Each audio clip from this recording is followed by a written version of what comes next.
It took a sniff and sneezed, pawing at its nose. "The fish here are disgusting.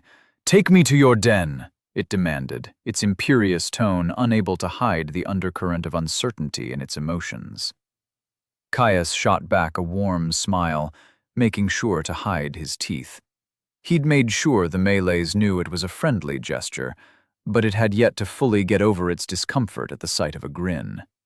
"I'd love to." Caius stifled a chuckle as the Meles huffed in frustration, as its heavy body slowly skidded down the scree slope, a great cloak of dust billowing out behind it. He found it impossible to forget what the creature was, but he also couldn't deny just how young the creature came across as. Even the size of a small bear, he didn't miss that its paws seemed just a little too oversized, its demeanor flicking to anxiously scan the tree line just a little too often. He lengthened his steps, feet sinking deep into the loose gravel. Pulling up alongside the greater beast, he laid his hand on its shoulder. Fingers sunk deep into hyper-dense fur as he gave it a pat. "It's okay. I've already cleared out this area of the glade. Even if something has wandered back in, I have yet to find something I haven't been able to handle myself. With the two of us, we would be more than okay. If we are careful." The Meles huffed, but leaned back into his touch all the same. "I know that. It's just... the matriarchs warned me off this place, at least until I had reached the next stage of life." The Meles' light touch on his mind, bringing with it the sight of a massive beast, easily towering over the younger creature. The image radiated with the familiar certainty of safety, smelled of home. Caius stiffened as the blare of a system notification dragged at his attention. "Ding! General skill available. Would you like to learn empathetic communication, uncommon?" "No," he thought, quickly dismissing the prompt. Attention turned back to the Meles as he scratched its shoulder, luxuriating in the softness of its coat as the individual fibers parted between his hands, bunching between his fingers with a feather-light touch. He had the strange sense that he must be dreaming. Who got to actually pet a greater Meles? Dragging his focus back to their conversation, his fingers continued to twist through its fur absent-mindedly. "Your mother?" he asked. "No," the Meles snorted. "Matriarch, the oldest mothers of the den, keepers of knowledge and ruiners of all fun." They reached the bottom of the slope, quickly pushing into the trees that grew with density as they got further into the glade. "She said that the Guardians were too strong, that it was littered with obstacles designed for those who walked on two legs. Without the strength to simply overwhelm everything before you, you would simply get trapped and eventually starve." The Meles tried to hide it, but Caius caught the undercurrent of fear that thrummed across the connection the creature had forged with him. "Ah, that. The Guardian is going to be a problem, but it is one that we do not need to rush into. They stay in their chambers, and we can wait until we have a surety of success before we challenge it," Caius said reassuringly.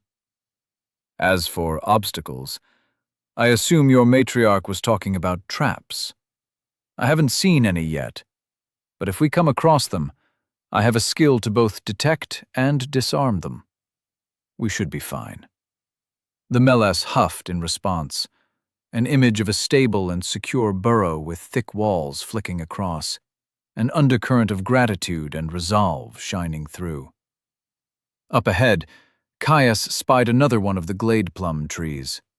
He stopped for a moment, taking the opportunity to fill up his pack with several of the delicious fruits. The Meles approached, sniffing one of the cracked, almost scaly exteriors of the purple fruit. Its eyes widened, backing up as it batted at its nose with one paw. "Poison," it said with suspicion, eyeing Caius as its lips peeled back to reveal a hint of teeth as the hair on its hackles stood on end. "Whoa, buddy, I know," he said, arms rising placatingly. "It's not for you. The poison only puts you to sleep, and it's a useful way for me to train one of my skills without too much danger. You will not make me eat this? Teeth were still revealed, but the hair on its neck and back flattened again. Nope. Though it would be good if you could watch over me when I eat them. All right. Though eating poison seems silly. Trust me, it's better than the alternative. A hint of grim certainty entered his voice. The Malays dropped the matter, simply watching as Caius threw on his pack. The pair walked on, deeper into the glade. After walking for a while longer, softly glowing foliage parted ahead of the pair. The break in the tree line revealed the edge of the wall that circled the church and its accompanying graveyard. It was a sight for sore eyes, Caius breaking out into a wide smile as he took in the sight of his base camp. He jogged forward, waving to the startled Malays to follow him. "Come on, we're here. I'll get the fire started," he said, jogging backwards for a few steps as he called out to his new companion. Caius sat on his cloak, facing the flickering warmth of the hearth. The Melis laid below the fire, stretched out to full extension as it tried its best to absorb every scrap of the radiant heat. A pile of jerky sat in front of the greater beast, its tongue snaking out to snatch it up one morsel at a time. Glad that his new companion was enjoying the fare, Caius felt relieved that he had been so overzealous with turning as many of the beasts he hunted into storable food that he could. An apex predator ate a lot. Caius chewed on some of his own jerky, chasing it down with some water from one of the skins. "So, how exactly do you plan on getting through the Guardian?" the Melis asked. "Well, I'm not sure how it works for beasts, but I have 10 general skills that I need to cap before I get my class. If we are lucky, that might be enough. Unfortunately, I have extra things to work on, so it will be a tight deadline." "You are merging, then?" "That is good. My matriarch had said that it was rare amongst the two-legged." "You know of legacy skills?" "Yes." The Melis looked up from the pile to cock its head at him. "Beasts have general skills too, though, unlike you, we are born with access to the system. I merged my set years ago. I have just been waiting to find the right skill for my final slot." Caius sat dead silent, shocked at the revelation, but also disconcerted with how easily his secret had been revealed. "Do you have a full set? I don't think most of mine would work for a two-legged, but I am happy to try if you do not." The Melis continued, unnoticing of Caius's surprise. "Do not share that with anyone else," Caius blurted out, the intensity of his words causing the Melis' ears to flick back. Caius sighed, softening his voice. "I appreciate the trust, but that is dangerous knowledge. Merged skills are jealously guarded amongst my people. There's a chance that the whole reason those men were looking for me and my father was for our skills." His shoulders slumped. The Malays pushed itself up, plodding over to lie by next to him as it set its massive head in his lap. "I am sorry. I did not know that. It makes little sense to me, but we are den mates now. I will keep your secret." Caius scratched the creature behind the ears, watching as its eyelids half closed. He had only known the Malays for a handful of hours, but it had no reason to lie to him. He wasn't even sure if its mind worked that way. He supposed, in many ways, that the creature was as starved for company as he was. Lesser Malays, the black and white critters, were intensely social beings. From the memories the greater beast had shown him, it was much the same for their distant regal cousins. He decided to trust him. "It is strange to say this out loud." Caius's voice faltered, admitting his deepest secret felt wrong. "I do have a full set, but I am only working on my 4th. "Thank you for your trust, Caius." The Malays' communication was faltering, a sense of trepidation and uncertainty emanating from across the link. "You're not used to names, are you?" he said with a half grin. The Malays huffed. "It is not my fault. I am me, you are you.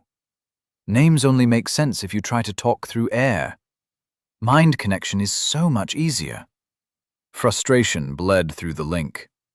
His laugh belted out across the interior of the church, causing the Malays to look up at him affronted. "Well, as someone who does have to speak through the air, I'm going to have to give you a name. I can't keep calling you the Malays in my head," he said. "Do as you wish," the Malays said, settling back down. "All right, Moody. May as well call you Pork Chop if you care that little," he muttered, the words barely making it past his lips. The Malays flicked its ears. "Heard that? Pork Chop works. It will make people underestimate my might," Pork Chop said with a flash of enthusiasm. Caius laughed. "Somehow I think it won't work quite as well as you would hope. But Pork Chop it is." He thought back to what the Malays had said earlier. "How on earth have you already merged 9 full skills?" "I already told you, us greater beasts gain access at birth. I have had them for years.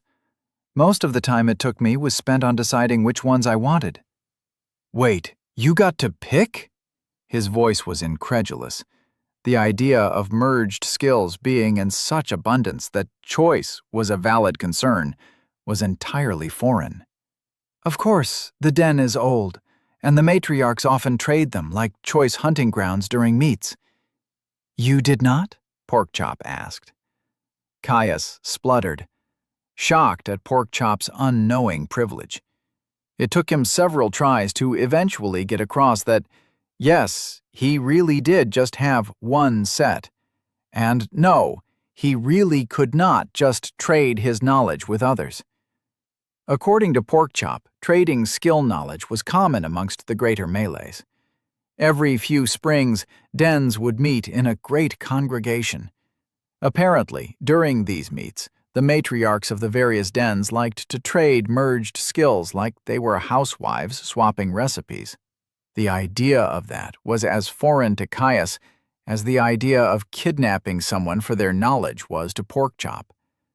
The Malays simply could not wrap his head around the fact that without enough power to back you, there was nothing you could do to stop someone taking what they wanted by force. It just simply wasn't done amongst his kind. "I still think that is ridiculous.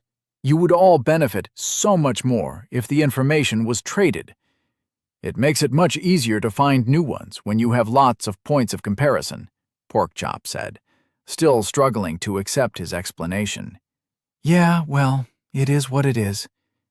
People don't really think about how to make sure everyone benefits, just how to ensure they have more." Caius sighed, putting his hands behind him to slump backwards. "That's sad." "Yeah, it is," Caius agreed. Life certainly would have been easier without such a monumental secret hanging over his head. He would never feel guilty for making the most of his birthright. But if he could, it would have been nice to share it with someone, and have something shared in turn. "Well, on the topic of skills, you might be able to help me with my next one," he said. Porkchop sat up quickly, ears flicking forwards to train on him. "Do tell." "I'm still working on a defensive skill, and if we were able to spar, I would be able to merge it a lot faster. I'm not really confident in properly exploring this biome until I do." His voice was calm, testing the waters. For all Porkchop's friendliness, the Malays was still a greater beast, and, as he had found, had a far different culture than he was used to. He had no idea how the request would go down. Porkchop surged to his feet, ears flicking. "You want to wrestle?" Palpable joy bubbled across their connection, Porkchop visibly vibrating with excitement as he hopped up and down on its front feet. Caius sighed in relief, smiling at the creature. Yeah, I guess I do. Tomorrow, though, I only just got back from walking around this entire glade. I should probably take a nap. Porkchop drooped. Okay, I will watch while you rest, he said, his voice bordering on despondent. Thankful, Caius reached over to his bag and retrieved the glade plums he had secured earlier. Great, because once I eat these, I will most likely not wake up until the poison has just worn off. Porkchop flicked his ears in acknowledgement, still sulking at the delay to their spar. Laying down his cloak and getting comfortable, Caius scarfed down the fruits, enjoying their succulent sweetness. Ding! You have been afflicted by glade plum lethargy. The heavy weight of clawing sleep dragged him down quickly. Caius didn't even try to resist, not with how exhausted he was. As his eyes drifted closed, he distantly registered the sensation of something soft and warm saddling up close to him. Chapter 28. Wrestling. Standing in the graveyard in front of the church, Caius held his sheath in both hands like a sword. It was just as well made and enchanted as the blade itself, so it could more than stand up to the abuse of a spar. Porkchop stood across from him, the massive, badger-like creature almost bouncing from foot to foot with excitement. Together, they had managed to clear a large section of headstones. Porkchop had used his digging claws to uproot the slabs of stone, while Caius heaved them away on aching limbs. He'd managed to squeeze into the old breastplate he had scavenged from one of the undead guards of the church. Much like his chain, it didn't fit well at all, pinching and scrapping at his chest. He wouldn't want to use it in an actual fight, but he should be able to gain his skill fine in a spar. Ideally, he would cap off the skill quickly. Heavy armor had never been his style, far too constricting. It slowed him down. Judging by the deluge of playful energy that bled across their link, Caius didn't think that Porkchop would mind that all too much. "Wrestling!" his new companion barked. Yeah, I know. Remember, the idea is for you to try to knock me here," Caius rapped his knuckle against his breastplate, "while I try to defend myself with this thing here." He waved his scabbard at the melees. "Wrestling!" Yeah. All right, buddy. I'm ready when you are."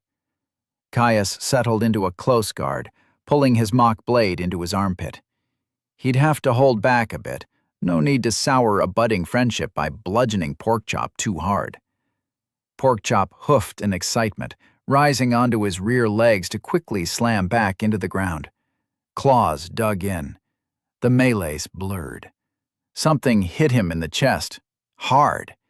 His breastplate clanged, driving into his sternum with a winding force. Caius sailed backwards, shoulder catching the dirt, sending him into an uncontrolled, rolling flail. His arm caught under him, wrenching at his shoulder terribly as his scabbard flew free of his grip. He skidded to a stop, lying flat on his back, wondering what the fuck had just happened. "Caius!" Panic flooded his connection with Porkchop, the creature bounding over to him. Pushing himself up with a wince, Caius felt his health flood out to heal a dozen scrapes and bruises. He held up a hand, waving off the melee's concern. Porkchop ignored him, shoving his nose at him, checking to make sure he wasn't too injured.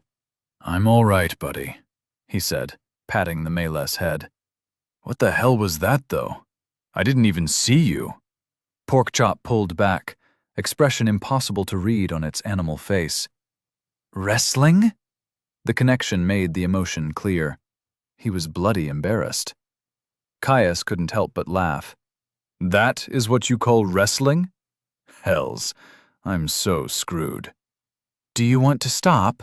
Porkchop asked anxiously. "No," he shook his head. "I need this. Need to cap these skills as fast as I can. It's for the best you can push me this hard. Though you should probably slow down enough that I can bloody react." Ears perking up, Porkchop bounced to his feet. The Melees ran back to their starting area in the center of the cleared headstones. "More wrestling. Gentle wrestling," Porkchop clarified after a moment. Caius simply shook his head, walking over to retrieve his scabbard. "This is going to suck so much," he thought to himself. Caius moved to stand across from Porkchop, dropping into his stance once more. "All right, I'm ready." Porkchop chuffed in excitement. Thick claws bit deep into the earth, providing the necessary traction for the bear-sized greater beast to bring himself up to speed. A decided, visible speed this time, though still not slow. Not at all. Barreling towards him, Porkchop's exposed teeth juxtaposed his bright eyes and easy expression. One claw swiped. Caius moved to parry. The paw swished, diving under his guard. Another clang on his breastplate. He stumbled as Porkchop rapped him gently on the chest with his claws. Caius tried to step back, pivoting on his front foot to slide around his new friend's guard. Porkchop was too fast, advancing on him to smack him in the ribs, a little harder than the last. Claws scrapped on metal with a squeal, sending him stumbling to the side. Frustration mounted. He should be able to do something. This was embarrassing. Lashing out with his scabbard, Caius tried to smack him over the head. Porkchop reared up, one paw blurring to intercept his attack. He braced, ready for the collision. It didn't help. Porkchop smacked his scabbard away with ease. The melee slashed towards his chest with his other paw. He brought his scabbard around, trying to block the swing. Well-positioned defense wasn't enough. Porkchop simply crushed his guard, sheath and claw crashing heavily into his chest together. The blow drove the air from his lungs, sending him reeling back. Caius fell backwards, thick chest plate doing little to stop his head from smacking painfully into the ground. "You holding up okay?" Groaning in response, Caius sat up. "Hell's Porkchop. How are you so goddamned strong?" "Stats work on the body, and I have a good body." His tone was undeniably smug. "Plus, good skills." He grunted. It made sense, didn't mean it was any less bullshit. Caius hauled himself to his feet, leveling his scabbard once more. Porkchop flicked his ears with excitement as he settled into a crouch. Again! Yay! Ding! General skill available. Would you like to learn Heavy Armor Mastery, Uncommon? Caius gasped in relief. Half an hour. Half a bloody hour of being tossed around the graveyard like a chew toy. Porkchop was relentless and seemingly full of infinite enthusiasm for smacking him around. "Wait! I got it!" Caius hurriedly called out. Porkchop halted mid-swing, halfway through sending him tumbling across the dirt. Again. "Aw, what'd you get?" Porkchop asked, dropping to all fours. "Heavy Armor Mastery. Now I just need to finish capping the skills," Caius replied, gleeful that his next legacy skill was within reach. The spar had already done some work on that front, earning him another level in footwork and 2 in light armor mastery. That last one had surprised him. As best he guessed, the way his armored jacked was softening the blows he had been taking to his breastplate was enough to count. "More wrestling?" Porkchop asked, Caius's shoulders slumped. "Yeah. Not right now, though. I want to check on my new skill." "Okay," Porkchop replied, clearly excited at the prospect of more spars. Caius dropped his hand to his friend's shoulder. The duo walked over to the church, where Caius planted his back against the wall and slid down onto the ground. He ached. The breastplate had done its job. None of Porkchop's heavy strikes had done enough individual damage to really drain his health, but each smack had done enough to leach a few points. Over the course of a whole spar, he was down to half. His stamina, on the other hand, was completely drained. Exhaustion had well and truly set in. Reaching out to snag a water skin he had left by the wall earlier, Caius splashed a little on his face, the tepid water soothing his flushed skin. A few quick quaffs quenched his throat. He poured some into Porkchop's waiting mouth, chuckling as he struggled to not spill the water. He'd need to get some sort of bowl or trough for him, though either way they would probably have to make a daily trip to the river with how big he was. Looking over the graveyard, Caius relaxed into the wall and pulled up his latest skill. Heavy Armor Mastery, Level 1, Uncommon. Proper defense, the kind that lets you stand on the front lines, has weight. It's hefty, restrictive, and burdensome. It's also the only thing that will keep you and your allies safe in the face of a pouncing Gygax beast. Skill that increases the defensive efficacy of worn heavy armor and decreases armor weight.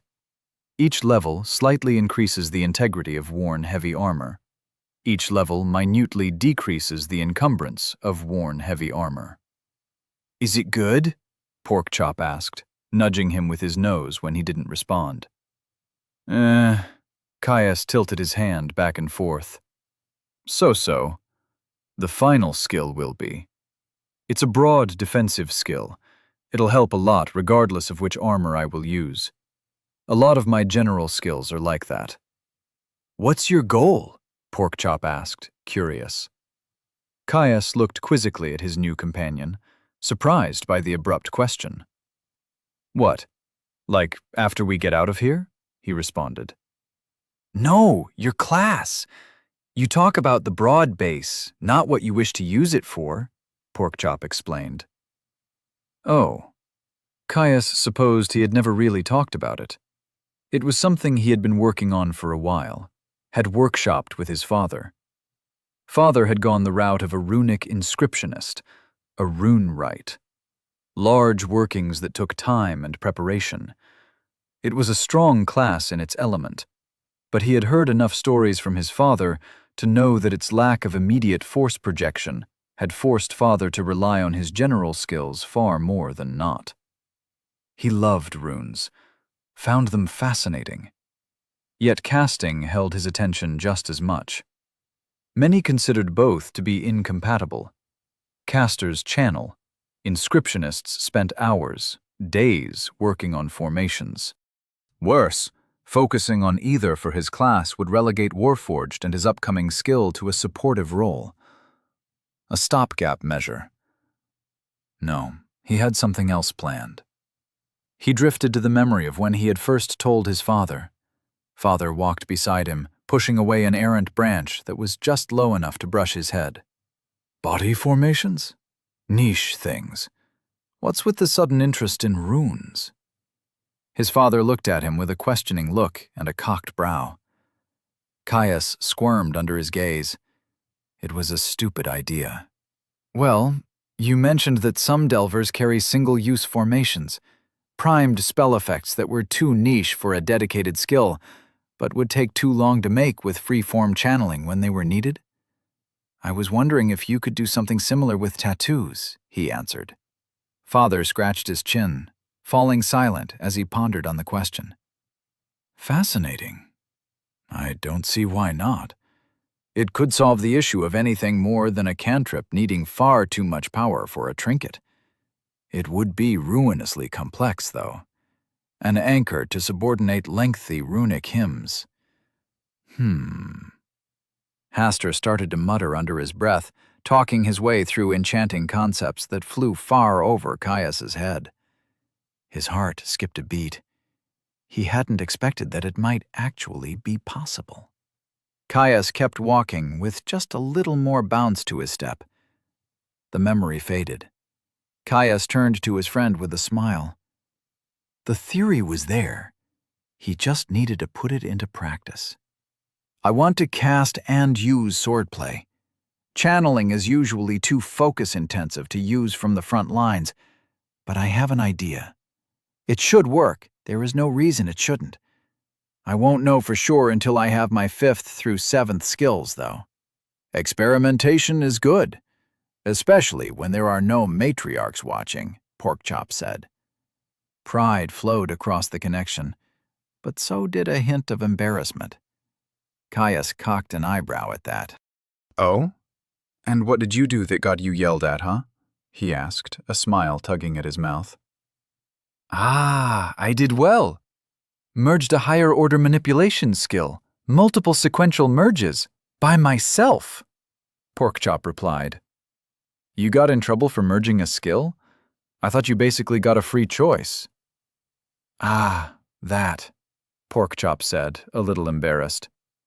I may have not asked the matriarch, and we had already known how to merge crystal? I thought she might eat me. Caius laughed, deep from his belly. You didn't think to ask? He said in disbelief. No.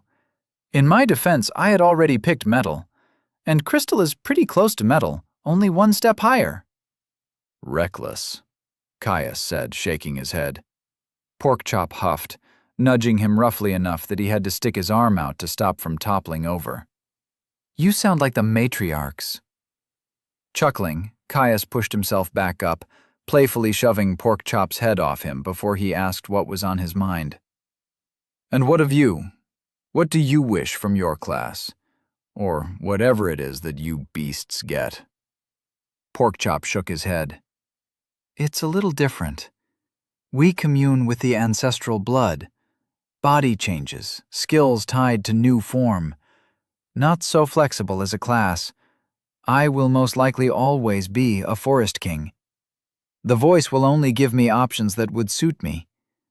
I am happy to just pick what looks best when it happens, he explained. Caius leaned forwards in interest. It wasn't every day that you got insight into how the system worked for greater beasts. Sounds nice. More time with your general skills. No need to stress about influencing your class. Time to just enjoy life, Caius said, envious. Porkchop snorted, shoving his cold nose into Caius's cheek. No being grumpy. You can change. That is bigger than you know. Becoming more than a greater Melees is almost impossible for me. Becoming more than just Caius only requires work. Grunting in acknowledgement, Caius batted his friend away. He knew that Porkchop was right. It still grated at him. He wanted to be done now, to slay the Guardian and escape. He'd already been down here for weeks. He had years left. Years. At the very least, when he had finished this skill, he would actually feel confident pushing deeper into the glade and the depths as a whole. The whole glowing trees thing lost its shine after the first few days. After that, it wouldn't be too long until he could start his experimentation with magic. A familiar swell of excitement welled up in him, filling his limbs with a bubbling energy that made him want to hop on the spot. Magic. He couldn't wait. Hey, Porkchop. Yeah? I've been avoiding pushing into the center of this glade for a while now. I've been waiting until I have my next skill. Want to help me get it as fast as we can? He asked, looking at Porkchop expectantly. His friend pounced to his feet, flying a full stride in the air. Porkchop landed with a heavy thud, every part of his body practically vibrating with excitement. More wrestling? Caius laughed, pushing up. Yeah, buddy. A lot more wrestling. Chapter 29. Training. A month. A whole bloody month. More than a month, in actuality. Caius was sure that his bruises had bruises, health or no. A whole damn month of being Porkchop's chew toy, tossed around the graveyard like a sack of flour. He never seemed to run out of energy, never seemed to get tired of having the upper hand. Hells! Caius was pretty sure that the fact he was so totally outmatched made the whole thing more fun to Porkchop. He had gotten better, at least. He didn't get thrown around nearly as much in their most recent tussles. Caius chose to simply ignore the fact that Porkchop was definitely moving a lot slower than he could. It was so worth it. His growth had been explosive. At first, he had been worried that without the mortal threat of true combat, his skills would stall, that his timeline would be set back, no matter how much sense it made for his safety. The sheer physical superiority Porkchop had over him had reduced that drawback to almost nothing. The Melees was seemingly a prodigy at controlling his strength. No matter what he did, the Melees was just that much stronger and faster than him, pushing him to his absolute limit. As Caius's skills had grown, so had the pressure. Caius improved his parry and footwork just enough to start avoiding blows. Porkchop sped up. His armor and block skills improved to let him hold his ground. Porkchop would hit harder, forcing him back. Now, he only had a few more levels left before he was ready to merge his next legacy skill. He stood out in the opening they had created in the graveyard, Porkchop directly across from him. He'd discarded his breastplate in favor of chain. He'd fully capped heavy armor mastery over a week ago, the process leaving the metal of the armor bent and dented, almost entirely useless now. The field was torn to shreds, great gouts of earth ripped free from the ground from the way Porkchop dug his claws in to gain traction. Shattered cobblestones littered the edges of their impromptu area. They'd done their best to clear them, but he'd been thrown through more than one after an overzealous blow. "Last one, yeah?" Porkchop asked, anticipation flowing over their ever-strengthening link. "Yeah, just a level of block and medium armor mastery," Caius called out, his own excitement visible in the smile on his face. "Ready?" Porkchop asked. "Ready," he nodded, settling into his stance. Porkchop dug his claws into the earth and tore another rent into the ground, stout claws kicking up a cloud of dirt. Accelerating to full speed in a single bound, Caius held his trusty scabbard at the ready. No longer awkward in his grip after a month of full-contact sparring. Reaching him in under a second, Porkchop feinted a tackle. Caius pivoted to the side, stepping to avoid the charging hulk of muscle and fur. Dragging his claws on the ground, Porkchop used the leverage to bring himself up short. A heavy paw lashed out, coming down over Caius's head. He reacted, slamming out with his blade to block the strike, maximizing his leverage by catching the blow close to his hands. Porkchop simply pushed down harder. The weight of the beast was overwhelming, forcing Caius's guard back, his hands shaking. He was allowed to struggle for a bit, to strain into the block. Then Porkchop smacked him with his other paw, claws raking against his chainmail. He wasn't gentle, even when pulling his blows. Caius stumbled back, gasping from the impact. Steadying his footing, he dove back in, warding Porkchop off with a stab to the face. He reacted like it was a naked blade, darting to the side before closing in to batter Caius once again. Claws clattered on Caius's sheath, a hasty block that barely held. Porkchop gave him no quarter, slamming his other paw towards him. Caius stepped back, catching the blow. He tried to carry through into a stab, aiming for his friend's undefended chest. Porkchop dropped back down to all fours, drawing back and then throwing himself forwards into a heavy shoulder barge. Moving faster than Caius could bring the point of his scabbard around to ward off the approach, a fluffy black and red shoulder hit him in the chest. Hard. Wind exploded from his chest. He gasped, stumbling to the ground.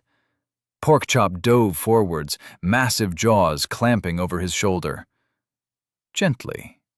Well, gentle enough not to pierce the chain, or crack his bones at least. Porkchop heaved, throwing Caius across the field with casual ease. A panicked yell left his throat as Caius sailed through the air, dazed at the sudden rough treatment. He landed on a stray tombstone with a crash, stone cracking painfully against his spine. Heat flushed through his body as a trickle of health was consumed to recover from the impact. Porkchop was already approaching, charging him with manic glee. Shit! Caius just barely managed to roll to the side before the oversized ball of fluffy murder pounced on his chest. He rolled to his feet, bringing his scabbard up just in time to block a heavy swipe of the melee claws. A clack echoed through the yard. The scabbard reverberating painfully in his hands, Caius stepped back, thwacking Porkchop over the head as he disengaged from their bind. Huffing in annoyance, his friend redoubled his assault. Caius gave ground. Every step back was a struggle, his strength barely enough to hold up a semblance of defense in the face of Porkchop's animalistic aggression. A standing headstone bumped into his rear. No more retreat. Porkchop reared up, paws descending towards him in an overhand slam. Caius blanched. His hands slid down his scabbard as he quickly shifted his grip closer to hold it like a quarterstaff. He all but threw his scabbard upwards, holding it like a horizontal bar to block the blow. Heavy claws hit Caius's defense. He bucked, falling down to one knee, arms trembling overhead as they burned with the strain of holding the melees back. Caius grunted, straining against the overwhelming weight, transitioning to a roar as he drove his feet into the ground, forcing himself to stand. He shoved against Porkchop's claws, trying to get the melees off him. He dropped his left arm, suddenly pushing sideways rather than up. With a yelp, Porkchop fell to the side, landing roughly on all fours. Caius let out a victorious yell. He adjusted his grip on his scabbard, readying himself to rap Porkchop over the head. Ding! Warforged has reached level 20. Ding! Block has reached level 20. He stopped fast, scabbard hovering a handspan from the melee's head. I got it! And Warforged, too! Porkchop span on him, hoofing in excitement as he butted his head against Caius's chest. Yay! Why did Warforged take so long? We have done so much fighting! Caius laughed, still thrilled at the unexpected gain. It's a skill from multiple weapons. I've just been using sword styles for a long time now. Not really enough to really stretch the skill. Blocking like I had a quarterstaff must have been enough, he explained, grabbing Porkchop in a playful headlock as they walked back to the center of the clearing. Just the armor skill now, right? Porkchop asked, their connection strangely absent of contextualizing emotion. Yes. Why? Porkchop roared, nearly causing Caius to jump out of his skin. A paw smashed into the back of his knees. Joints creaked painfully. He collapsed to the ground. One heavy foot planted itself on his chest, holding him down. Porkchop leaned down, jaw hanging open to reveal massive teeth. Leaning over his face, icy cold shot through him. He was pinned, had no clue what was going on. The teeth grew closer, hovering over his neck. Primal terror, and closed over the lip of his chainmail. Porkchop tore backwards, claws and teeth popping riveted steel with the ease of tearing paper. Caius lurched forwards, only to stop fast as a heavy slap pushed him back down. Screaming metal gave way in seconds, his armor tearing free of his chest. Ding! Medium armor mastery has reached level 20. Porkchop huffed, throwing the section of chain to the side. The melee trotted over to his prize, batting the ruined metal around with flicking sweeps of his claws. Caius sat up, chest and back aching from the strain of having chainmail ripped off him like it was threadbare cotton. "What the fuck was that, Porkchop?" he demanded, his heart racing in his chest. Did it work? Porkchop asked, smug. I mean, yeah, but warn a guy. What if it hadn't? Much more effective without a warning.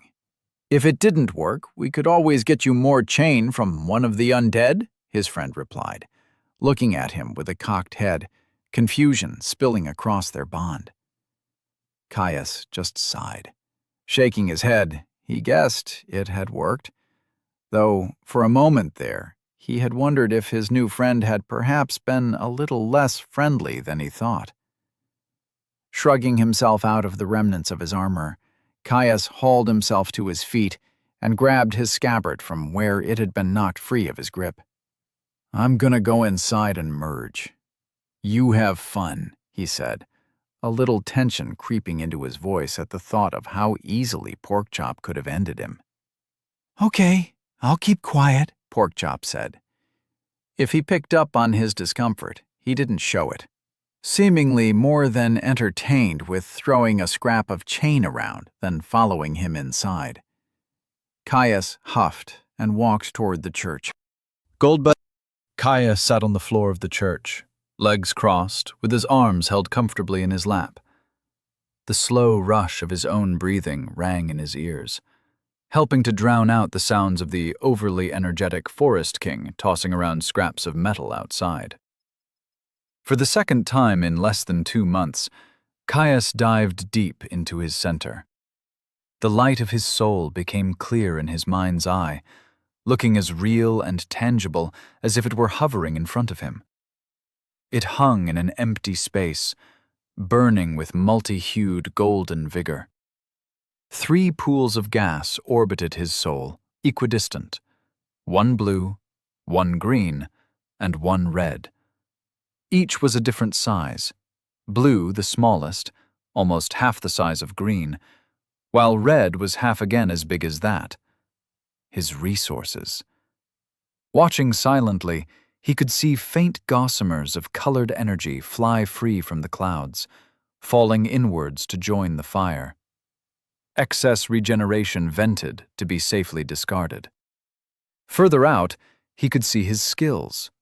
Bundles of pure energy, orbits in sync as they rotated his inner fire, without a care for sticking to a consistent plane. 3 shone with platinum auras of vibrancy, all but 1 smaller than the remaining 7, but no less potent for their lacking size. 1, a riotous mix of colors without end, endlessly contesting dominion over the orb. When one color seemed like it might be victorious, it was suppressed viciously, subsumed by another. 1, the color of steel and blood. Always warring, always shifting. The orb seemed to physically pulse, as if disdainful of being locked to a single shape. The final of the 3 was more peaceful, shining greens and blues, calling out in the joy of freedom. Rapid adaptation, warforged, and explorer's toolkit. His 3 legacy skills. Another would be joining them shortly. His attention drifted to their less glamorous siblings, honing in on the first one to require his touch. A thin tendril of energy stretched from his soul, looking like flowing golden amber. It quested, wavering around the empty space. Reaching for the first skill, it connected. Sensations slammed through him. A mighty blow aimed for the head, impossible to avoid. A shield interposed, reverberations stinging from the impact. A stream of magical energy sent with intention to injure and kill. Absorbed and rebuffed. At first, the smallest force was almost impossible struggle to endure, before later, earth-shattering impacts were shaken off with ease. The surety and simplicity of a pure defense, withstanding the mightiest of blows. Block. Simple, but powerful. Caius felt the flavor of the skill, submerging himself in its essence. It was a good tool, one that was a central skill of many soldiers. But it could be so much more. Another thread stretched from his soul. Impressions followed quickly.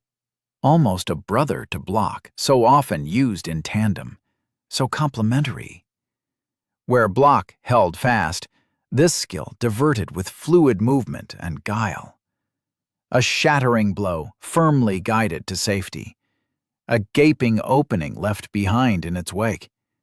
Less brute strength, more smooth action and control. Control of yourself and of your opponent. Steel flashing, clanking together, guided on a merry dance that left you whole. Parry. The skills thrummed, resonating as threads of soul fire linked them to his center. On to the next one. Another burning thread cutting through the void. Pure mastery of self. The simple joy and pleasure that you are always exactly where you meant to be. Just out of reach, inside their guard, slipping past a hasty thrust. Just in range to get access to their throat. Wherever you must. Where block and parry relied on furious confrontation, this skill was mastery over the terms of engagement. It was not about avoiding blows, nor about ensuring your own. It was about being the general of your own body, of being the conductor of a tune that you and your opponents both danced to. Footwork. Caius was starting to feel the strain of it now. A dull throb pulsing just a finger length behind his eyes. The intimate connection to the skills drained him. The act of splitting his attention, of absorbing the totality of a skills function before adding yet more to the load, slowly wearing away at his mental focus. His trio of already completed skills seemed to beat down on him, sucking at his attention, demanding that they too should be the object of his focus. He blocked them out, focusing on the task at hand. Their burden on the process would only grow as he added to their number. If he couldn't push them out of his mind, he would fail. There was no way he was going to let that happen. He clenched his jaw, spinning a thread of gold from his soul towards toughened physique. The connection snapped into place. Skin thickening like tough leather, bones growing tough and dense like iron, flesh hardening like wood. The rhythmic forging of bone and muscle under 1,000 repetitive blows. A body reborn under the fires of adversity, every wound more difficult to inflict than the last.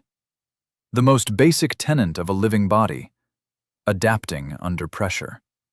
Where footwork was mastery of the external world and one's place in it, toughened physique was the certainty that the only true cause of injury was lacking will and applied effort. Caius gasped as he felt the weight of the fourth skill on his mind, his very soul vibrating under the strain of holding all 4 skills in hand, of finding the thread that linked them. He took a moment to just breathe, mopping at his brow. He exhaled, slow and steady. Just 3 more. Chapter 30. Adamant Body. Caius quaked where he sat, his skin growing increasingly clammy. The strain on his mind from holding 4 skills, from linking them with the light of his soul, was immense. It weighed heavily upon him. He had to fight to keep his awareness from drifting to the blaring light of his legacy skills. They beckoned to him, inviting him in to survey their potent depths. It was a trap. They wouldn't synchronize, weren't right for what he was trying to create. That didn't stop them from calling him. With every skill he merged, the problem would grow worse. It didn't matter that he would be merging fewer skills as he worked his way through the list. The collection of completed skills that orbited his center would grow and grow, until the focus needed to merge his last would be almost too much to bear. That was a problem for his future. Now he had a skill to finish. Straining, he stretched out his soul to the next skill. The thread of soul stuff quaked. threatening to dissipate as its increasing length caused it to grow thin and unstable. The link snapped into place, conduit thickening with a flash of light and a thrum of power. Light armor mastery sang to him, showing him sights of all it was capable of. Speed and agility, dancing around blows that were too hard, too strong to resist. Everything stripped down, honed to a point, unnecessary weight discarded. What could not be avoided only needed to be slowed to avoid death. Speed was defense, turning mortal wounds into glancing blows, barely felt strikes that did little but mar boiled leather. A skill for those quick of blade and light of feet. Caius tasted iron in his mouth. Just a couple more. Another tendril stretched from the conflagration at his center. It was a wispy thing, liable to unspool at any moment. Straining towards the next skill, struggling against the growing demands of the shining trio that watched on in fury. Every finger length was hard fought. A rumble grew in Caius's ears, his back aching against the illusory weight that pressed down on his brow. Snap! The tendril shot back into his soul, the force of the collision buffeting his center. The fire flared, his remaining links to his skills shaking, threatening to come apart at the seams. If he didn't do something, they would break. He would lose the merge and be hit by a backlash, unable to try again for weeks. Unacceptable. He bore down on his soul, pressuring it with the full weight of his mind. Something cracked. Pain was forgotten. His only thought was to stabilize the connections that he had forged in a tenuous balance. A stream of gaseous red flew free of the cloud of his health, rushing past the boundaries of his center to restore him. Slowly, ever so slowly, the ripples eased. He could try again. This time, he took his time, reeling on the thread with excessive care, accepting exhaustion as an easy price for his growth. The thread grew thinner and thinner, barely spider's silk catching the light. It touched the skill. Power thrummed across the link, thickening it, stabilizing. Medium armor mastery felt similar to its predecessor, yet with marked differences. It acknowledged the necessity of agility. No armor was inviolable. There were always blows that anyone with sense sought to avoid, yet to sacrifice protection on the altar of speed? Foolish. Defense was an art of balance. Wasting energy on avoiding a blow better dealt with a thin layer of chain was as bad as layering on so much metal to leave one immobile. It was always about balance. Something was running from his eyes, stinging them in his sockets. A thin stream of red fog still left his center, revitalizing his body. Unimportant. There was just one more. Caius tore at his soul, gripping a flickering wire of amber with all of his mental might. It burned, searing his mind. He tugged it, forced it outwards, ignoring the yearning call of the trio of skills that ached for his attention. He could do this. The last one. The ore bloomed, drawing close. Just a little bit more. It hovered there, a calm ball of hardened steel, indomitable. The thread was thin now, cutting him deep as he tried to unravel it further, threatening to snap. He reached it. Light thrummed through his self-spun web. Connections thickened, growing strong and stout. The pathway he had just forged whispered to him, implacable. It was a heavy thing, steel and iron, layered thick, an impenetrable bulwark that stood fast, defending all with ease. It wasn't a fast thing. It didn't need to be. What use was avoiding a blow when it stood no chance to harm? To be able to wade through an innumerable horde with full surety of safety was true defense. A carapace of steel, a true ward against death. Heavy armor mastery. The skills stabilized. Caius slumped, barely avoiding collapse at the sudden reduction of mental strain. His head rang like a bell, and he could still feel blood weeping from his eyes.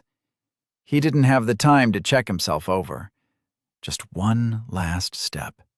He felt the resonation of his skills, the way they thrummed with unrealized potential. He stretched another stream of soul fire, this time starting from block. One by one, he connected his skills in a chain of power, completing a loop. Each nexus that he linked caused a pulse of inner light to emit from the previous skills in the chain. Snapping the last link into place, Caius felt his inner world sing. Inexorably, the skills slid together as they pulsed. They strained against their bonds, eager to join in a union. They represented safety, control, and surety in his own body, an inviolable testament in the face of would-be harm. Ding! Skill merge detected. Would you like to proceed? The skills touched, scattering into ash and dust. Attractive force yanked the shreds of meaning left behind by the dissolution of his skills, weaving the threads into a new form, spinning them, growing denser. A moment later it was done. Ding! Skill merged. Adamant body obtained. Caius collapsed bonelessly to the floor, his chest heaving. He opened his eyes, finding himself having to blink rapidly through a stinging blur. He wiped at them, hands coming away red with blood. Hills. He looked down, finding a fist-sized stain on his tunic where the blood had fallen free. He grunted. Pushing himself to his heat, Caius walked over to where his pack was stashed. He washed his face with a rag and a little water from his skin. He still felt slow, thoughts coming at a bare trickle. It did nothing to prevent his budding elation. Another skill down, another step closer to his class, and his attempt at an exit. With adamant body in his back pocket, he finally felt comfortable to really push himself, to stop dipping his toes into the depths and start wading in to plunder its wealth with both hands. The skill was still capped at 20, but the first level was always the most impactful. Already he could feel his body growing tougher, hardening under the effect of the newborn nexus of power that orbited his soul. He would be coming for the champions. The two he had bested so far had rewarded him with invaluable treasures. Every one represented safety, a growth of his capabilities, something so valuable considering the punishing limits of an unclassed. He walked over to a loose chunk of masonry, taking a seat. It was time to see what he had earned. With a thought, he brought up his latest skill. Adamant body, level 1, unique, forged in the fire of broken bone and rent flesh. A body honed to its limit, directed to the primal need to survive. A carapace unbending, folded steel and toughened leather. All burdens forgotten. True power is the surety that not even a falling star can impede your path forwards. Skill that increases effectiveness of all defensive movements, bodily resistance to injury, and defensive properties of armor and other implements of protection. Weight and movement restrictions of worn armor are reduced. Does not affect magical sources of defense. Each level reasonably increases speed, power, and control of defensive movements. Each level moderately increases integrity of worn defensive armaments. Each level slightly increases maneuverability of worn defensive armaments. Each level slightly increases the effects of endurance on bodily integrity. Merged from block, parry, footwork, toughened physique, light armor mastery, medium armor mastery, heavy armor mastery. It was perfect. Exactly what he needed it to be. Something that would help to ensure his safety as he pushed himself to the edge from here on out. With Adamant Body, he had completed the first phase of his skill mergers. Alongside Rapid Adaptation, Warforged, and Explorer's Toolkit, they were a strong foundation for his physical capabilities, massively enhancing his strength in a direct confrontation with foes. They would provide him with a launching point to exploit the depths for all it was worth. Between them and Porkchop's prodigious strength, Caius began to feel like he might actually make it out alive. More importantly, it also meant he was moving into the next stage of his build. He was almost ready to learn magic. His next skill would be an ocular one, laying the foundations for his experimentation by revealing the world of mana to him, and so much more. After that, runes and manipulation. Each one would bring him a step closer to his goal, binding runic incantations to his very flesh. He itched to leap to his feet, to grab Porkchop and push deeper into the glade. He'd spent far too long here.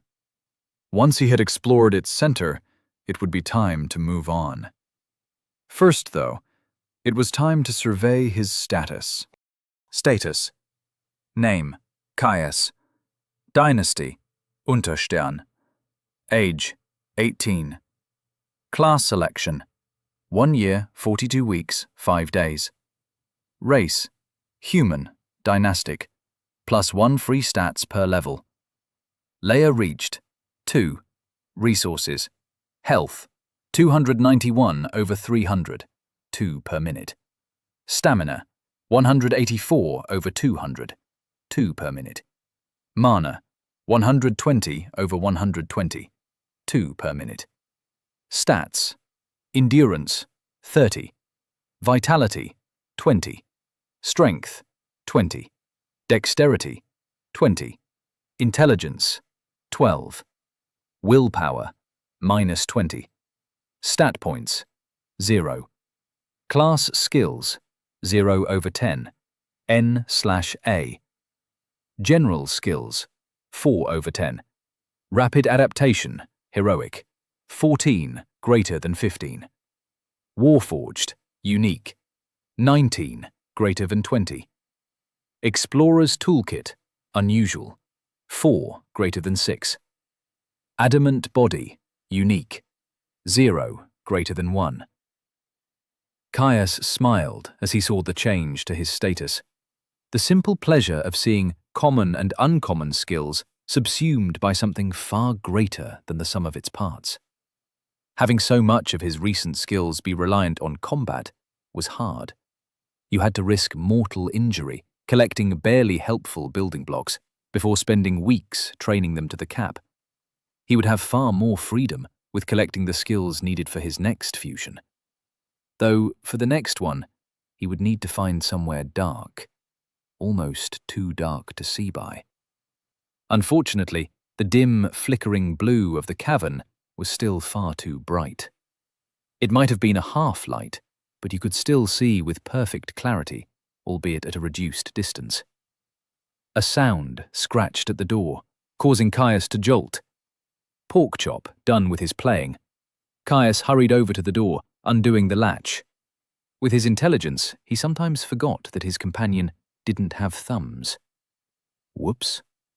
As soon as it swung open, Porkchop shoved his head through, butting up against Caius's chest. Done sulking yet? What? Caius spluttered. I wasn't sulking. Yes, you were, Porkchop said with amusement. It's okay. Sulking is completely normal when you lose to a better wrestler. Caius stared at the Meles with an open jaw, astounded at the audacity of the greater beast. The cheek of it. Though he accepted it for the olive branch it was. He wrapped his arms around Porkchop's thick neck, grabbing him in a rough headlock and dragging him inside, Come here, I'll show you the better wrestler, he said, ineffectively trying to shove his friend back. Porkchop chortled, hitting him with a light shoulder barge that nearly sent him flying over the edge of the thankfully dead hearth. Told you. Better wrestler, Porkchop said with smug finality. Caius sighed, accepting his defeat. Padding over, Porkchop nosed at his hand, encouraging Caius to scratch his ears. You ready to explore? I'm getting bored, Caius grinned. Porkchop had a burning curiosity that matched his own. Despite his enthusiasm for their sparring, the greater beast had been growing restless, unsatisfied with their only forays to the stream to gather water. Yeah, I am, Caius responded. After we check out the center, I want to investigate some of the tunnels. Some of them looked like they might get dark enough for the first of my next skills. Let's go then, Porkchop said, bounding out the door. Caius chuckled, taking a moment to grab his pack and buckle his sword to his waist before following. Ipple. Caius pushed past a fern, feeling the way Explorer's toolkit adjusted his form. The undergrowth seemed to shift around him, plants subtly twisting to hide his form, aiding his passage. The movement was subtle, almost undetectable. To an outside observer, it would seem to be a thing of chance. He knew better. His skill had a soft touch, but it was constant.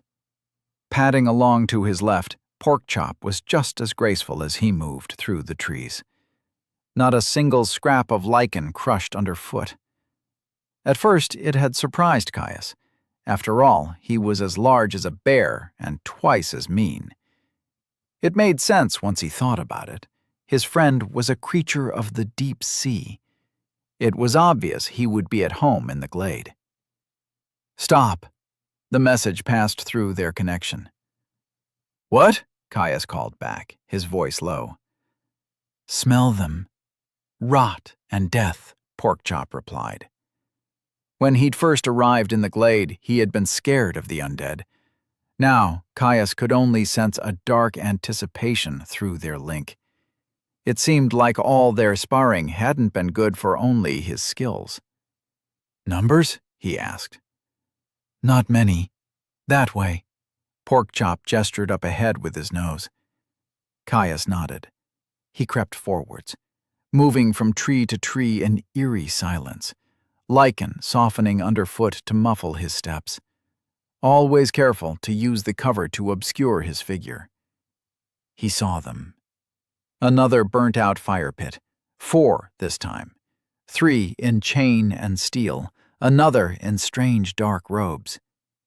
It would be his first battle alongside Porkchop. He couldn't wait. Chapter 31. Pushing Deeper. Caius poked his head out, watching the 4 undead carefully. 3 were garbed in tabards and chain armor, half-helms capping their heads.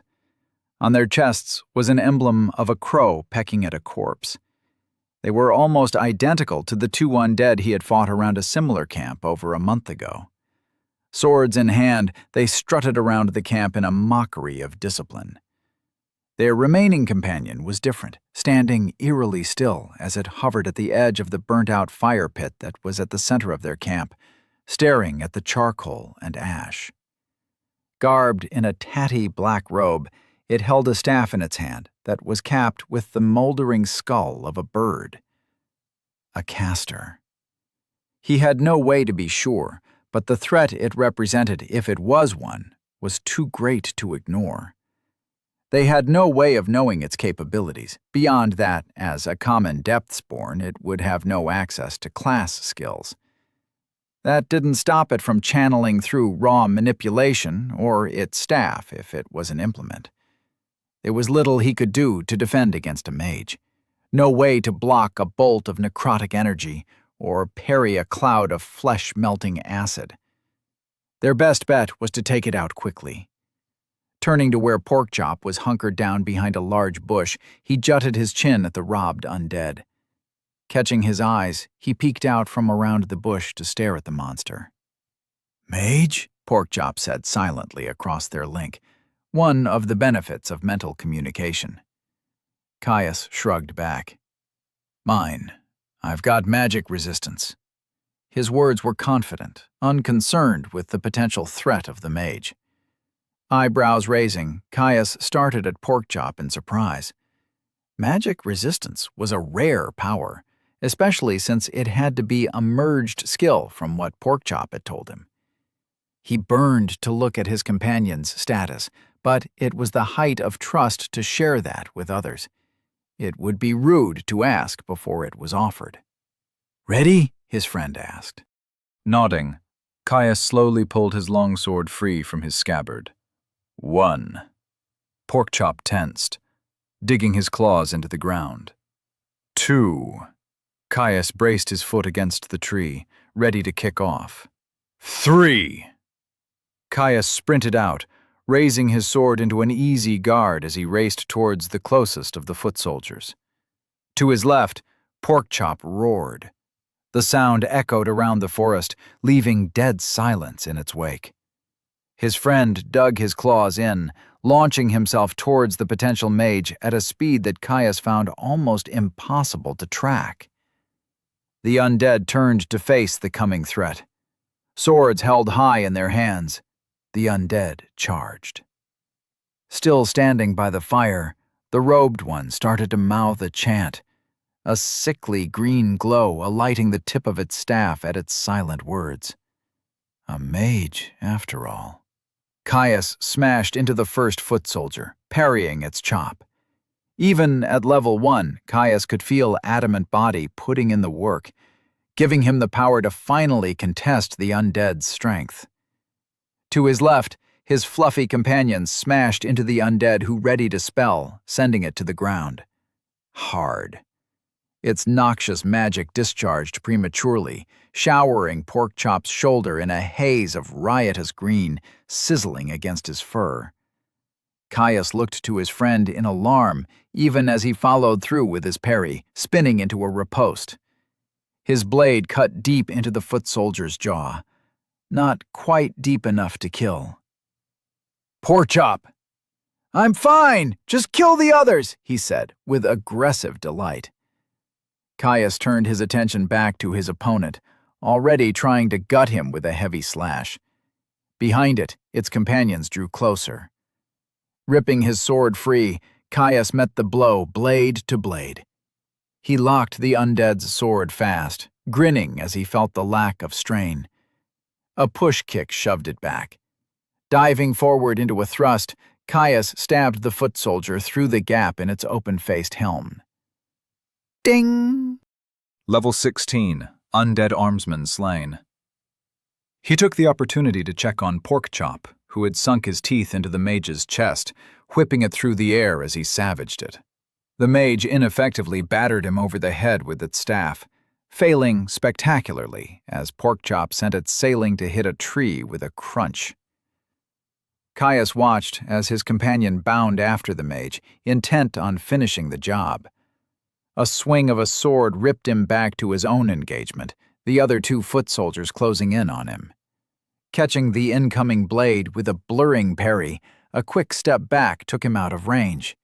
He slashed, cutting a line through the leftmost undead's tabard, revealing the chain underneath. It was enough to knock the undead back, giving him space. The rightmost footman lunged, sword thrusting for his chest. Adamant body or no, the skill was nowhere near high enough level for cloth and leather to protect from a sword thrust. It would be enough for active defense. He parried. Ding! Adamant body has reached level 2. He followed up with a boot to the undead's chest, sending it stumbling back. Caius wheeled on the foot soldier that was recovering from his attack, hammering on its guard. The undead just barely managed to raise its sword to block his overhead chop. Caius raised his blade once more. It came down, swinging past the undead's guard. A feint, one he capitalized on quickly. Flowing into a thrust, he impaled the foot soldier on his blade point. Ding! Level 17, Undead Armsman slain. He heard a crunch behind him. Caius jolted, whirling around, sword at the ready. He found Porkchop standing over the crumpled body of the last foot soldier. He was retching, rubbing one paw repeatedly into the dirt. Caius ran over to him, concerned. "Hey, you okay? Was it the mage?" he asked, hand on Porkchop's back. "No," he whined. "They taste horrible. No more biting," Porkchop wailed. Caius went green. He hadn't considered that. He ran to fetch one of his water skins from his pack, helping to wash out his friend's mouth. He didn't dare to think about what kind of plagues and contagions the undead might hold in their flesh and blood. "I think no more biting is a good idea, you big dumb idiot," Caius said, watching as his friend resorted to chewing on leaves to rid himself of the taste in his mouth. "Bleh. You want their armor?" Porkchop asked, once he had thoroughly cleansed his palate. Caius inspected the bodies of the foot soldiers. They were withered, almost bone-thin, and their chain sat tight against their frames. Curious, but something to consider later. "I don't think it'll fit, bud. Let's just keep moving," he replied, dismissing the option. Caius retrieved his pack, and the pair set off, pushing deeper towards the center of the glade. Underestimate. Caius and Porkchop pushed deeper into the glade. As they moved, the trees grew thicker and taller, slowly choking out their view of the cavern ceiling far above. The underbrush, the curling ferns, bushes, and lichens, grew progressively more difficult to traverse. At first, it was just a problem of growth. Too many plants too close, slowing their journey. Eventually, it got so bad that Caius had to resort to using his longsword as a machete, bushwhacking their way deeper. That was just the start. The bushes, once springy things with flat leaves, grew knurled and twisted, growing thick thorns that stabbed through dense fur and thick canvas alike. The ferns sharpened to a cutting edge, forcing Caius to take care as he chopped his way through. Even the lichens started to shatter like glass. Explorer's toolkit could do little but ease the worst of the discomforts. Worse, as the woods grew sinister and twisted, the ever-present ethereal glow of the canopy above began to dim. Almost unnoticeable at first, the effect grew until the glade was drenched in an ominous half-light. Not even the light from the moss-covered ceiling far above was able to penetrate the gloom, the canopy too thick to let the balming presence of light pass through. The wind stilled, the sudden absence of the sound of rustling leaves setting Caius's teeth on edge. He stopped, listening. Nothing, not even the far-off hoot of some beast. The deep glade was utterly surrounded by dead silence. "I don't like this." Porkchop's words carried with them the distinct feeling of unease. He could see it in the tension of his shoulders, the way his ears constantly flicked, searching for the slightest sound. Porkchop's pupils had widened, dilated so that it was impossible to tell if it was a reaction to the light or fear. "I don't either," Caius called back behind him, clearing a path with heavy swings of his sword. Enchanted steel cut through the underbrush with ease, the blade impossible to dull despite his constant abuse. They pushed onwards, the glade growing darker and more sinister by the minute. Soon the trees towered far above the duo, providing a dim gloom that Caius struggled to see through. The floor of the glade started to change. Brambles and ferns started to hide headstones, and each step through crunchy lichen regularly revealed the cold stone of a grave cover. "Ding! General skill available. Would you like to learn pruning? Common?" Caius turned down the skill with a grumble, cutting through another bramble. He grabbed the twisted branches, hurling them to the side to open the way forward. As soon as it was open, he stopped fast. In front of him lay an open path, scything through the dense knot of thorny plant life that now coated the glade floor. He could barely make it out, the heavy shadow of the deep glade preventing him from seeing more than 15 or so strides in front of him. Flagstones lined the gap in the brambles, a walkway rapidly splitting off in both directions. "I found something. Be careful," he said, creeping forward with his sword held at the ready. Porkchop huffed from behind him, stepping in close to cover the rear. "Don't smell anything. Can't see anything either." "Stand up and check, would you? Can barely see my hand in front of my face, it's so dark," Caius asked. Porkchop had far better night vision than him, at least for now. Any hint of where the path led would help them immensely. Porkchop huffed. Rearing on his back legs, he strained to look through the darkness, swinging his head left and right. Caius saw his head snap to something, to their front and left, before he dropped back to all fours. "Saw something. A building," Porkchop explained. "I can't see the path there, though. Too many bushes. Want to let me go first? Don't need you to clear the way anymore." Caius nodded, stepping forwards onto the mossy flagstones to let his companion pass. Porkchop took point, leading them left down the trail they had found. Grumbling at the lacking light, Caius scanned the area around them, watching for threats. So far there had been nothing, but now that they were heading for a structure, they were bound to run into obstacles. He hoped he could unlock low-light vision before then. There was only one problem. Putting in enough effort to get the system to offer you a skill without there being any threat or challenge was slow. That went double for skills that had no knowledge-based requirements and had no associated action. If he didn't have Porkchop, whose eyes could easily pierce the darkness, he would have turned back far earlier. If he didn't get the skill soon, he was bound to get it in their first fight. The sheer pressure of having to fight while seeing so little would ensure it. Though he was glad it wasn't completely pitch black. He needed some light to get offered the right skill. "Caius, up ahead," his companion said, slowing down his pace. He snapped his attention to the front, peering through the murky shadow, trying to spot movement. "Enemies?" Caius asked. "No," Porkchop said, flicking his ears. "The path. It splits." Caius urged them onwards. After a short distance, he saw what he meant. The section of path they had followed diverged. It shot off to the left and right, while their path forwards continued for a bare dozen strides before suddenly terminating in a tangled wall of vines and needle-like thorns the length of his finger. Explorer's toolkit started to tingle. Mouth pressing into a thin line, Caius considered their options.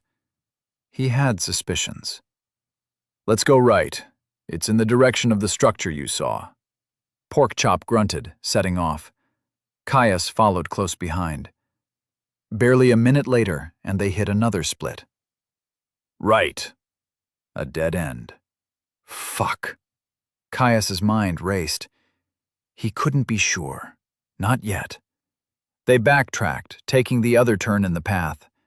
They hit more branching paths. "Direction?" Porkchop asked. Caius shook his head. "Keep following this one."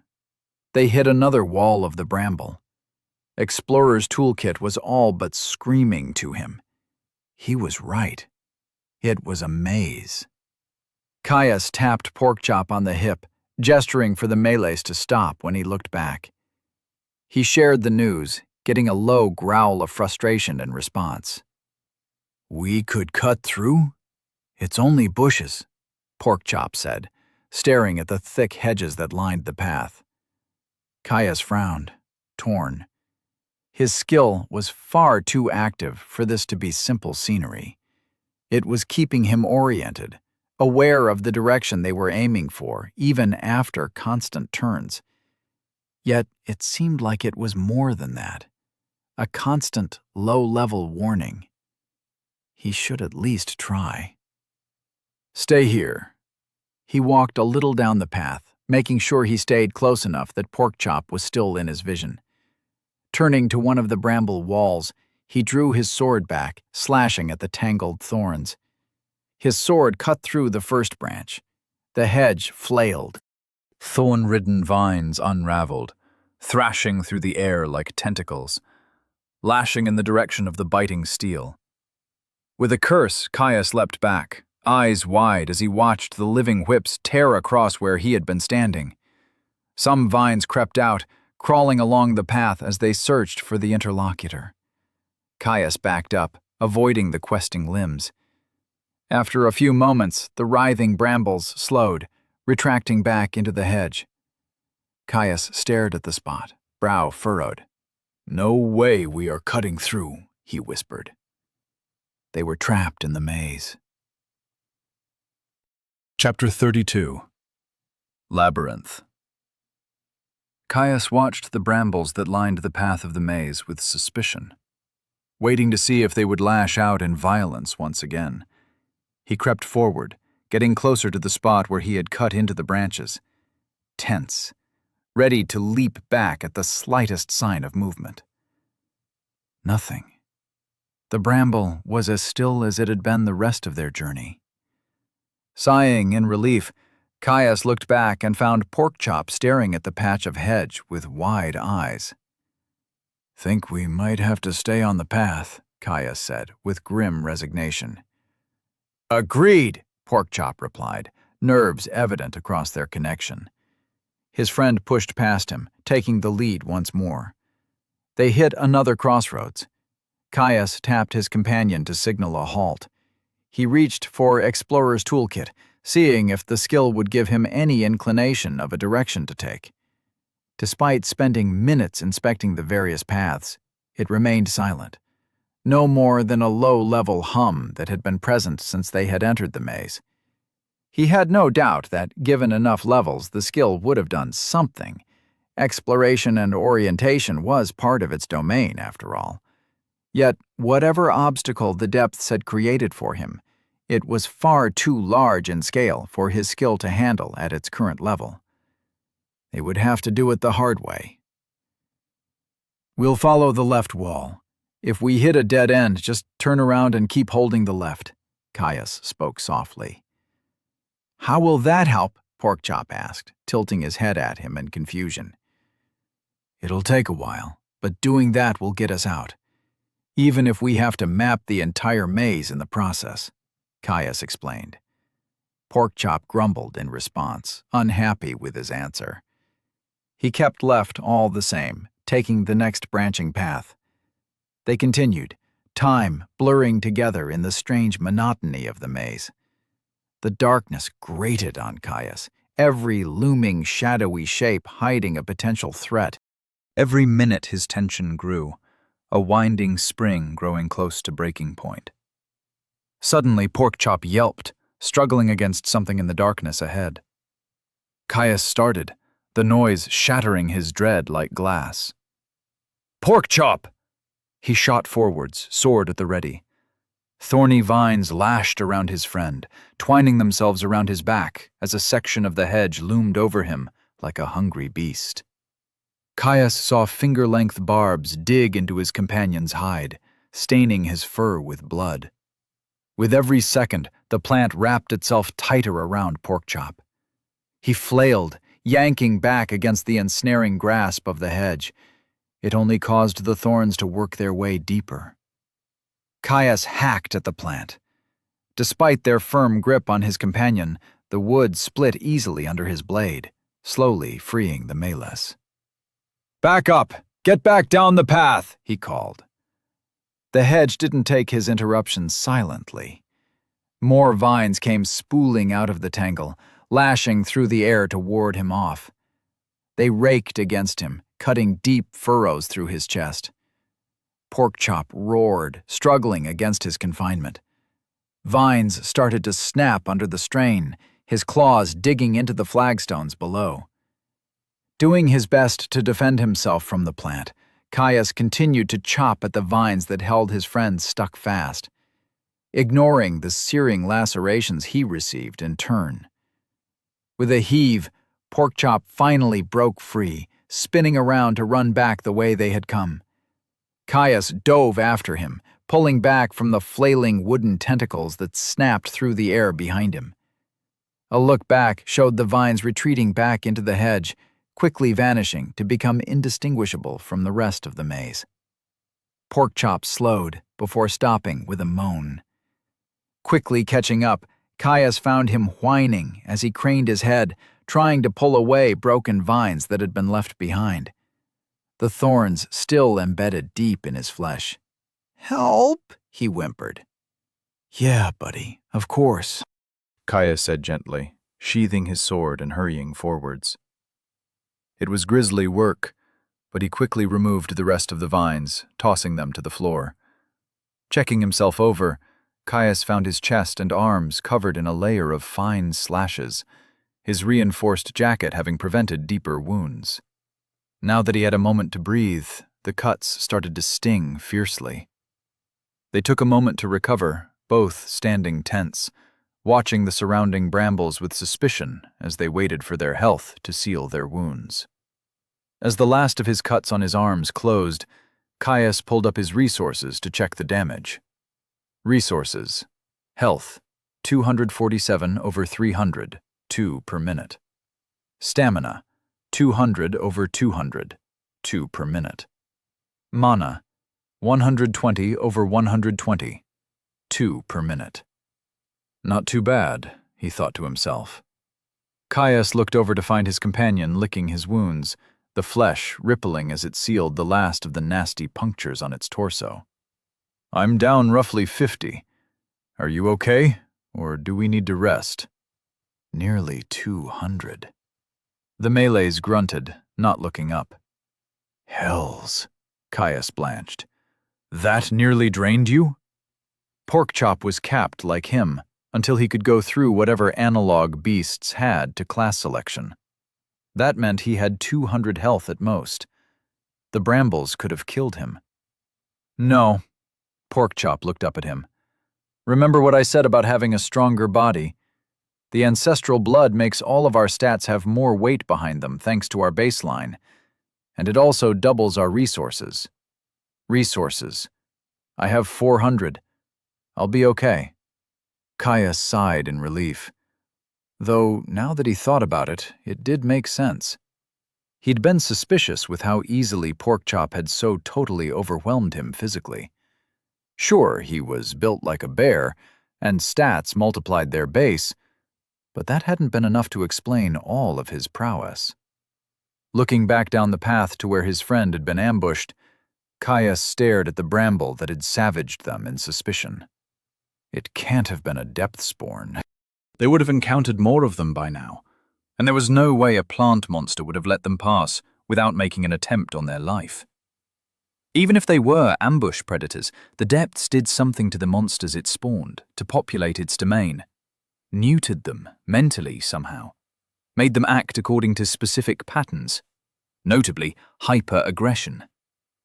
Hell, half the people he had managed to weasel a delving story out of believed that they were only born when someone entered a biome. Spawned whole cloth, as it were. They acted out a barely passable facsimile of life, but one the cracks shone through nonetheless. The way the butcher had simply waited in the lodge for him to enter jumped to mind. No, it couldn't be a monster. They would have run into others by now. He took a step in the direction they had fled from. "Caius?" Porkchop asked with concern. "Don't worry, just checking something," he called back, creeping forward. He strained his eyes in the half-light to catch the sign of anything amiss. As he approached the spot where Porkchop had been ensnared, he slowed. Blood and cut brambles littered the ground, muddying any impressions he could gather from the site of his confrontation. Scanning the bush itself was no help. It was indistinguishable from the rest of the hedge. Even the sections of vine that he and Porkchop had torn free were gone, either regenerated or retracted deep into its inner reaches. Turning back to the ground, Caius watched the floor closely. He knew he was on the right track. Something was here. Explorer's Toolkit wouldn't be calling to him so incessantly if it wasn't. The skill dragged at his attention, nudging his gaze to a gap in the flagstones. Tensing, he moved closer, ready to dive out of the way from so much as a rustle of the bush to his left. It was too bloody dark. He could barely make out anything. Wait. He could just barely see a thin root crawling through the gaps in the stone walkway, zigzagging its way across. He followed it with his eyes. Unsurprisingly, it buried itself into the thin berm of dirt in front of the offending bramble that had assaulted Porkchop. As he got closer, Caius saw fine hairs erupting from the root, sticking up and out from the path about a finger length. If he hadn't been looking so closely, hadn't known the root was there, they would have been all but invisible. Even then, he could barely make them out. The only sign was the faint raising of stone at the edges of the root, pushed upwards by the plant.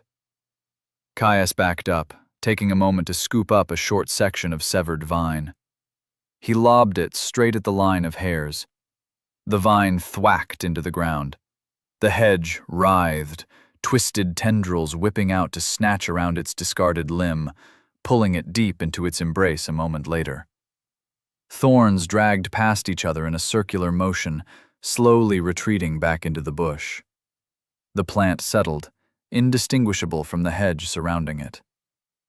"You found something?" Porkchop called from behind him. "Yeah, a trap," Caius said grimly, his shoulders tense. "Which means I'm going to have to lead, since I'm the one with the skill to sense them." Porkchop let out a slow rumble, padding over to come up behind him. "I don't like that." "Me either, bud," Caius sighed. "Me either." Their progress slowed to a crawl, Caius forced to watch the ground with razor intent, looking out for the slightest sign of a triggering root. They almost stumbled headfirst into the next two traps, the darkness so dense that Caius wasn't able to see the faint, telltale buckling of stone until he was only a few strides away. The tense atmosphere that had surrounded them since they entered the maze only grew heavier. Steps were slow and measured, and both Caius and Porkchop kept their gazes firmly locked on the ground just in front of them, only to miss the faint rustle from the trees and the dark shapes dropping from the canopy far above them. Caius cursed in surprise as something landed on his back, thick fingers scratched at his neck. More shapes landed in the darkness in front of him, their forms obscured. Caius grabbed the thing on his back, fingers sinking deep into greasy fur as he ripped it off him. He tossed the figure into the darkness ahead, readying his blade. Behind him, Porkchop roared. "More behind! You focus ahead!" Porkchop roared for a second time, sounds of battle quickly following. To his front, Caius could barely make out what he was facing, silent figures blurring in shadow as they loped along on their front limbs. Gritting his teeth, he slashed at the approaching monsters, sweeping his sword in wide arcs, forcing the creatures back. He could barely tell their numbers, only that there were more than 4. One of them jumped towards him. He responded with a slash, cutting deep into its chest. It was a monkey, though its fur was mank, and looked like it had been torn out in great patches that had taken the skin with it. Undead beasts. Great. The others took advantage of his preoccupation, throwing themselves forwards with arms outstretched. He tried to ward them off with another wide slash of his blade, but one got through. Thick fangs sunk deep into his forearm. "Ding! Adamant body has reached level 3. Caius yelled in pain, feeling the teeth grind against bone. He grabbed the monkey by the scruff of its neck, ripping it free.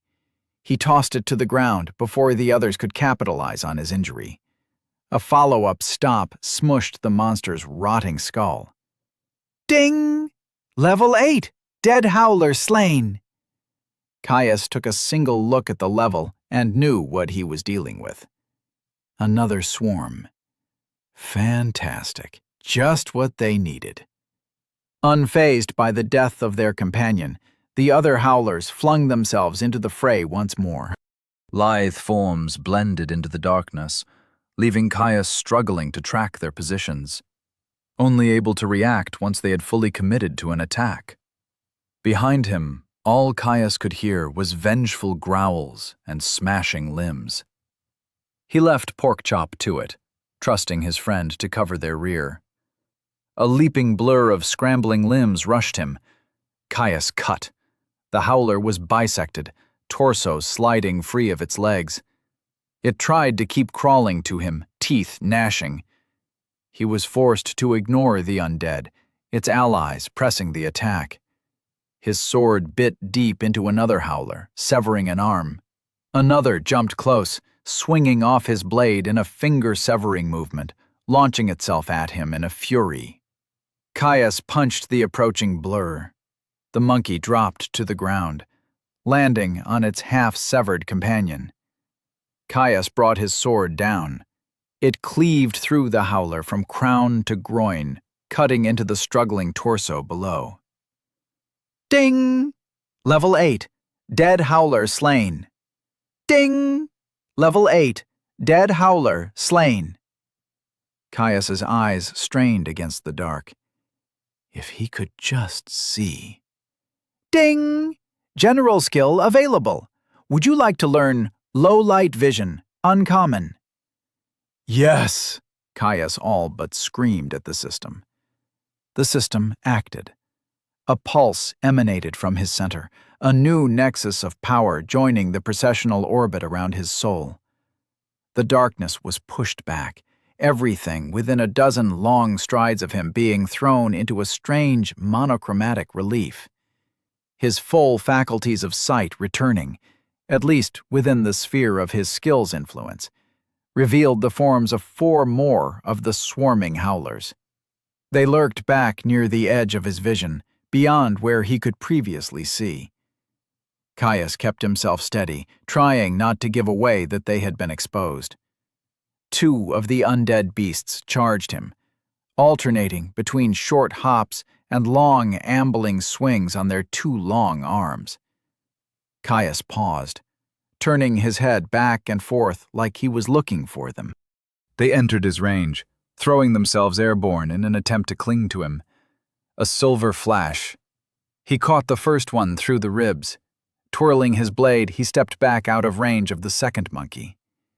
Bringing his sword came back around in a heavy overhand chop, shearing through the howler's skull. Ding! Level 8. Dead howler slain. Half crippled, the other howler dragged itself along the ground in an attempt to reach him. Its 2 remaining companions charged. 2 quick cuts were all he needed. A final stab for the one on the ground. Ding! Level 8. Dead howler slain. Ding! Level 8. Dead howler slain. Ding! Level 8. Dead howler slain. Whirling around, Caius was treated to the sight of a massacre. The howlers had clearly identified Porkchop as the greater threat. Easily, 15 crushed bodies littered the narrow strip of flagstones. Most were pulped, but a few still twitched, trying to claw themselves along the ground, even if they were more mush than threat. Porkchop was still furiously engaged in battle.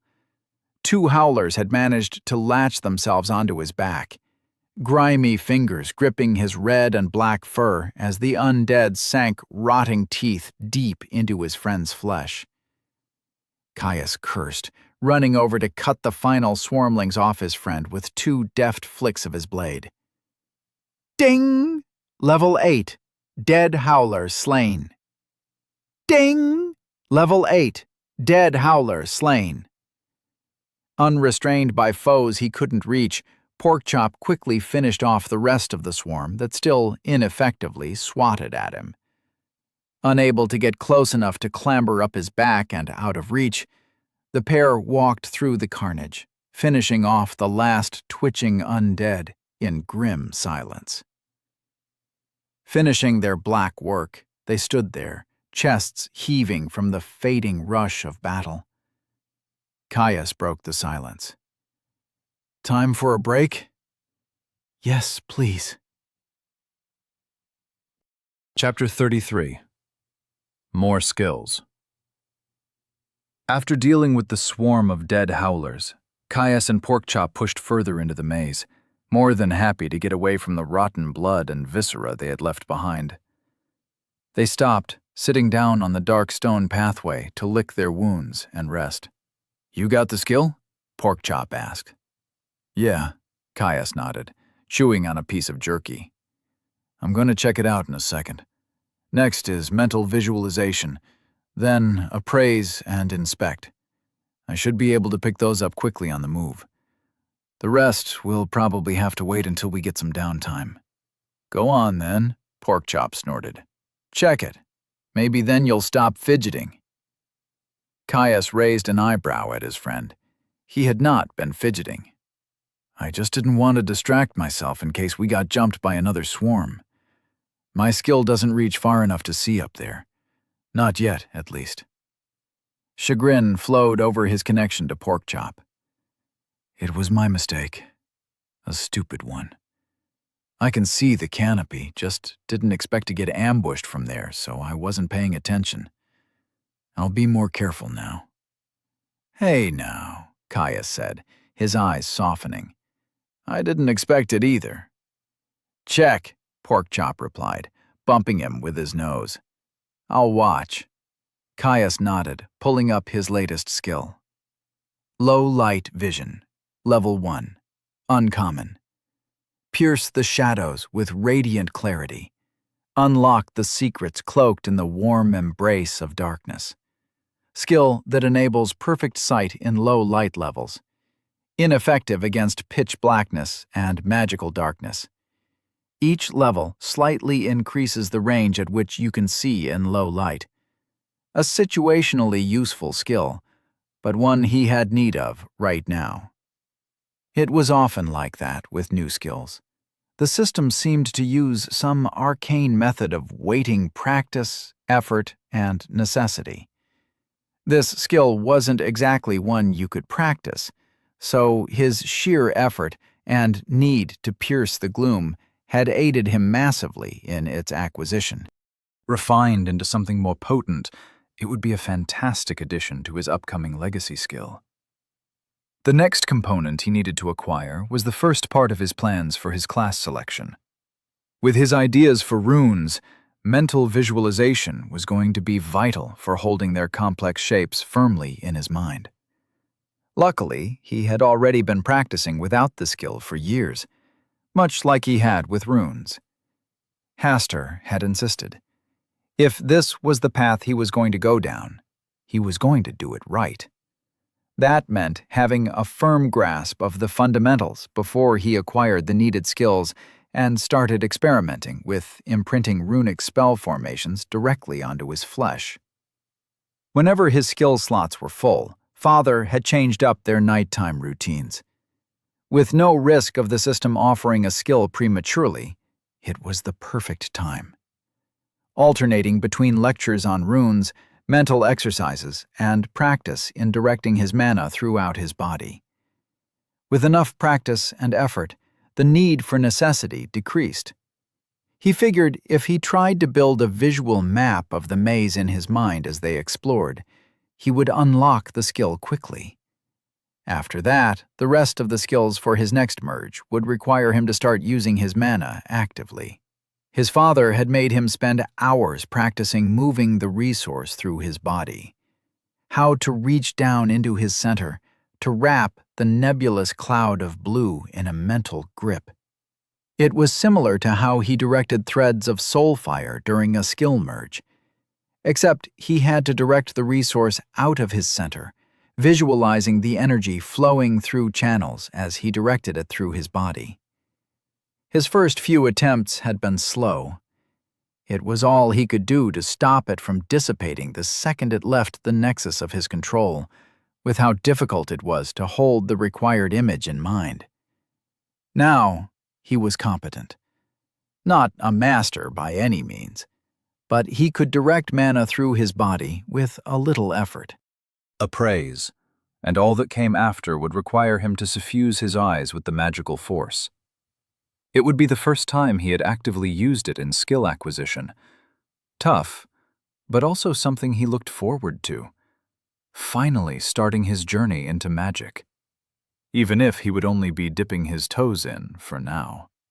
Caius bubbled with the anticipation of taking another step towards his class, towards the power necessary to defeat the Guardian. It was something he could control, could change with his own power. After getting separated from his father and being at the mercy of the fates, he finally felt like he was forging his own path. Though, thinking of his future, the notification he had received after eating the natural treasure still scratched at him. What did it mean to be observed, truly? Even when he escaped, he would only be able to ask Father. If he was alive. Anyone else, and he risked being branded as a madman, or worse, snatched up by someone too powerful to resist, to be plumbed for what he knew. Even if he ignored the risk to his own safety, he didn't want the news to get out. If people started shoving unclassed into the depths in an attempt to find natural treasures, hundreds would die at best. No. Better if he went to one of the larger cities and looked through their libraries on his own terms. Maybe Mistral? It was the home of the academies. If anyone had recorded anything concrete, it would be there. Something to think about when he had escaped and found out Father's fate. Although, his eyes flicked over to Porkchop. The melees were knowledgeable, far more than he had expected for beasts. Their matriarchs were something else. He might know something. On the other hand, he knew so little of what it meant. What if Porkchop thought it was something dangerous, made him dangerous? He'd only known him for a few months. Maybe he should keep it to himself. At least for now. Porkchop opened his eyes, noticing Caius's gaze. Yes? Nothing, just thinking. The two returned to silence, waiting for their resources to recover before they set off further into the maze once more. As the pair descended deeper into the maze, Caius relied heavily on his new low-light vision. It made identifying the thin, snaking roots that triggered the grasping brambles far less painstaking. No longer required to slow down to a crawl just to ensure he didn't miss a hint in the darkness, their pace picked up. Though that didn't mean they rushed. Not all of the trigger roots were so easy to catch. Some barely shifted the flagstones on the path at all, forcing him to lean on the warning pings of Explorer's toolkit as they moved. More than once he had to stop fast, his foot hovering mid-step thanks to a blared scream of warning in his mind. A closer look would often reveal a root buried deep in the earth. The only sight of its presence, a line of almost invisible hairs poking a finger length out from the stone. The pressure did wonders for his skill growth, though. Ding! Low-light vision has reached level 2. Ding! Low-light vision has reached level 3. Ding! Explorer's toolkit has reached level 7. Ding! Low-light vision has reached level 4. The bubble of monochromatic sight pushed further out with each level, adding a dozen or so strides to the range of his vision. With every increase, identifying further traps became just that little bit easier, as he was able to survey more and more of the path they took. Thanks to Explorer's toolkit absorbing orienteering, Caius never lost their sense of direction. No matter how many times they were forced to double back and take a new route, he could feel that they were getting closer. Slowly closing the distance to the far-off structure that Porkchop had spotted before they entered the maze. He could also tell that they were spiraling inwards, gradually but inevitably. It seems that wherever they were heading, the maze surrounded it as a thick wall of bramble. The entire time, Caius made the effort to start creating a visualized map of the path they had taken. It was ruinously complex.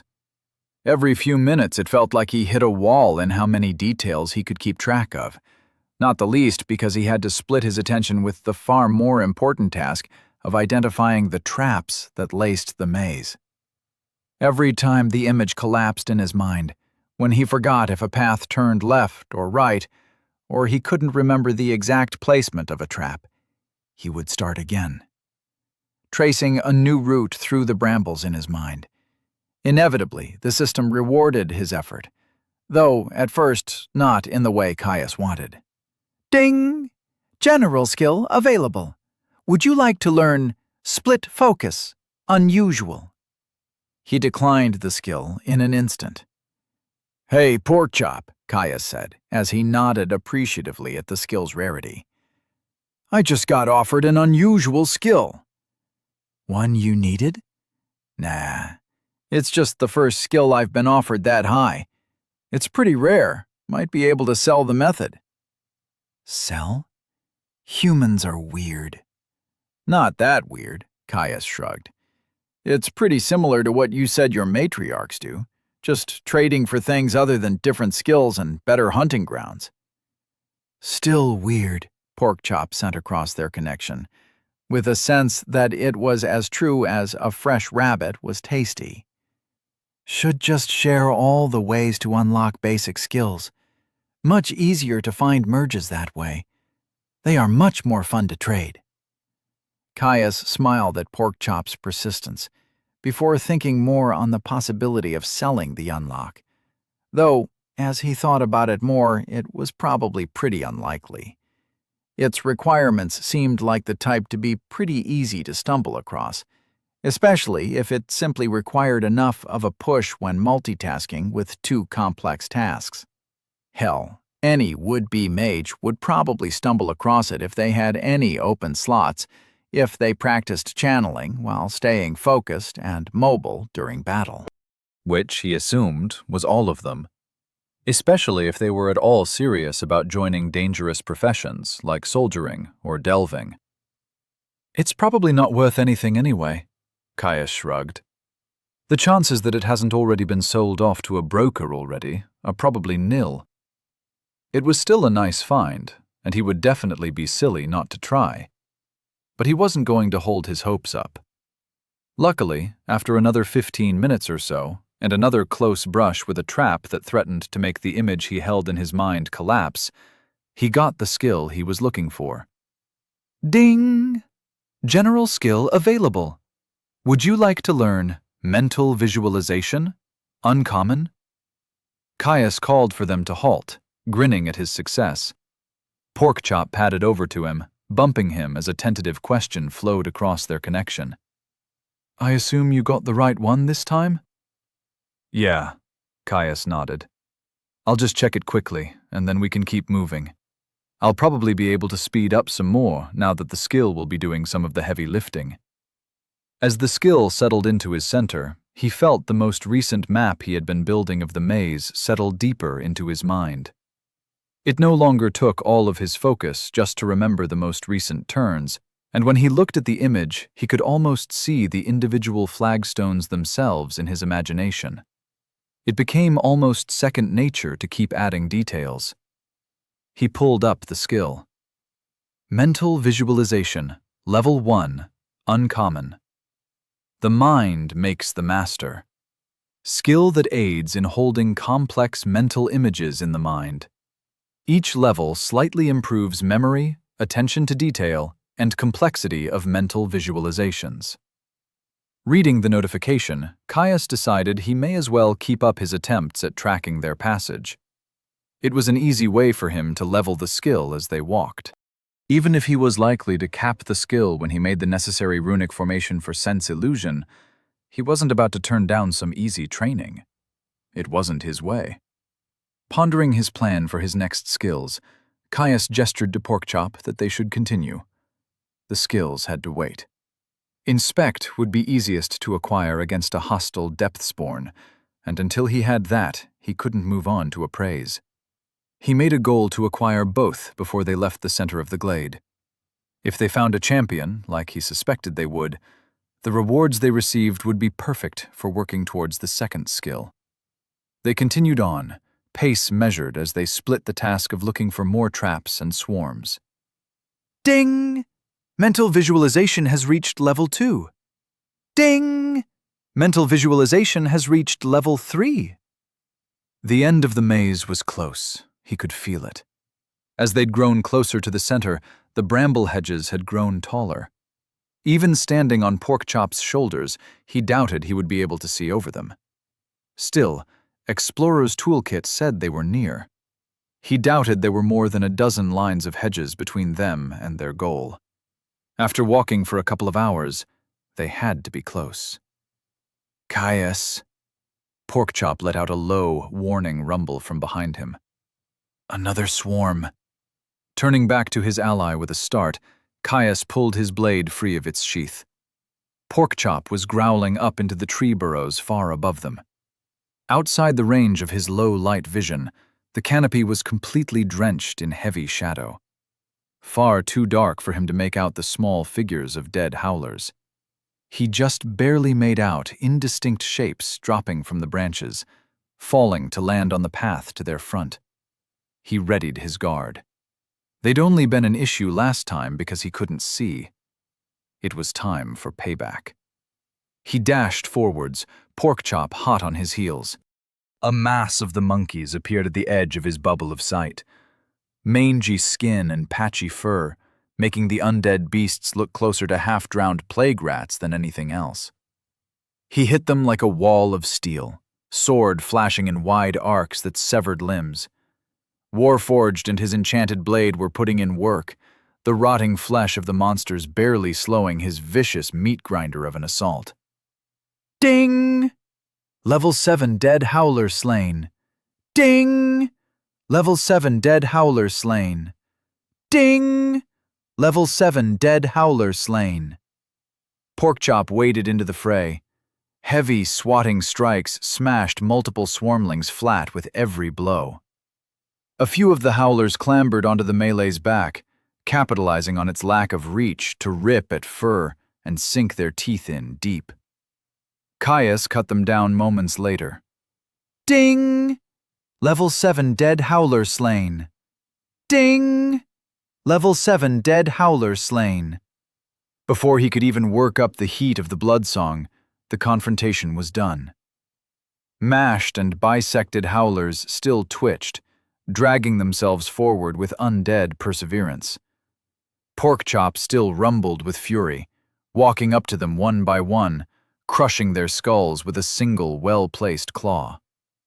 One howler, severed from clavicle to opposing hip, was little more than a head and an arm. A shattered ribcage weighed it down, putrescent organs spilling behind it in a sickening trail. Porkchop moved to end it. Wait, I need this one. Chapter 34. Inspect. Caius stared at the dead howler that was pulling itself along the ground towards him.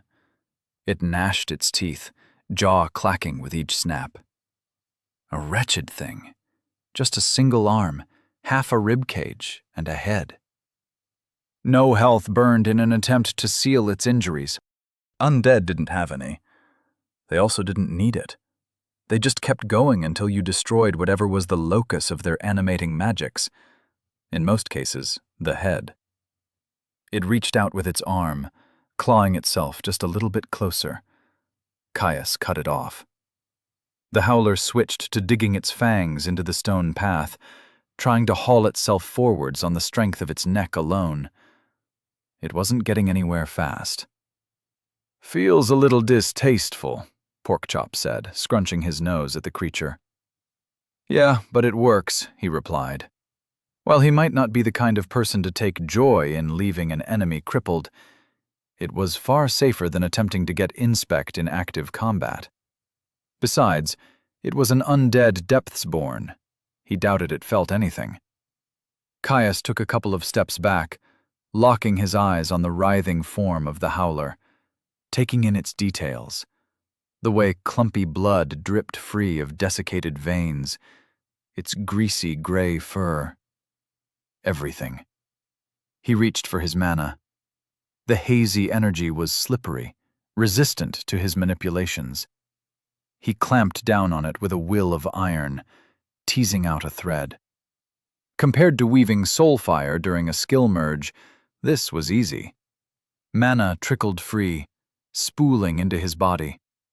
As it left his center, it tried to disperse, to vanish into his surrounding tissues and dissipate slowly to join the ambient power in the air around him. He refused. Guiding the mana to his eyes, he slackened his grip on the power that entered the organ, letting it suffuse the orb, but no further. His eyes started to weep, the buildup of magical charge stinging delicate flesh. Vision blurring, he gazed deep into the howler's form, dissecting it, analyzing. A headache started to form, the mental toll of holding the volatile energy in stasis taking its due. This was nothing. He would have to endure far, far more once he started working true magic. Ding! Intelligence has reached level 13. Refusing to let the distraction break his focus, Caius funneled more mana into his eyes, saturating his vision. His control was a little finer, a little more deft than it had been just moments before. He felt his grip pushed back, his eyes refusing to absorb more of the mystic energy. They were saturated. With a sigh of relief, he dropped his hold on the thread of mana that left his center, the thin stream quickly dissipating. The power in his eyes he held steady. Seconds ticked over into minutes, Caius observing the writing form of the Dark Howler. Something flickered in his vision. Ding! General skill available. Would you like to learn Inspect, Rare? Yes, He thought, slumping as he released his grip on the infused mana in his eyes. He rubbed them, the organs irritated from an infusion of the raw power. Dark Howler, Level 7. Depthsborn, Undead Beast, Swarmling. Kill it, he grumbled, trying to blink away the blurring tears that sprung from his eyes. He heard a grunt, then a squish. Gross. Caius opened his eyes to see Porkchop trying to scrape foul-smelling mush from his paws. Gross indeed. Let's get out of here, he suggested, suppressing a gag. He thought he'd had a strong stomach, but rotting corpses was a bit much, even for him. The pair set off. Caius still thought they were getting close to the end of the maze. Explorer's toolkit had started to nudge at him something fierce. While they walked, Caius pulled up the description of his latest skill, not wanting to take the moment of relative calm for granted. He doubted it would last any further than the exit. There was no way the depths would put a nice little picnic spot at the center of somewhere so blatantly ominous. Inspect, Level 1, Rare. The eyes are the window to the soul. The soul is a window to something much greater. Skill that enables slight insight into the status of system-integrated entities. Level disparity and skills can block this insight. Each level slightly increases the skill's ability to overcome level disparity and insight blocking effects. Caius nodded in satisfaction as he read the skill. Inspect was probably among the most famous known skills there were. As a pair with Appraise, it was one half of the most widely known legacy skill in existence, Identify. Not every Delver had Identify, but any team that didn't have at least one dedicated scout with the skill, or at the very least Inspect, was considered to be reckless at best, suicidally idiotic at worst. It was just that valuable. Being able to evaluate threats before you engaged them could mean the difference between life and death, especially in the world above, where beasts and other monsters did not follow the staggered progression of the depths. It was actually Appraise that eked out the win down below. Insight into the exact functions of the various treasures that could be found in its halls meant quick decisions on what should be stored, used, kept, or tossed. The very best teams had people with inspect-type skills of a higher rarity, or occasionally a merged ocular skill. The kind that revealed greater information than the bare-bones insight that identify and inspect gave you. Unfortunately, his upcoming ocular skill, true sight, was not one of the skills that gave greater insight. It didn't bother him. The other benefits it would confer would be more than enough to satisfy him. Caius, Porkchop interrupted. I see it. The end. Sharpening his eyes, Caius tried to peer into the shadowy depths that hovered just outside the sphere of his low-light vision. The gloom was intense, almost impenetrable. Vague, shifting shapes danced in the black, making it impossible for him to make anything out. I can't. Too far for my skill. What do you see? He whispered, laying a hand on the comforting hilt of his sword. Porkchop huffed, standing stock still as he stared into the blackness with ease, locking his steely gaze on figures unseen. Twice as far since the last bend, there's an opening in the hedge. Then lots and lots and lots of graves. Some small buildings, lots of undead, some heavily armored. Porkchop relayed what he saw. Caius bit his cheek. That didn't sound great. No matter how much he tried, Porkchop was still getting comfortable with numbers. For him to not even try suggested a significant force. As it stood, he would only be able to see them if they got within 40 or so paces of him. Enough he wouldn't be surrounded, but not great for creating a strategy to take them down methodically. He had to trust Porkchop. Can we do it? His voice was firm. Porkchop looked at him, blatantly offended. Of course! We are strong! A grin split his face. The bloodsong started to glimmer deep in his chest. It was risky, but this is what he had intended to do. Push himself. It was the best way to grow. To get strong enough to explore where no one had before, like he'd always wanted to. He'd promised himself he was going to hunt down champions, so he would. He had rapid adaptation to resist and reduce all afflictions, adamant body to withstand physical assault, Warforged aiding him to be a master of the blade, his strikes rending flesh with ease, and Explorer's toolkit to find where to cut. If he didn't take the leap now, he didn't deserve the honor of being the final scion of Unterstern. Let's go, then. They entered a massive cemetery. Neat rows of stone graves sprawled across the gloom in structured grids.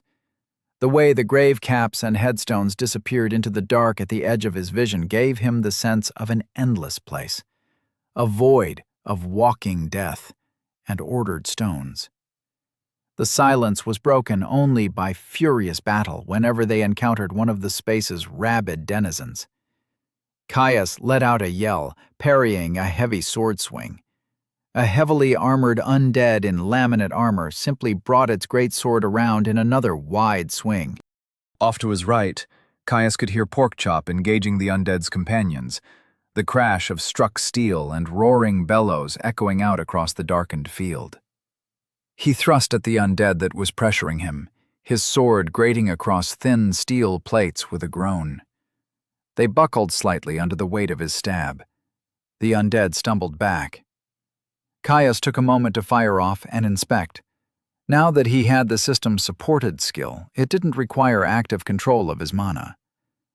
Grave-bound sentinel, level, capital. Ding! Inspect has reached level 2.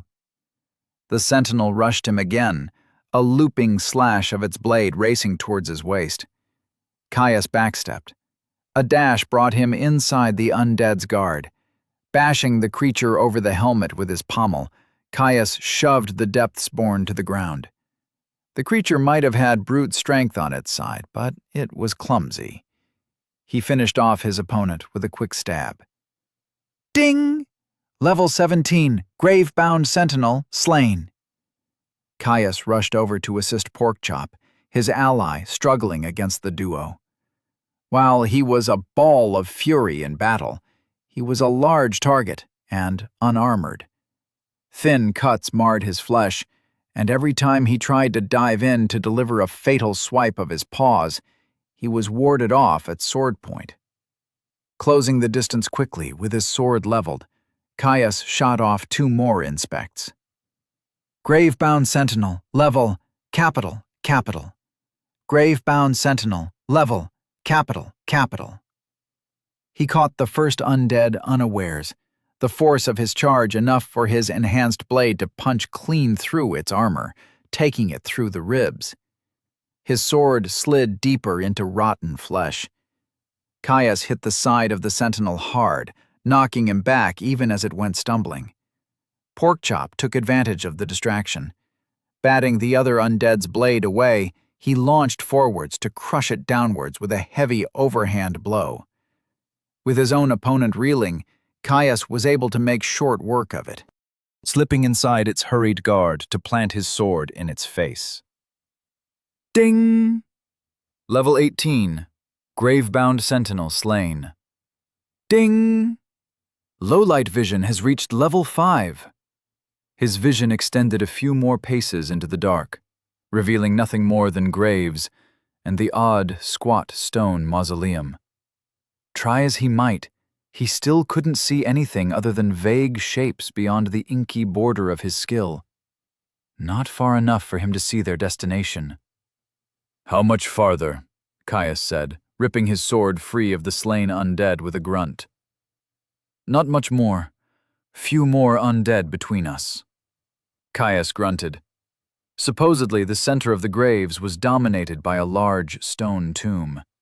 If they were going to find a champion, it would be there. "Do we clear out the graves first? They haven't been too difficult with both of us working together." So far, the darkness had been working in their favor. The lack of light hampered the undead's already questionable senses. Porkchop had been guiding them into picking them off in small groups, never quite too much for them to handle. "It wouldn't take us too long," Porkchop assented, "and it would stop them clawing our backs like weasels." Caius nodded. He had thought the same thing. He assumed there was a champion waiting for them in the center. If it somehow pulled the Depthsborn in from the graves, and they were surrounded, it would be the end of them. The pair prowled through the darkened headstones, mowing their way through isolated groups of undead. He knew that alone and without low-light vision, even a single one of the sentinels would have pushed him to the brink, let alone the groups of 2 to 4 they wandered in. Yet with his skill and Porkchop by his side, they disrupted their formations before they could raise an effective defense, surprise and initiative on their sides. As they fought, Caius's skills slowly improved. Low-light vision progressively expanded as he continually fought in darkness. Lithe footwork and glancing light wounds worked to stress adamant body. Continual usage grew in spect, and a constant search for openings pushed Explorer's toolkit. Ding! Low-light vision has reached level 6. Ding! Low-light vision has reached level 7. Ding! Adamant body has reached level 4. Ding! Explorer's toolkit has reached level 8. Ding! Inspect has reached level 3. Ding!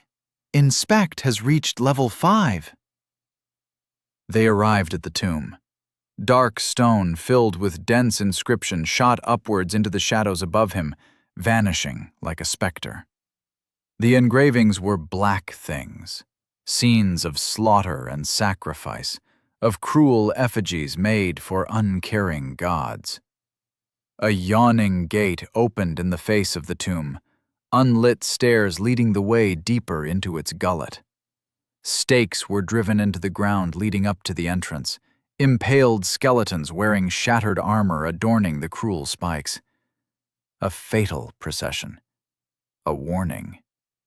Evil air drifted out from the tomb, causing Explorer's toolkit to flare. Whatever lay in its foul depths would not be cowed easily. Caius snorted at the grisly sight. Any fear he might have felt at the defiled bodies and ill omens was muted by the fact that he knew they were a creation of the depths. The champion would be dangerous. The others had been too. Even if it nearly killed him, he would use the monster as fuel for his ascension. "Come," Caius slapped Porkchop on the shoulder. "Let us show them our mettle."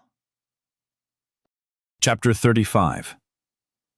Tom Lord Caius descended the wide, blocky stairs that led deeper into the mausoleum that had laid at the center of the glade. Each step was just a little too tall, a little too wide to walk down comfortably. Their faces were carved in deep reliefs, yet more scenes of death and slaughter like those that were engraved on the exterior wall. Caius itched to race down the stairs. The rewards that each champion protected were another potential edge he would have in his inevitable confrontation with the Guardian. Plus, they pushed him. His fights with the bear and the butcher had been some of the best he had ever had, both in terms of skill growth and in how it made his heart race. He could already feel his blood heating up at the thought of what lay at the bottom of this macabre descent into the earth. Porkchop padded alongside him, huffing as he eyed the endless rows of coffins recessed into the walls, stacking high up to the ceiling. "This feels wrong." The words colored with discomfort as they flowed across his connection with his friend. "Yeah." Caius kept walking down the stairs, trying to make out what he could beyond the limited range of his low-light vision. "I don't like it either. Whole place gives me the creeps." "No," Porkchop shook his head, having started to pick up on Caius's body language. "Not the building. The bodies shouldn't be kept from the earth." "Oh?" Caius looked over to Porkchop. "We mostly do that. Only the rich are buried in something like this. You do know those stones outside had bodies buried under them, right? Or at least they would if the depths had put them there." He didn't know how deep the recreation of environments went. Porkchop's ears flicked back, stopping dead on the stairs. "Outside was a field of the dead?" Porkchop asked, mortification spilling across their link. Caius couldn't help but snort at Porkchop's surprise. It broke his tension, distracting him from his rising anticipation. He could tell from their link that Porkchop was more creeped out than offended. "Why didn't you tell me?" Porkchop yelled, embarrassed as he ran after him. "I thought it was obvious. There were bloody walking corpses everywhere," Caius said back, with a disbelieving shake of his head.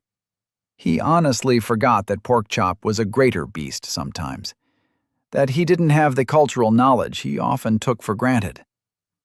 "Wait, if those stones are where bodies are, then what about where we were wrestling? At the church?"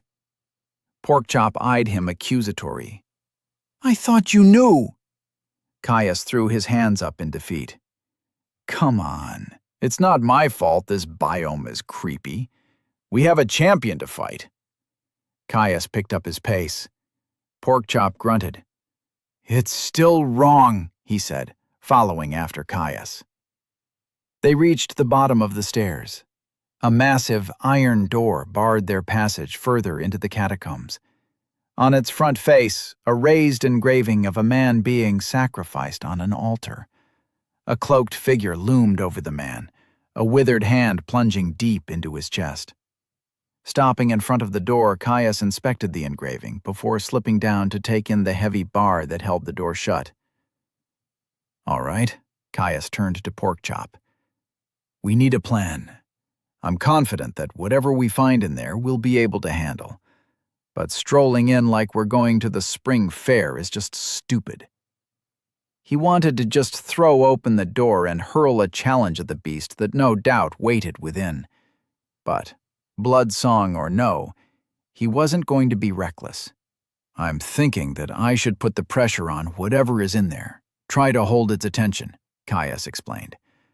"I'm a bit more mobile than you, and with a sword I can actually parry and block without getting cut up. I'll try to flank? Porkchop asked, enthusiastically, clearly getting excited for the battle ahead. He gave Porkchop one sharp nod. What of your crystal manipulation? You've mentioned you have it, but I haven't seen you use it. Maybe. Porkchop tilted his head. Raw manipulation is slow, especially at a low level and without other skills to support it. Claws are usually better. If you distract them well enough, it might work, if a physical assault won't work.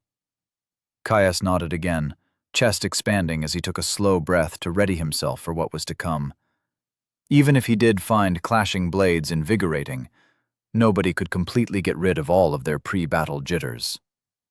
It was a little loose to be truly considered a plan, but at the very least it gave them clearly defined roles.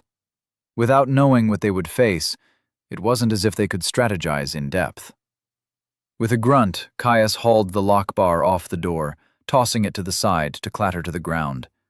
He dug in, yanking on the heavy iron gate that slowly creaked open. The open portal revealed a room too far for his low-light vision to pierce completely. Caius stepped through, Porkchop close behind. Embedded sconces on the wall flashed to light, highlighting the room in a soft orange light.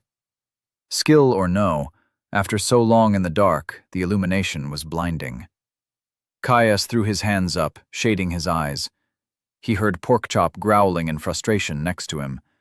He must have been similarly affected. Eyes adjusting quickly, Caius returned his hand back to his blade and took his first good look at the room. Wide and high-ceilinged, it was easily large enough that it must have stretched under a good chunk of the graveyard above. A raised plinth dominated its center. A large golden sarcophagus glimmered in the firelight on its top. Otherwise, the space was completely empty.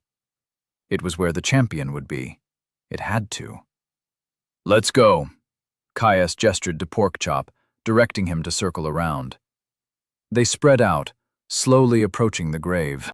As he drew near, Caius could make out that the sarcophagus was clearly fashioned after the creature that had been set into the doors to the chamber. A heavy grind sound started to emanate from the coffin. Shit. Caius started to run. The lid of the sarcophagus slid open, defying gravity as it inched its way out over open air. A figure rose out of its confines. Flat as a board, the black-garbed undead floated straight up. Caius kept running, flicking off and inspect. Tom Blord Zerks, level quote-unquote, definitely the champion. To his left, Caius saw Porkchop sprinting, trying to circle around the raising figure. After it had reached a few long strides in height, the Tom Blord snapped upright, still stiff, with its hands crossed over its chest. Decrepit eyelids opened to reveal empty orbits. They ignited in a green balefire a moment later. Caius's skin prickled under its gaze. Ding! You have challenged a champion, Tom Blord Zerks. Caius watched Zerks slide through the air faster than he could run, darting away from both him and Porkchop. The undead's body stayed rigid, only tilting slightly in the direction it moved. It stopped halfway across the room. One gnarled hand snapped out from its chest. Hovering, unmoving, a ghastly green light started to grow in intensity in the palm of its hand.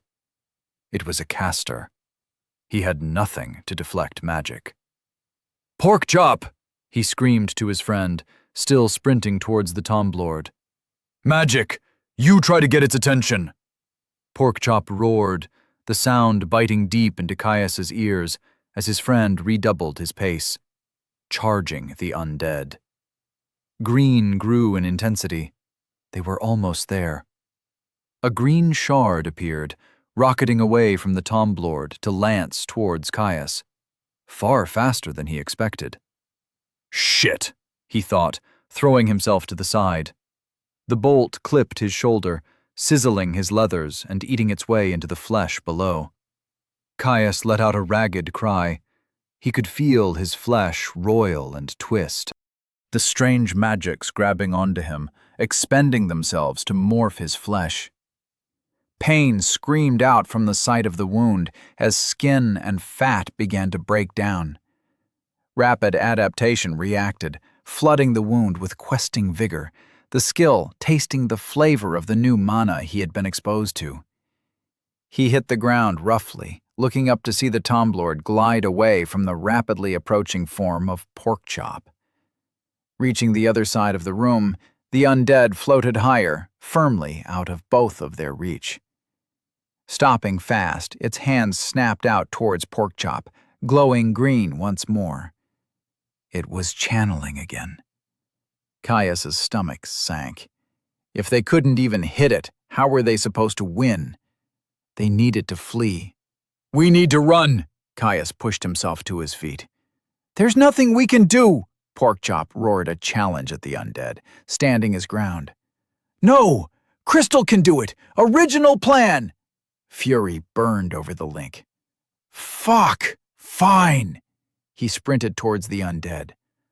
"Look here, you gangrenous bastard!" he yelled, trying to grab the champion's attention. Caius ripped his hunting knife from his belt, sending it hurling end over end towards the Tomlord.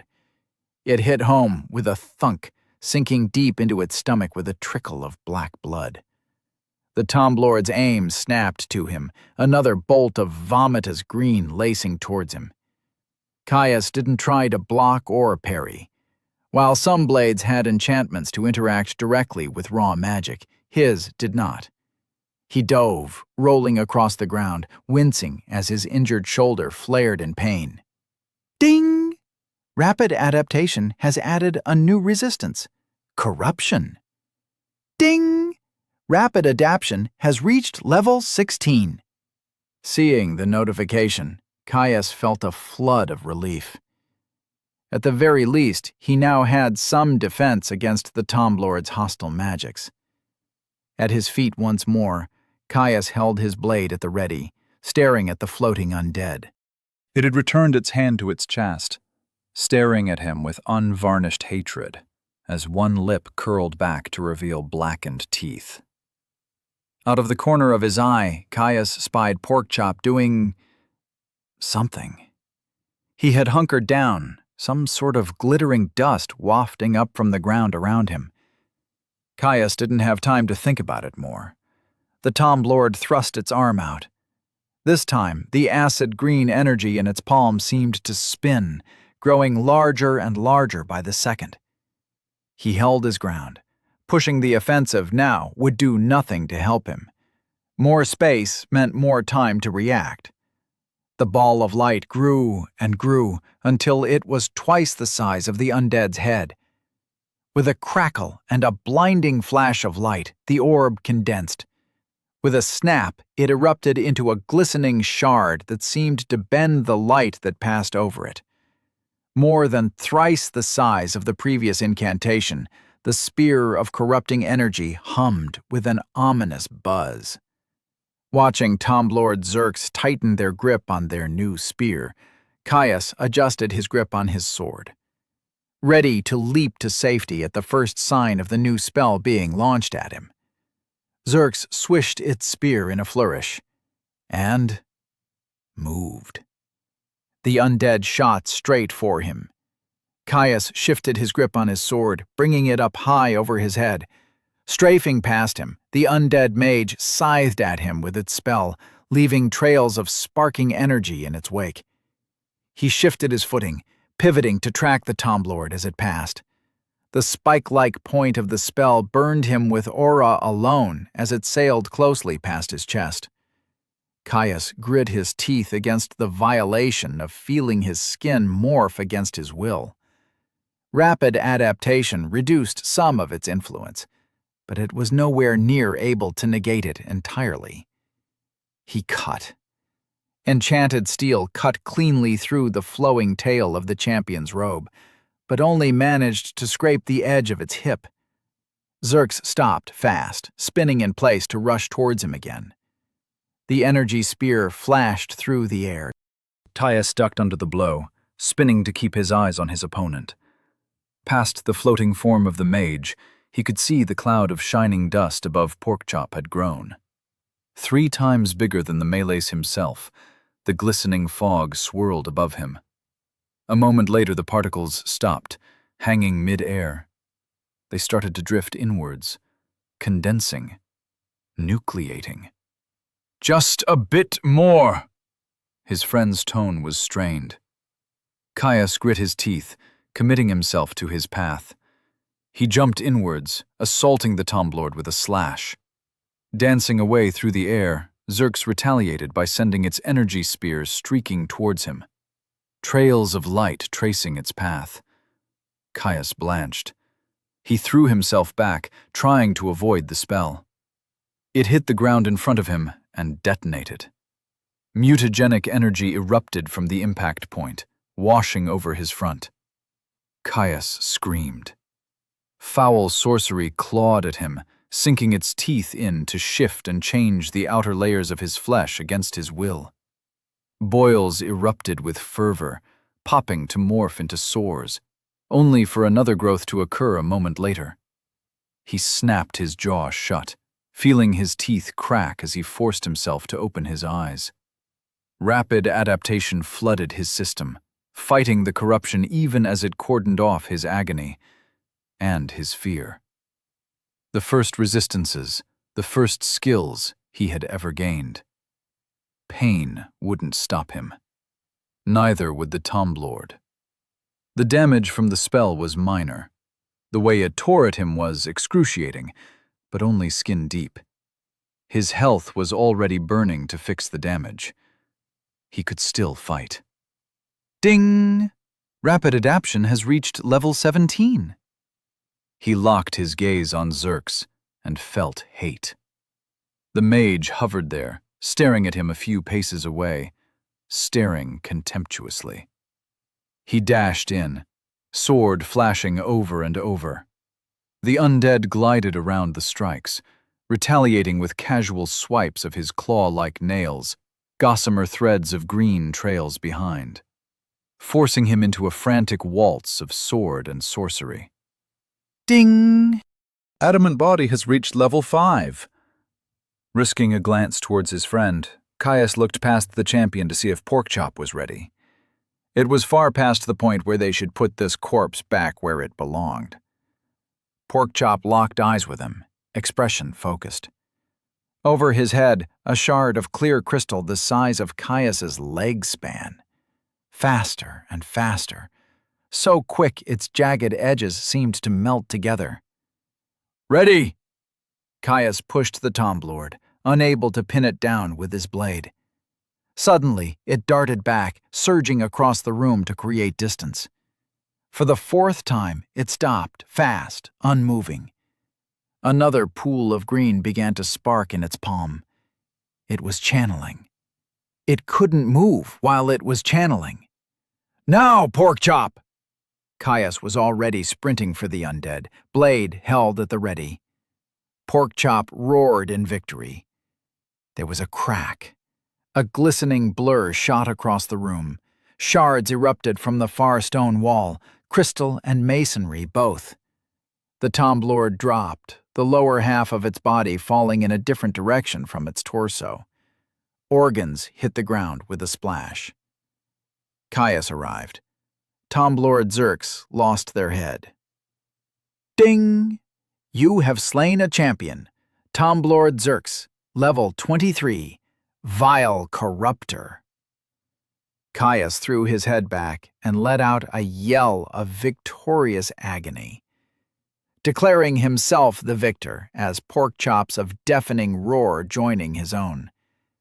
Panting as the thrill of the fight slowly left him, Caius winced as he felt his skin roiling as his health restored the damage he had taken from the caster's spell. Rapid thumps against stone slammed into the ground behind him. Caius quickly sheathed his blade and turned, yelping in surprise as Porkchop bowled him over in a rush of furry enthusiasm. "Caius, you okay?" Porkchop licked at his face. "Yep." Caius scrunched his face, trying to push Porkchop's bulk off him. "Stop that! We have loot to grab!" Porkchop hopped off him, backing up with a cocked head. "Loot?" "Yeah, loot," he said with a grin, hauling himself up. He stalked over to the center of the room, eyeing the golden sarcophagus that lay open with undisguised avariciousness. "Let's go see what we got." Chapter 36. Loot and Other Surprises. Caius stared at the sarcophagus. Its sculpted golden lid still hovered next to its open interior, displaying a robed figure identical to the tomblord he had just slain with Porkchop. After his battle with the champion, he expected his just rewards. Considering the rest of the room was stark and empty, that left only one spot. He set off towards the grave. His friend padded alongside him, curious about what Caius was so excited for. "What is loot?" Porkchop asked. "I'm not actually sure if it's something you'd be interested in." Caius scratched his head. "It's like gear, clothes, weapons, tonics, and useful items, though I'm not really sure how it works. For all I know, the depths might spawn something for you." Porkchop huffed at Caius's explanation. "Bah, tools, two-legged things. Let me know if there is something to eat." Caius grinned at the response, entirely unsurprised his friend was uninterested in things of that nature. He, on the other hand, could barely stop himself from skipping over. As soon as they reached the plinth that the sarcophagus sat on, Caius enlisted Porkchop's help in clambering up. Peering into the cavity within, Caius's mouth split into a wide grin. Its internals were lined with a silvery metal covered in a dense runic script, one he had not encountered before. That surprised him, considering the extensive tutoring his father had given him on the subject. It wasn't the runes that drew his attention, though. There, at the base of the grave, lay a small mound of items, covered by a silvery sprawl of scaled metal. He'd struck gold. Not only did the grave hold his treasure, but it had far more of it than he had seen from the other two champions he had battled. Though he suspected in raw value, it still didn't hold a candle to the natural treasure the sunborn cave bear had guarded. Reaching into the space, Caius grabbed hold of the armor and pulled it up to hold out in both hands. The scales cascaded over each other with a series of rustling clinks. In the light, he could see that the gleaming silver of the armor was tinged by a subtle pearlescence. A set of scale mail, long enough to reach his thigh, well-tailored with larger overlapping plates covering his vitals, and with a reinforced gorget and pauldrons. It even had sleeves that cut off just below the elbow, rather than the cheaper variants that left the arms exposed. Every single one of its scales was etched with fine runes along the edges, a single large anchor rune at the center. He felt the weight of it in his arms. Sturdy, but not so heavy it would weigh him down once distributed over his body. It was a fine addition to his arsenal, a perfect blend of defense and maneuverability. He'd always preferred the measured approach of medium armor. Grinning in satisfaction, he tossed it down to Porkchop. "See? Loot!" "Not like I can use it," Porkchop grumbled. Caius laughed, turning back to the interior of the sarcophagus. In his focus on his new set of armor, he had entirely missed what had been lying underneath. His joy only grew. The scale mail had been hiding plenty more. 2 tonics sat on the silvery floor, liquid, a roiling, angry red that seemed to be at a constant boil. He'd gotten lucky. They were in bottles the exact same shape to his solar revitalization tonics that sat in his potion pouch. Beside the tonics, a small handful of silver coins lay scattered around a strange, spiky fruit. A pale green, it wasn't actually covered in thorns, but the rind itself seemed to contort into devilish peaks. Caius eyed the fruit with a cocked brow. He couldn't smell any magic, so it wasn't a reagent. He picked it up, holding it to get a closer look. Even as he turned it round in his hands, he got the sense from Explorer's toolkit that it was just a fruit? Hearing a squeal from behind him, Caius turned around to find Porkchop staring at him with an open mouth, drool streaming from his mouth, landing precariously close to his brand-new scale. "Whoa, buddy," Caius waved at Porkchop to back up. "Away from the shiny armor, please. I assume you know what this is?" He held the fruit up. "Kacha fruit. Very, very rare. Very, very tasty," Porkchop replied, visibly salivating as he fixated on the fruit. "All right," Caius laughed. "Enjoy." He tossed his friend his share of the spoils, smiling as Porkchop leapt up to snatch it out of the air. A second later, it was gone. "What, not going to savor it?" Caius teased. Porkchop simply moaned in bliss and rolled onto his back. With a shake of his head, Caius turned back to the rest of his spoils. Unbuckling his potion pouch, he slid his newest tonics home, adding the coins to the rearmost slot to join the rest. Another 10 depth silver to his name. Caius hopped off the plinth, grunting as he bent his knees slightly to soften the shock of the chest-height drop. Sitting down next to his new armor, he turned his head to Porkchop. "Well, since you are enjoying yourself so much, and I have a new set of armor, I'm going to work on getting a praise." "I'll keep watch," Porkchop groaned, rolling onto his stomach to face the entrance to the catacombs. Turning his attention back to his prize, Caius began the burdensome process of saturating his eyes with mana. It wasn't exactly comfortable, but it was something he would have to grow used to. He'd have to do it for every other skill he needed for true sight from here on out. His head started to ache, eyes watering as the volatile energy he siphoned from his soul saturated the delicate flesh.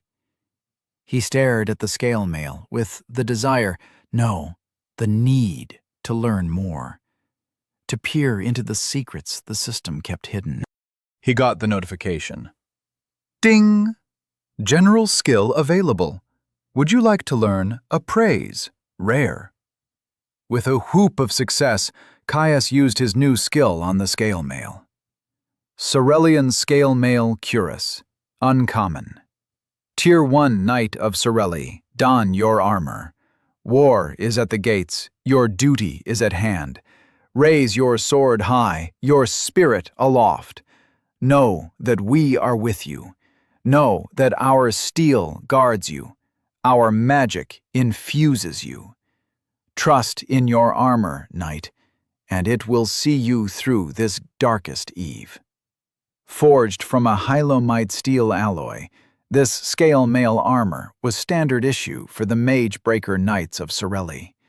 Designed to be light and mobile, even for medium armor, it provides significant physical and arcane protection without unduly hampering movement. Depths Wrought Artifact, Medium Armor, Cuirass. Durability 2, Magic Resistance 1, Self-Repair 1. Caius grinned as he read the description. An uncommon item. Unlike skills, items didn't have a level, just a rarity and tier. At his stage of growth, even common items were a boon. Even before taking into account its enchantments, the armor would be supernaturally tough, far more durable than the rusted chain that Porkchop had torn off him so easily. With durability 2 and magic resistance 1, he would be far safer than he had been before. Though it wasn't rigid plate, so he would still have to be careful of powerful blows. Though it would be more resistant than loose chain. The mention of Cerelia intrigued him. He'd never heard of a nation with that name before. It was another curiosity of the system, the way it referred to places that no one could find in a history book. He supposed that it could have been a place in one of the far-off lands over the seas. People rarely traveled between the continents, the distance too far, the seas too treacherous for it to be considered worth it. Caius thought it was just as likely that the place was a simple fiction, a spun-off dream of the slumbering intelligence that must control the depths. His eyes slid away from the armor, drifting to the reinforced leather and cloth of his pants. He'd been waiting to see what the statuses of his father's gifts were for years. Appraise pulled up the description of his traveling clothes. Hunter's garb, common, Tier 1. The wilds are a rough place, ill-suited to fine silks and crushed velvet. The well-prepared know that the best investment is something that will withstand the rigors of hard leagues and ornery beasts. Made from triple-stitched canvas and cotton, with thick, full-grain beast leather covering significant vitals, this set of traveling garb bridges the gap between hard-wearing clothes and sturdy, light armor. Thanks to its significant padding, it acts well as a set of underarmor. Artisan-wrought artifact. Light armor/clothing, full set. Weather resistance 1, self-clean 1, self-repair 1. Ding! Appraise has reached level 2. Caius smiled.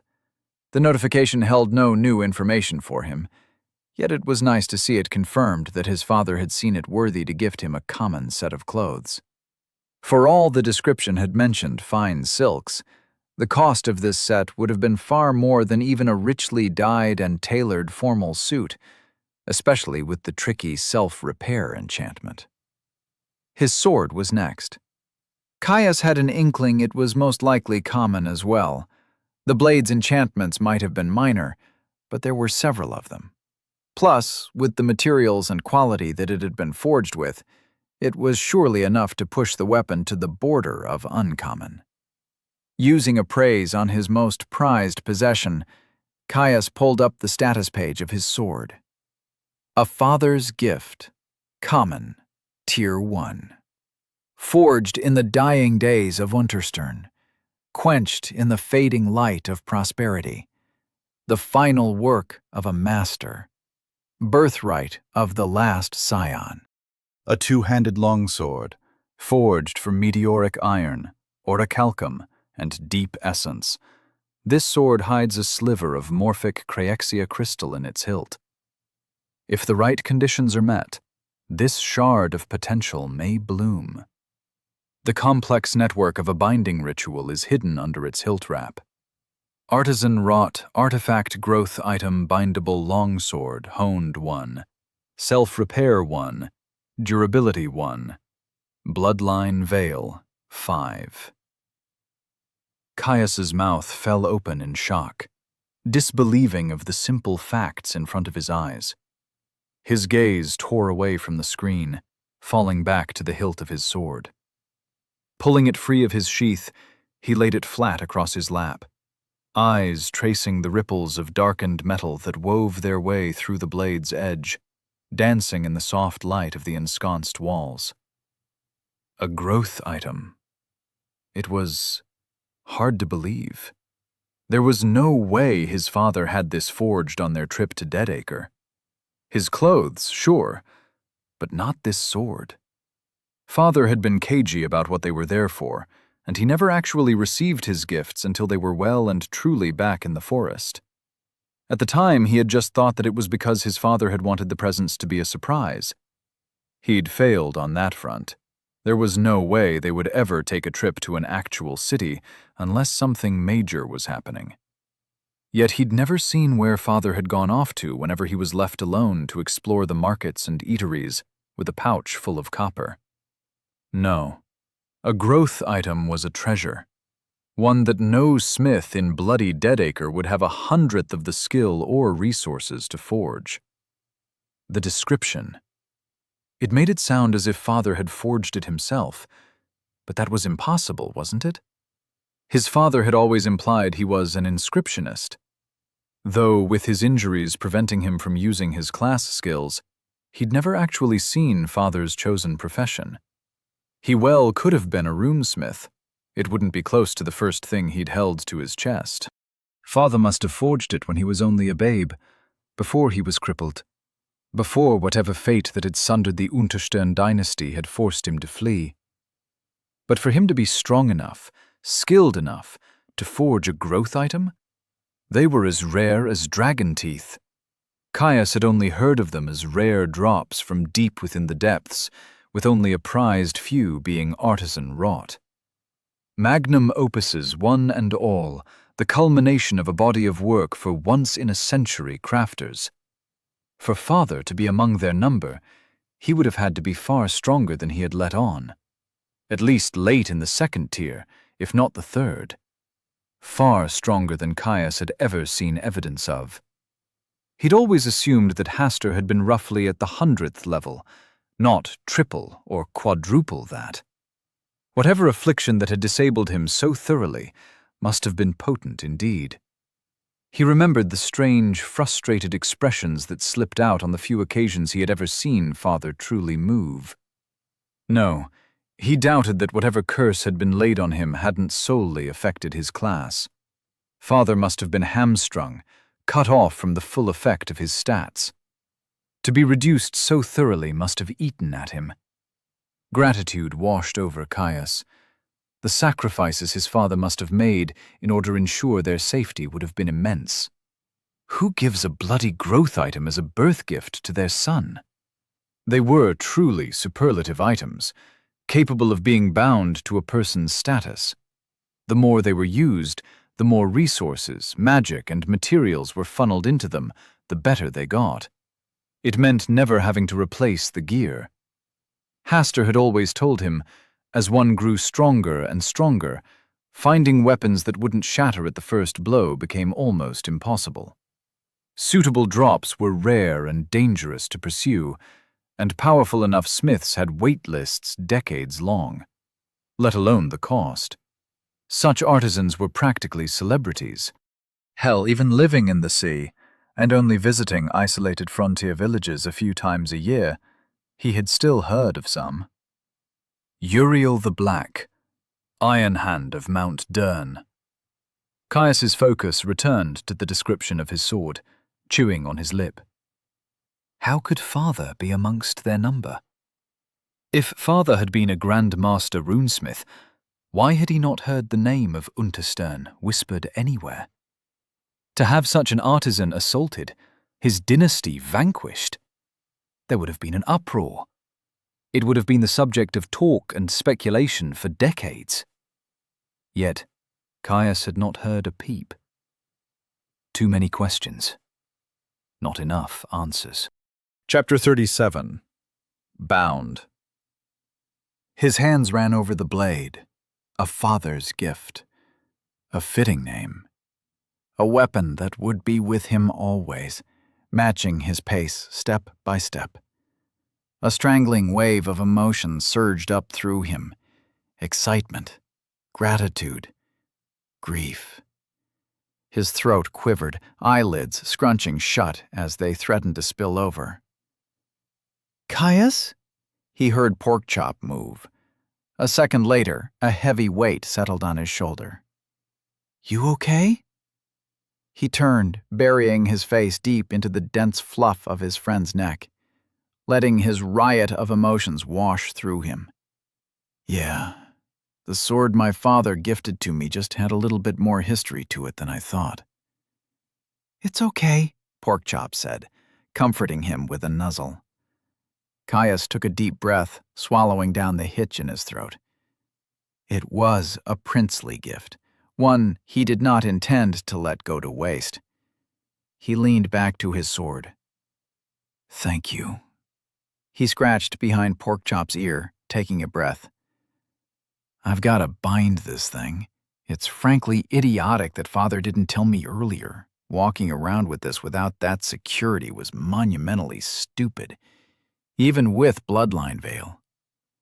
It was an interesting enchantment, one that blocked appraisal of an item unless the person in question was of an intended familial line.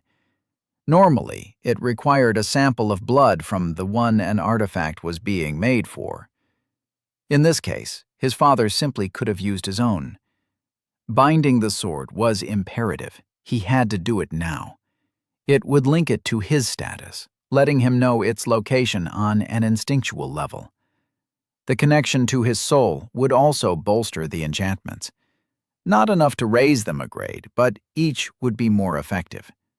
Hopefully enough to prevent the sword's enchantments from ever being used against him. All else who picked up the sword would find it fighting against their every move, a poor weapon indeed. That protection only lasted until death. Without the powerful appraise block that it held, he would never be able to carry it in public. Without powerful backers and/or a clan at his back, any two-bit crook would take a shot at him in an attempt to claim the reward of a lifetime. Binding it would also give him insight into the conditions needed to reach the next stage in its development. He reached for the tightly woven hilt of a father's gift. As if reading his intentions, the small knots in the black, supple leather at the hilt's base came undone with ease, falling away to reveal a glossy, lacquered wooden hilt, deep knurls of swirling wood grain shining pleasingly in the light. The wooden hilt was inlaid in gold, the yellow lines wrapping and spiraling into one of the densest runic formations he had ever seen. He recognized the script.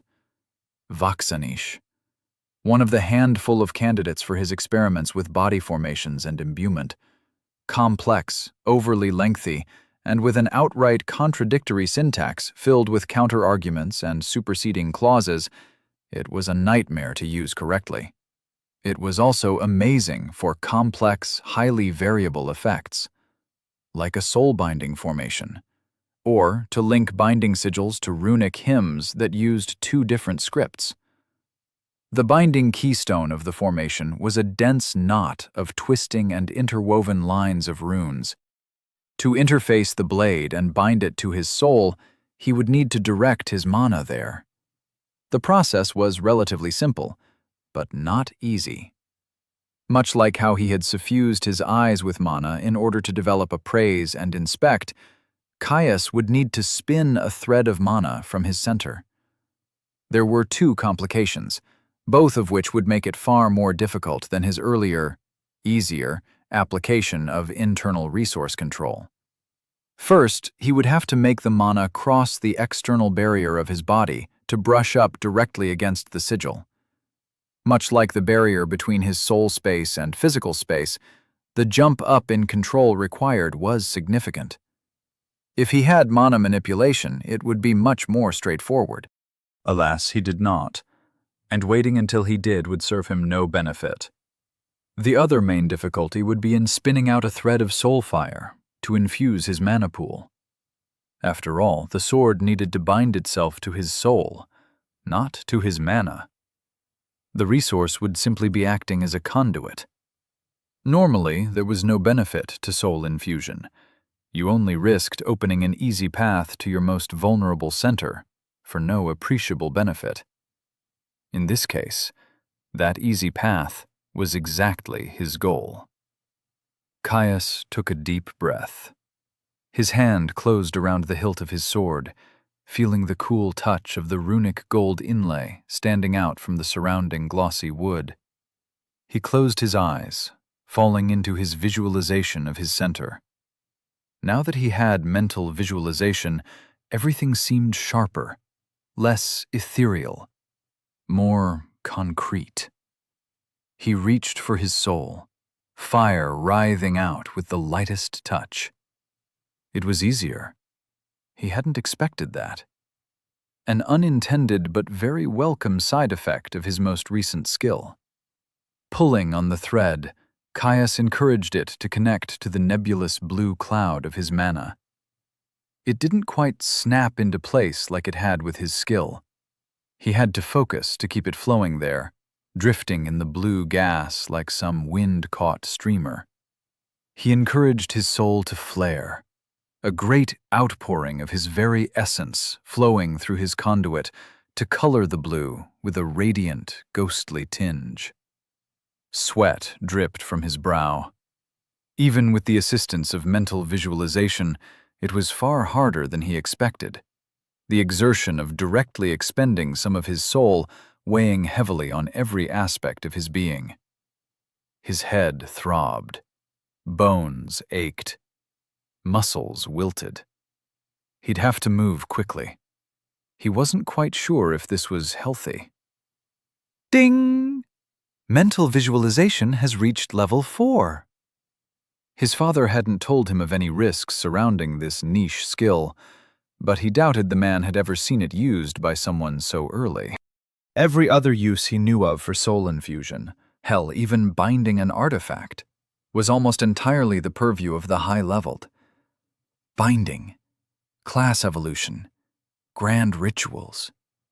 He knew there were more, but those were the only ones Father had deigned to teach him of, the only ones he was likely to make use of himself.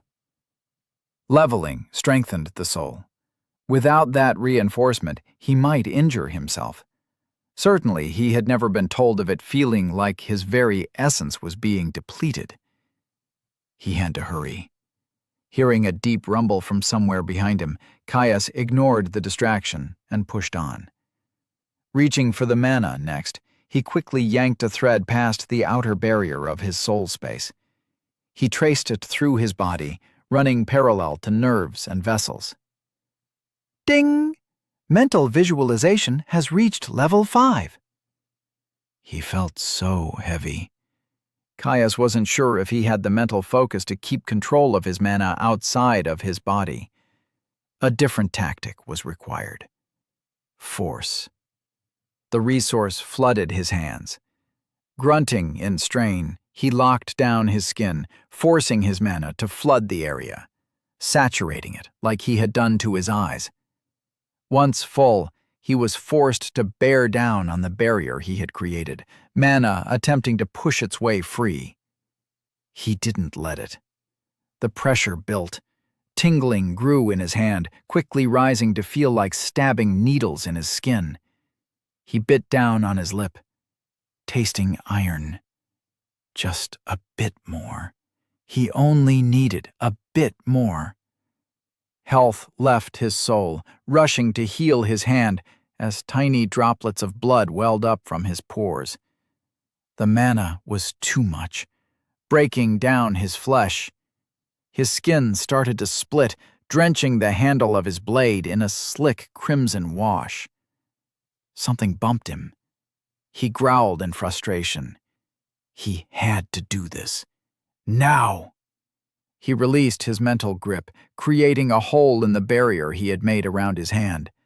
Soul-infused mana shot free, hitting the center of the binding sigil with a deep throng. Gold inlay began to glow, scintillating blue and yellow. A deep thrum pulsed from the runic inscription, shooting through his arm and the tenuous pathway of mana he was only just maintaining.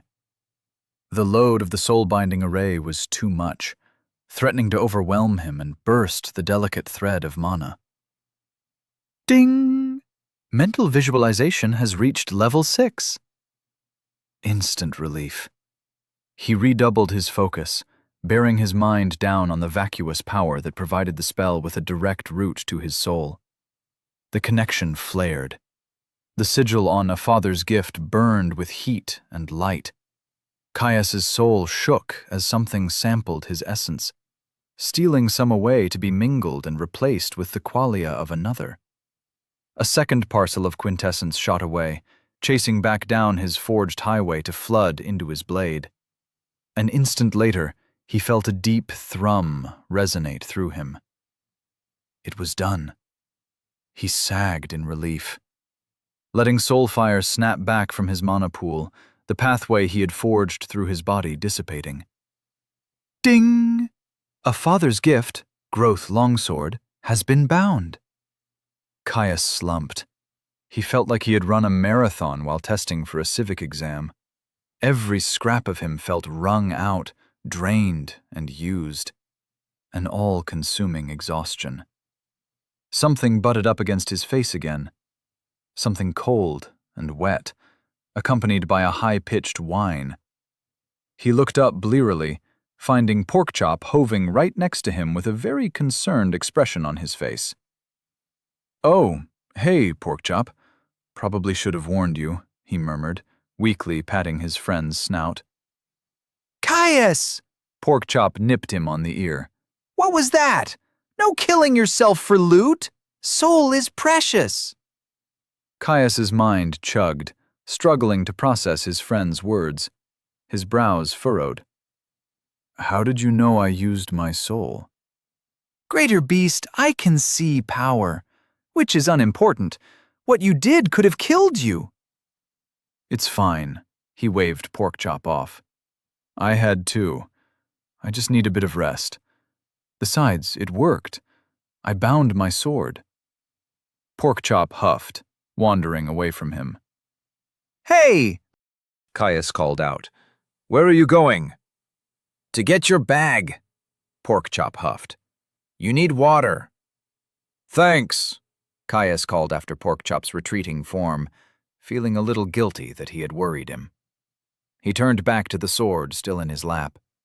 His hands still ached, but the bleeding had stopped, and his health was already burning to seal the wound, though his slight leak had covered the hilt in a mess of bloody streaks. Wadding up his tunic, he wiped the blood free, revealing that the gold inlay had flash-frozen itself into a yellow, gleaming, crystalline structure. He admired the swirling lines as he re-wove the sword's grip covering.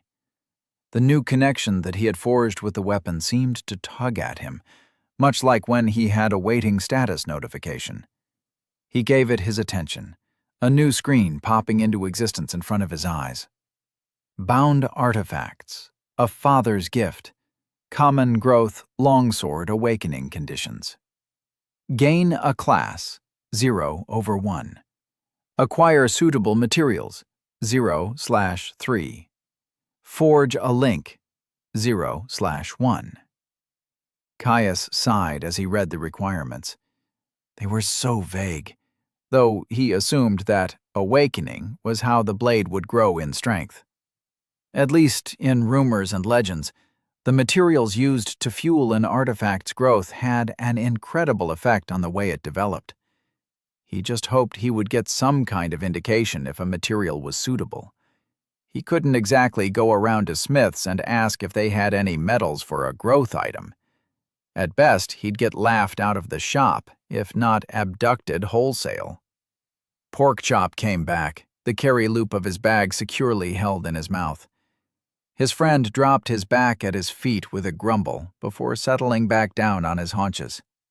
"Wash your blood," Porkchop said, nudging the bag closer to him with one paw. "Then drink."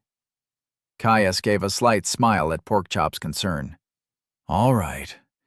Though I have a few more things that I need to appraise before we leave." "Right after you nearly cracked your soul?" Porkchop asked, flabbergasted. "That was just for the sword," he said with a shake of his head. "I won't need to do that again for a long time." Porkchop watched him with suspicion, but settled down to wait. Caius switched his attention to his potion pouch, appraising the boxy bag. Ding! Appraise has reached level 6. Potion pouch, depths wrought item. A sturdy potion pouch made of treated beast leather, affixed to rigid steel plates, designed to protect tonics from hard knocks. Contains space for 8 standard-sized tonics in squared bottles. To his disappointment, the bag was a simple item, not an artifact. It seemed not everything he received from the champions was guaranteed to be enchanted. Oh well. It still served the purpose it had been made for admirably. He flicked the pouch open, turning to his 2 remaining solar revitalization tonics, and his 2 new red ones. Deciding to appraise the ones he'd had for some time, Caius pulled free one of the familiar radiant orange tonics. Solar Revitalization Tonic, Common, Tier 1. At the end of the line, there is only one source of energy. Growth, death, recovery, expenditure. All happens under the watchful, warm embrace of the sun. A tonic that slightly stimulates the production of health and stamina in the soul. Depths Brewed Potion. Stamina Regeneration 1, Health Regeneration 1. The description was exactly as he expected, though it was nice to confirm there were no hidden effects that he had missed. Unfortunately, he did confirm that he wasn't able to reveal the direct numerical effects of his items. Something relegated for higher rarity appraisal skills, he guessed. Caius slid the orange potion home and pulled out one of the new roiling red ones.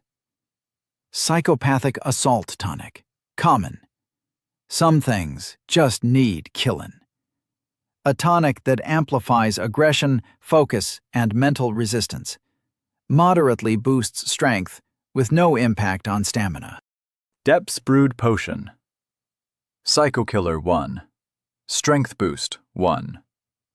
Caius eyed the tonic warily.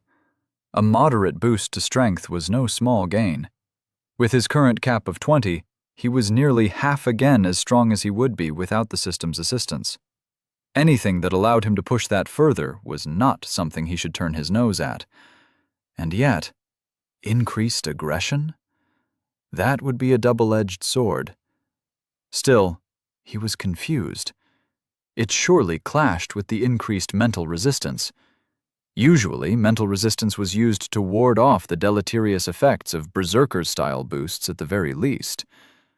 He would have to be very, very careful whenever he tried it.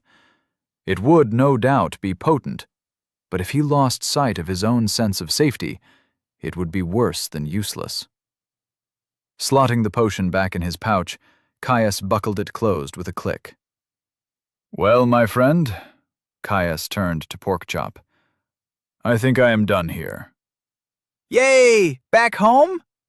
"Yeah," Caius nodded, "though only for a short while. Just long enough to get my next 2 skills. I'm gonna need to set up a formation for each of them. After that, we can go look for some more champions outside of this glade." No, Porkchop said, flicking his ears. need to sleep. More adventure can wait till after a nap. "That it could," Caius laughed, pushing himself to his feet. Some rest would be good. Taking a second to unbuckle his sword belt, Caius picked up his new Cerulean scale mail. He slid it on, admiring the way it hugged him perfectly with nary a pinch or a pull. The pair set off, striding out of the underground catacomb to make the slow route home out of the lengthy maze above. Chapter 38. Inscription. Caius crouched over a wide wooden board outside of the church. He'd broken down one of the splintered pews and made a small pile of the flattest and smoothest sections of wood. He had a need for them. The next 2 skills he planned to acquire, Sense Illusion and Sense Mana, were both tricky things. Father had had plans for how they could work on them. Caius remembered their last trip to Elm Hollow, another of the villages they visited on occasion. A caravan had been passing through, and his father had spotted that they had a minor artifact. A trinket, really, more of a children's toy than anything. The small metal orb would cover itself in an illusion of shifting colors. His father had snapped it up and had kept it buried at the bottom of his bag for the last several months. Unfortunately, the orb had been left at their camp when he had been forced to flee, so he would have to make do with what he could himself. Thankfully, he'd more than progressed far enough in his lessons on runes to set up a simple formation that would fuel itself with a mana-gathering array. Hence the boards. Tracing the sigils in the dirt would be nowhere near precise enough for his needs. And while stone would have held up to the rigors of magic better than scrap wood, he had no chisels, nor the time to engrave any of the headstones. A snort drew his attention. Caius looked up and smiled. Porkchop was lying next to the outer wall of the church, twitching slightly in his sleep. It had taken them hours to work their way out of the maze, and on their journey back they'd been ambushed by a pair of dire boars. Thankfully, between his growth and his friend's prodigious strength, they'd had them handled. One of them was currently roasting over the hearth inside now, the delicious scent of roasting meat and rendered fat wafting out of the church's open windows. As soon as they had returned, Porkchop had started mumbling about a nap and passed out in seconds. Bloody adorable. He might know that the Mellows was a terror when he wanted to be, and a nigh mythical creature besides. But he was so damn fluffy. Caius shook his head, returning to his task at hand. He grabbed one of the pieces of charcoal he had scavenged from the hearth before he had started cooking, drawing out smooth, swooping lines on one of the boards. He was going to use Gretchen's Standard, one of the simpler scripts, more something used to train apprentices than something true practitioners employed in their craft. That was important. He had no doubt that without a full skill list, he would be offered a mastery skill for the work. That meant he had to avoid using any of his 5 favoured scripts. They were the ones he had narrowed down with Father, each offering a potential use for his plans for his class. They were also the scripts that he planned to use to forge his next legacy skill, after True Sight. According to his father, many of his ancestors had gone the route of using runes. Their 6th skill was to thank for that. It was unique amongst legacy skills, at least those he had heard of, in that it could be merged from any 5 runic masteries. Instead, the process of merging required a specific mental intent and image to be held in the mind, making it a far harder process than normal. It would be the linchpin of his spellcasting formation, and had been for the classes of his father and many others in his dynasty. Among other benefits, it drastically eased the enmeshment of multiple differing runic scripts, something that was normally hellishly difficult. The realm of masters, not the unclassed. Getting offered a mastery skill for one of the scripts he planned to use in that merge could be disastrous. It had the potential to make it too difficult for him to reacquire with the limited tools he had at his disposal. He'd have to pick another script, one he was far less familiar with, and one that was far less suited to his eventual intent. So he used Gretchen's Standard. Caius began to visualize the central sigil that he wanted in his mind, hoving over the board with charcoal in hand. While the script might have been designed for use by novices, it was by no means simple in isolation. The central binding rune would be a whirling knot of intersecting lines and angles. He traced the image in his mind, leaning heavily on mental visualization. He double and triple-checked the image that floated in his mind's eye, making corrections as he saw an angle out of place, or a line slightly too thick. Ding! Mental visualization has reached level 7. A headache set in, Caius struggling to hold the image stable. It snapped into place. Finished. Ding! Mental visualization has reached level 8. With a steady hand born from a lifetime of practice, he traced his charcoal over the wood, setting down the sigil into the center of the plank. Next, he moved to the emission arrays, 3 concentric circles connecting to equidistant lines that exited the central knot. Ding! Mental visualization has reached level 9. Inside the circles, he inscribed lines of balance and unity. Linking chains came next. Jagged, angled things that would connect the emission arrays to the locus of the inscription, an equilateral triangle lined in a hymn of deceit and lies. Each rune of the hymn was dense, tight, forcing him to shave his charcoal down to a point with every few lines. The minutes ticked by, stamina draining as it forced back strain-induced tremors. Ding! Mental visualization has reached level 10. Ding! Mental visualization has reached level 11.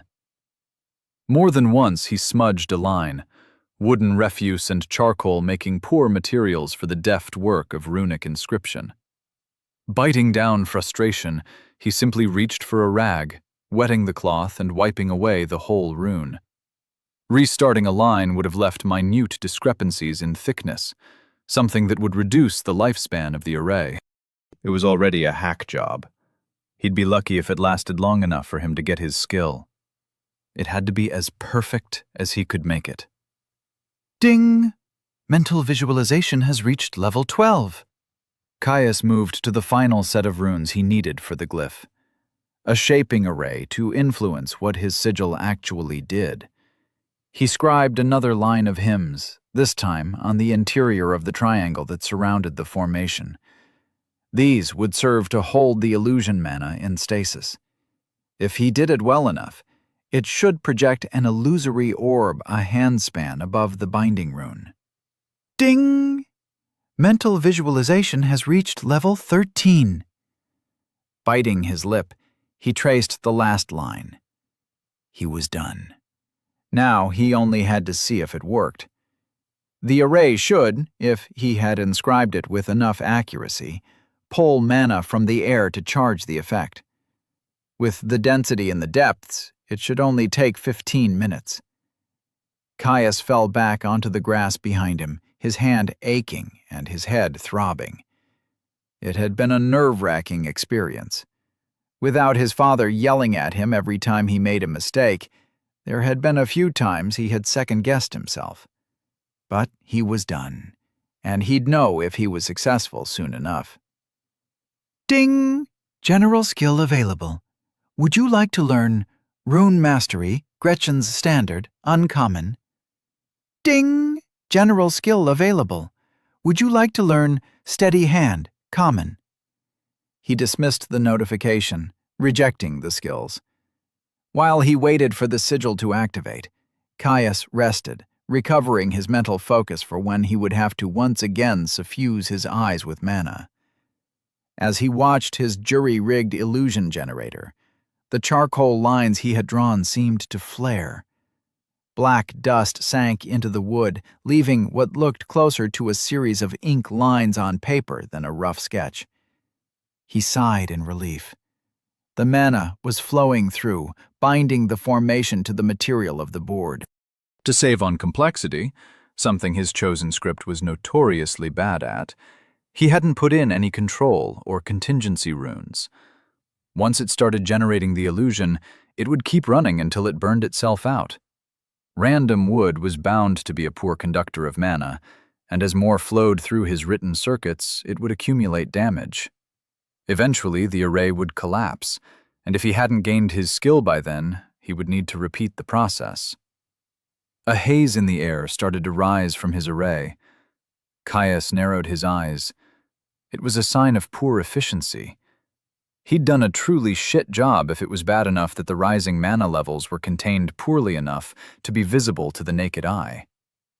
It couldn't be helped. Even at the best of times, with suitable materials and inscription tools, his actual execution of runes was middling. At least, that is what Father was so fond of telling him. Caius had a sneaking suspicion he did very well for an unclassed with no relevant skills.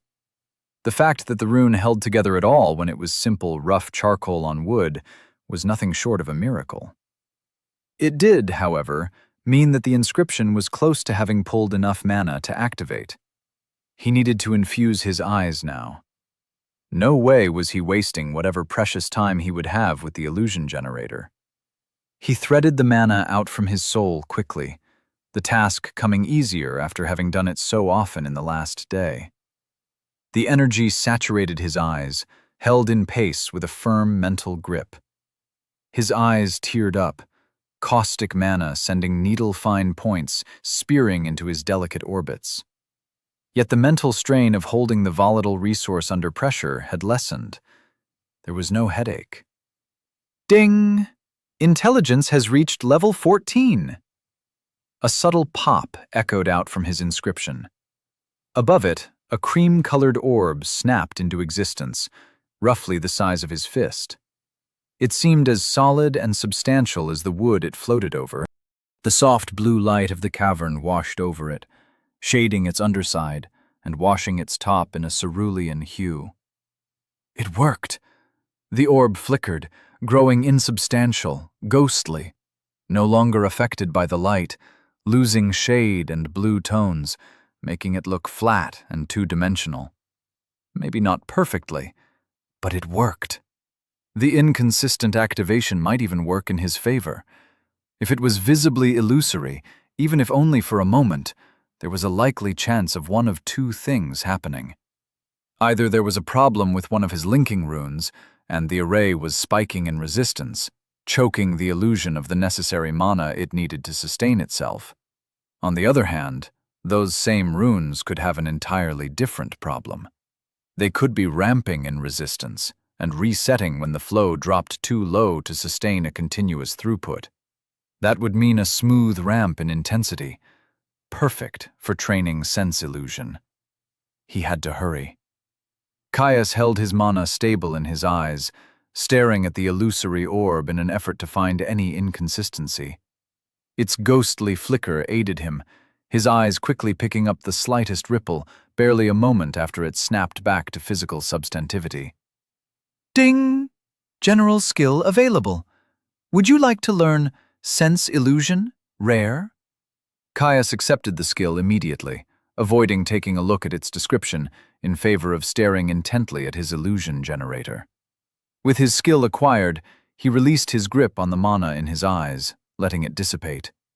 As soon as the skill formed in his soul space, a new set of instincts flooded through him. When the orb flickered, and during the monetary ripple straight after, he got the intuitive sense that it was wrong. Fake. But only then.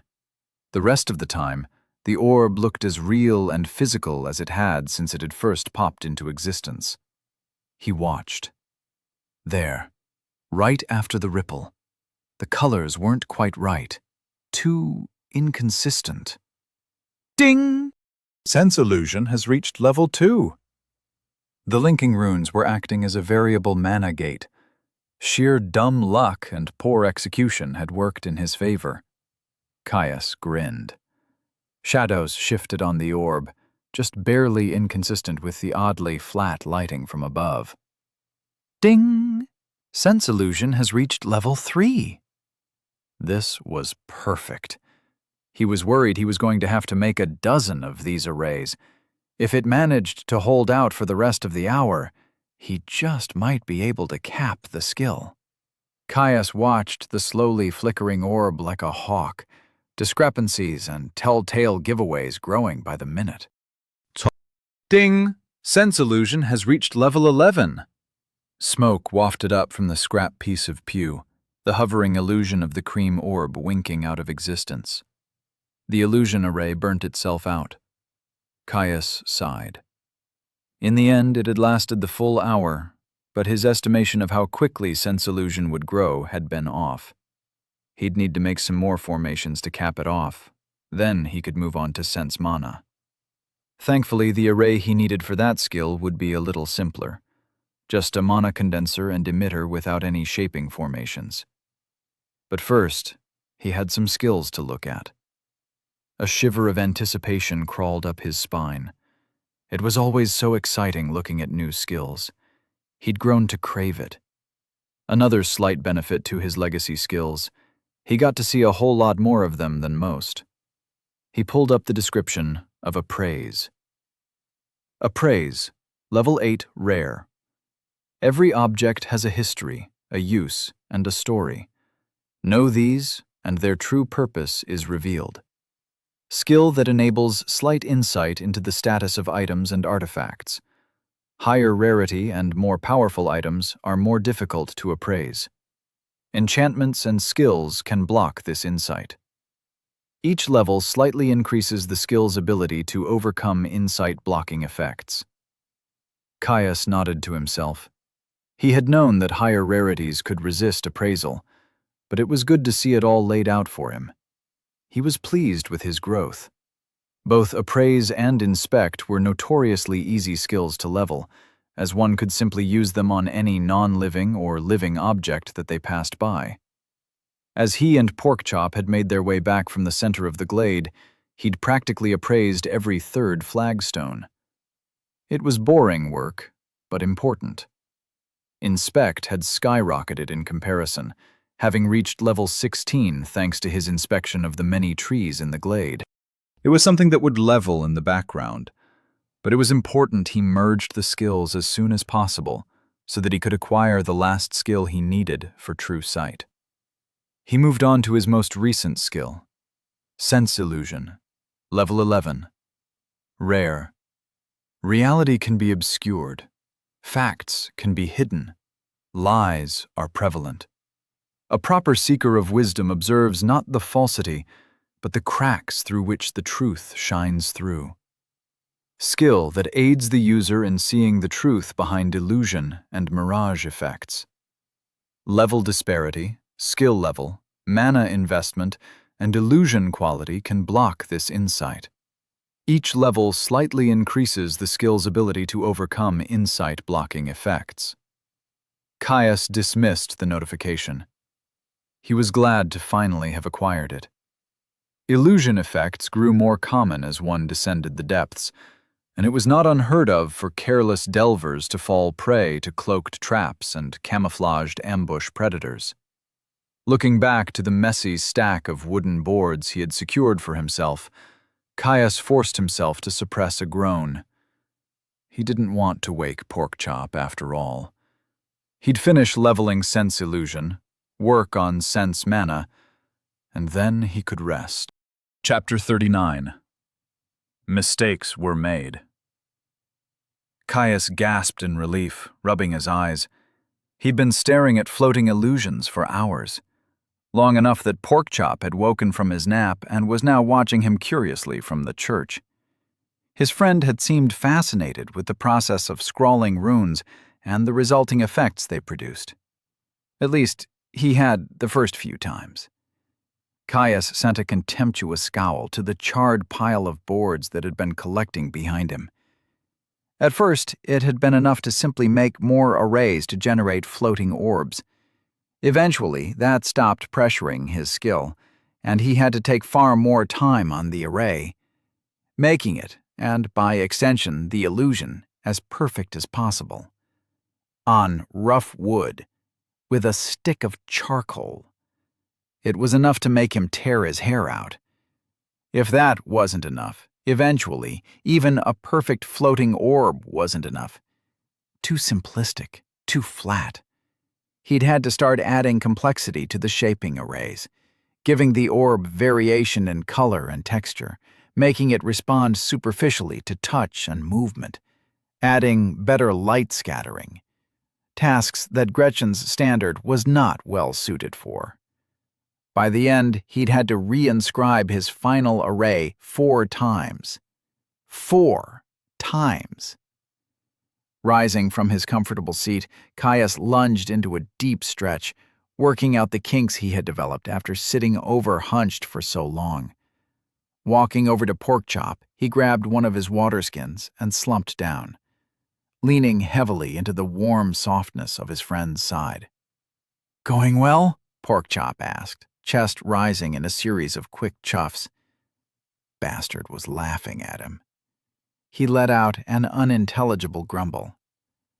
"The sooner I never have to think about that stupid script again, the better. My hands hurt, my ears hurt, and my brain feels like it is melting out of my ears." "So, yes, it's going well," Caius ranted, before slipping out a grin. "I capped the skill."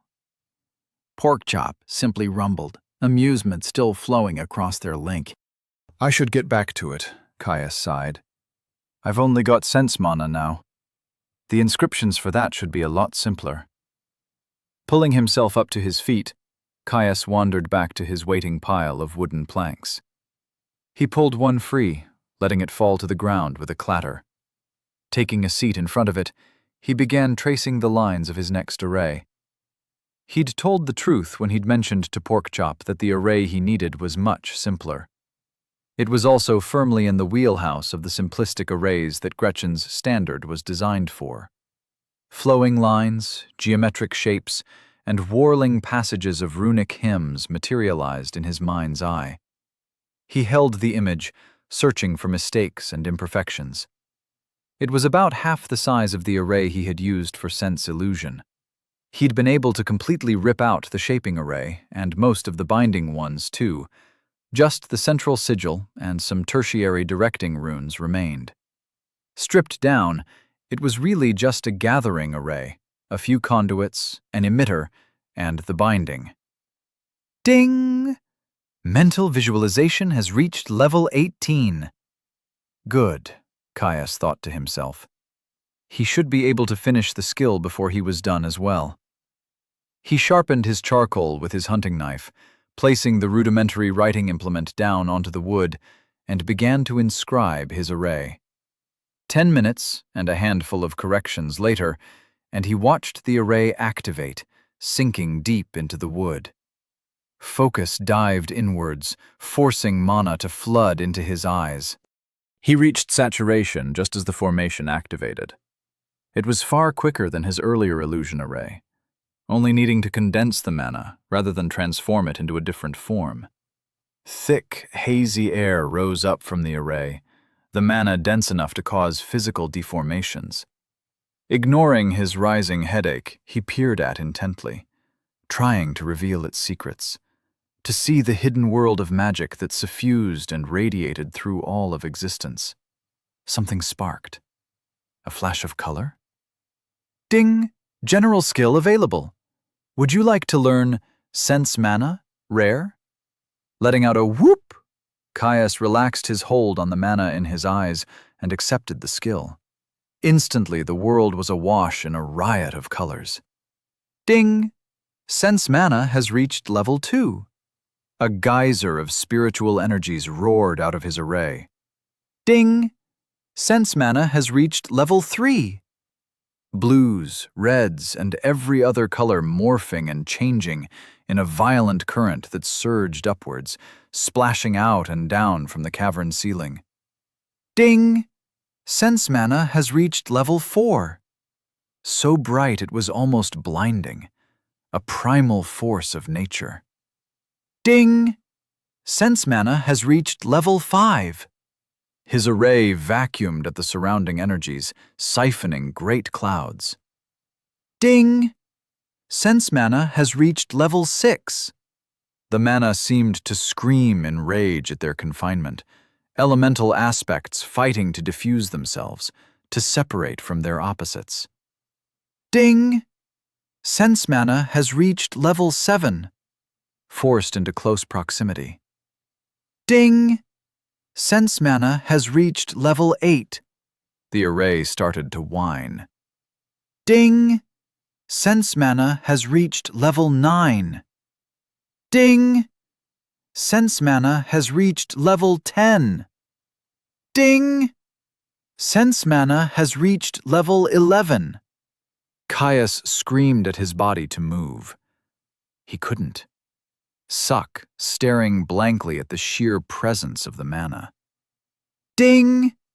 Sense Mana has reached level 12. Ding! Sense Mana has reached level 13. There shouldn't be so much of it, should there? Mana was diffuse, thin. Even if he was in the depths, he was only on the second layer. Ding! Sense Mana has reached level 14. Ding! Sense Mana has reached level 15. The board rattled. Ding! Sense Mana has reached level 16. Ding! Sense Mana has reached level 17. Something closed over his shoulder, hard, digging into his flesh. Ding! Sense Mana has reached level 19. He was yanked backwards. His head lolled to the side. The mana was everywhere. So bright. Even looking away from the siphon, it suffused everything. Too much. He couldn't see. Shapes blurred past him, indistinct in the all-consuming radiance of a natural force revealed to him in all its primal glory. He scraped along the ground, whatever was dragging him moving faster and faster. The array detonated. Noise cut through his fugue like a clap of unexpected thunder. He looked back. An impenetrable wall of mana flooded towards him. They weren't going to make it. The shockwave hit. His eyes. It was burning his eyes. Ding! Sense Mana has reached level 20. Underestimate. Caius came to, with a splitting headache. Something heavy was laying on top of him. Something soft, warm, and grumbling in concern. Porkchop. "Get off me, you big lug," Caius said, spitting out his friend's fur and pushing ineffectively at his massive bulk. Porkchop rose quickly, bending down to stare at him with concern. Caius blinked, trying to see where they were. Mana still suffused everything, eddy currents of the mystical force drifting from the wind. It seemed to concentrate around living things, hugging trees and lichen alike with familiarity. A headache started to set in. Caius groaned, rubbing his eyes. When he opened them again, the light of the mana was still there. It was visible, but also not. A bizarre double vision. He could see the soft blue light, the dark reds and blacks of Porkchop's coat, and the browns of the tree trunks around him. Yet he could also see vacuous streamers of green clinging to plants, browns rising from the earth, gray flitting through the glade's soft breeze, and a dozen other colors besides. It was like being stuck in a thick fog bank, barely able to see more than a few long strides in any direction. "Idiot!" Porkchop bopped him on the head with his paw. "Hey!" Caius rubbed his head. "What was that for?" "Blew up church." What?" Caius asked, confused. His eyes widened, memories of what had happened with his array coming rushing back to him.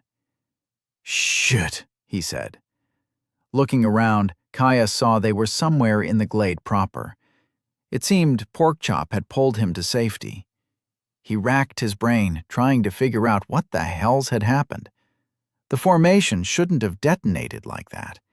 Even if there was a truly absurd amount of mana in the depths, even if he had made a mistake, at worst the board he had inscribed should have just caught on fire.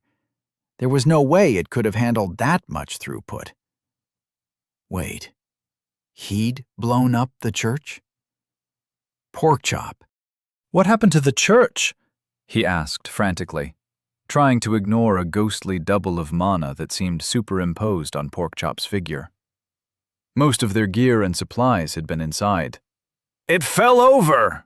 Porkchop yelled, frustration and concern shining across their link. "What do you mean it fell over?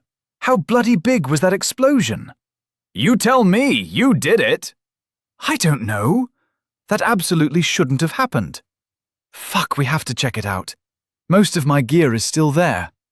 He groaned, pushing himself to his feet. Porkchop grumbled, spinning off to walk in what was presumably the directors of the remnants of their base. Caius followed, stumbling as he struggled with his newfound sight. As they walked through the trees, Caius pulled up the notification for his new skill. Sense Mana, Level 20. Rare. Trace the hidden paths of magic and reveal the unseen truths of the arcane. Skill that reveals the hidden mystic realm. High mana levels can prove blinding. Each level slightly increases acuity and tolerance to ambient mana. Blinding indeed. He did his best to get a handle on the new skill. Slowly, ever so slowly, the mana withdrew from prominence in his vision. Oh, it was still there, but far more muted, only returning to blanket his sight in color when he focused his attention on the new sense. Something that caused problems, as it was all too easy to catch a flash of mana out of the corner of his eye and focus his mind on the unexpected detail. Enough to bring the overwhelming wall of mystic fog back in full force. By the time they arrived at the church, he had mostly gotten a handle on it, but he knew he still needed practice. It could prove fatal if it overwhelmed his sight in the middle of a battle. He had not expected the skill to be so impactful. Hell, his father had warned him that, at early levels, atmospheric mana was barely perceptible. Was the magic of the depths really that dense? It had to be, if it had so completely overwhelmed an array designed for a novice. There was no way he had made a mistake, not with bloody Gretchen's standard of all scripts. The pair exited the trees, the low wall that surrounded the church and graveyard coming into view. Looking past it, Caius was treated to a sight of total devastation. Where he had been working on his inscriptions, there was now a crater easily 3 strides deep and thrice as wide. Headstones close to the blast had been shattered, sending fist-sized fragments of stone sailing clean across the yard.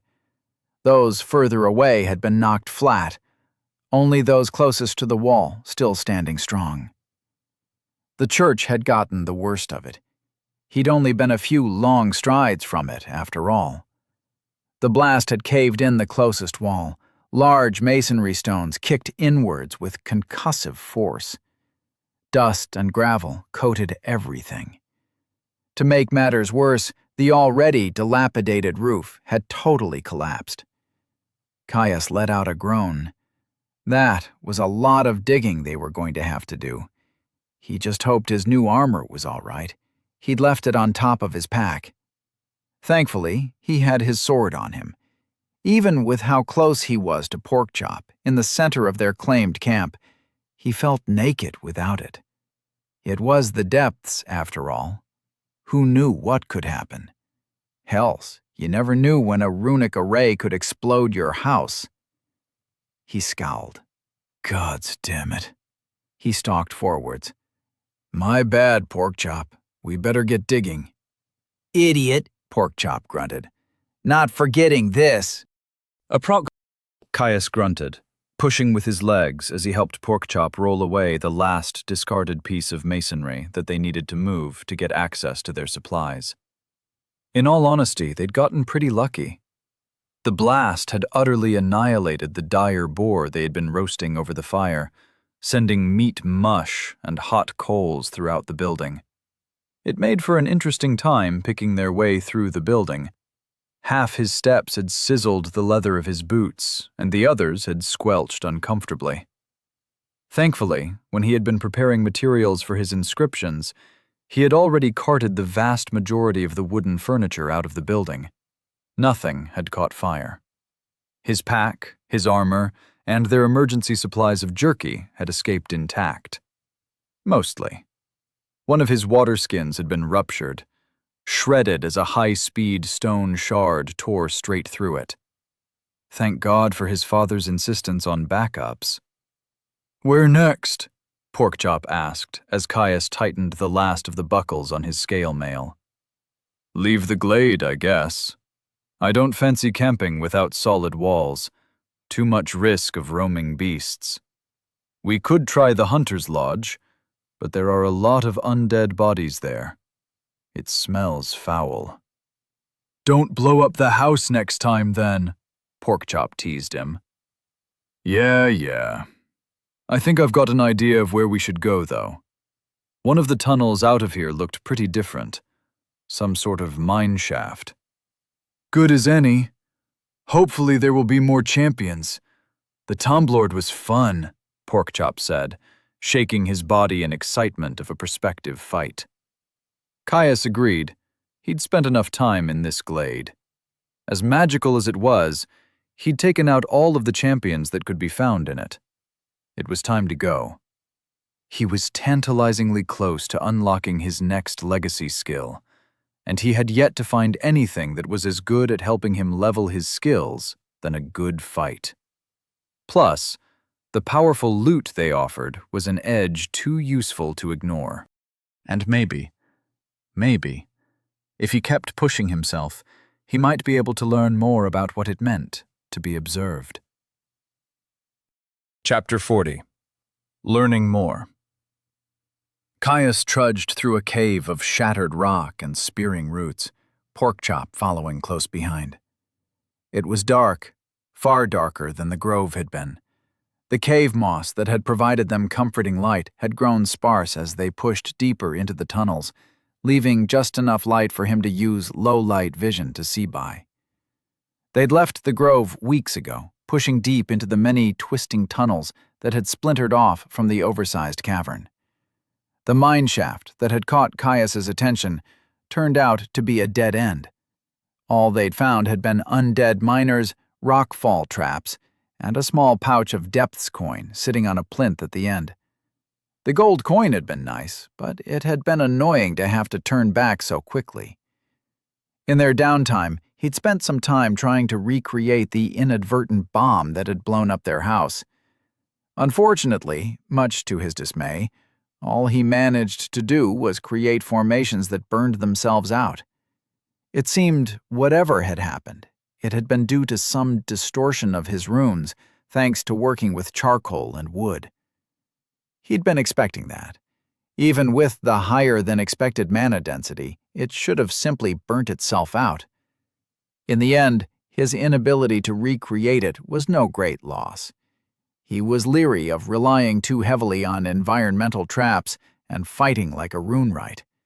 It could overly influence his class options and prevent him from gaining recognition from the system for more direct forms of confrontation.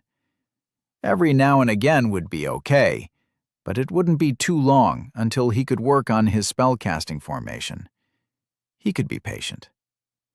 The other tunnels they now explored were far more convoluted. They sprawled through the earth, intersecting and winding through each other in a confusing mess. Roots clawed free from rock walls, the monochromatic sight of his low-light vision making them seem closer to the petrified tentacles of some slumbering horror. 2 or 3 times an hour, the light would return when a tunnel opened up into a small cavern. Graves dotted the spaces, overgrown with lichens and dense brush. They absolutely crawled with depthsborn, always a coin flip if they would be nearly overrun by beasts or undead. Unlike the cavern that held the groves, these spaces in the earth were much smaller. Small enough that engaging one of the dungeon spawn was enough to pull the rest down on their heads. The beast caverns at least made for good campsites. Without the putrid smell of undead, and with the beasts providing a convenient food source, they were almost comfortable.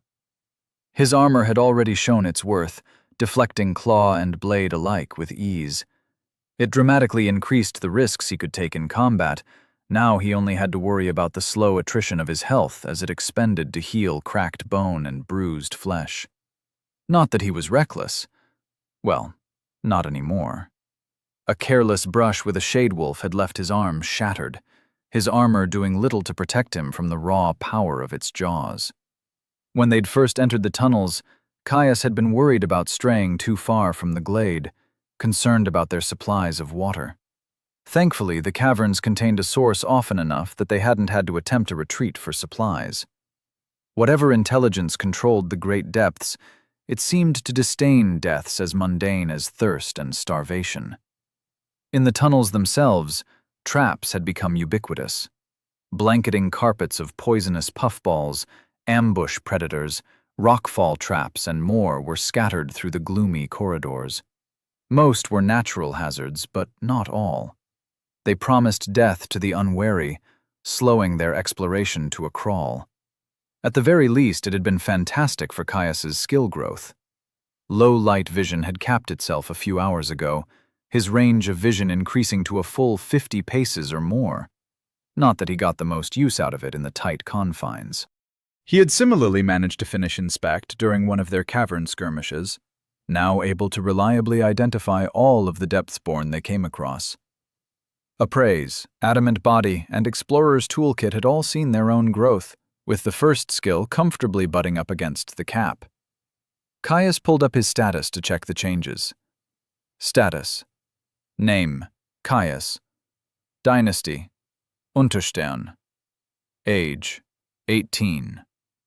Class selection. 1 year, 37 weeks, 3 days. Race. Human, dynastic. +1 free stats per level. Layer reached. 2. Resources. Health. 300 over 300, 2 per minute. Stamina. 200 over 200, 2 per minute. Mana. 140 over 140, 2 per minute. Stats. Endurance, 30. Vitality, 20. Strength, 20. Dexterity, 20. Intelligence, 12. greater than 14. Willpower, -20. Stat points, 0. Class skills, 0/10. N/A. General skills, 10/10. Rapid adaptation, heroic, 15, greater than 17. Warforged, unique, 20. Explorer's toolkit, unusual, 6, greater than 10. Adamant body, unique, 1, greater than 8. Low light vision, uncommon, 0, greater than 20. Mental visualization, uncommon, 0, greater than 18. Inspect, rare, 0, greater than 20. Appraise, rare, 0, greater than 19. Sense illusion, rare, 0, greater than 20. Sense mana, rare, 0, greater than 20. Bound artifacts, a father's gift, common. Growth longsword awakening, conditions, gain a class, 0/1. Acquire suitable materials, 0/3. Forge a link, 0/1.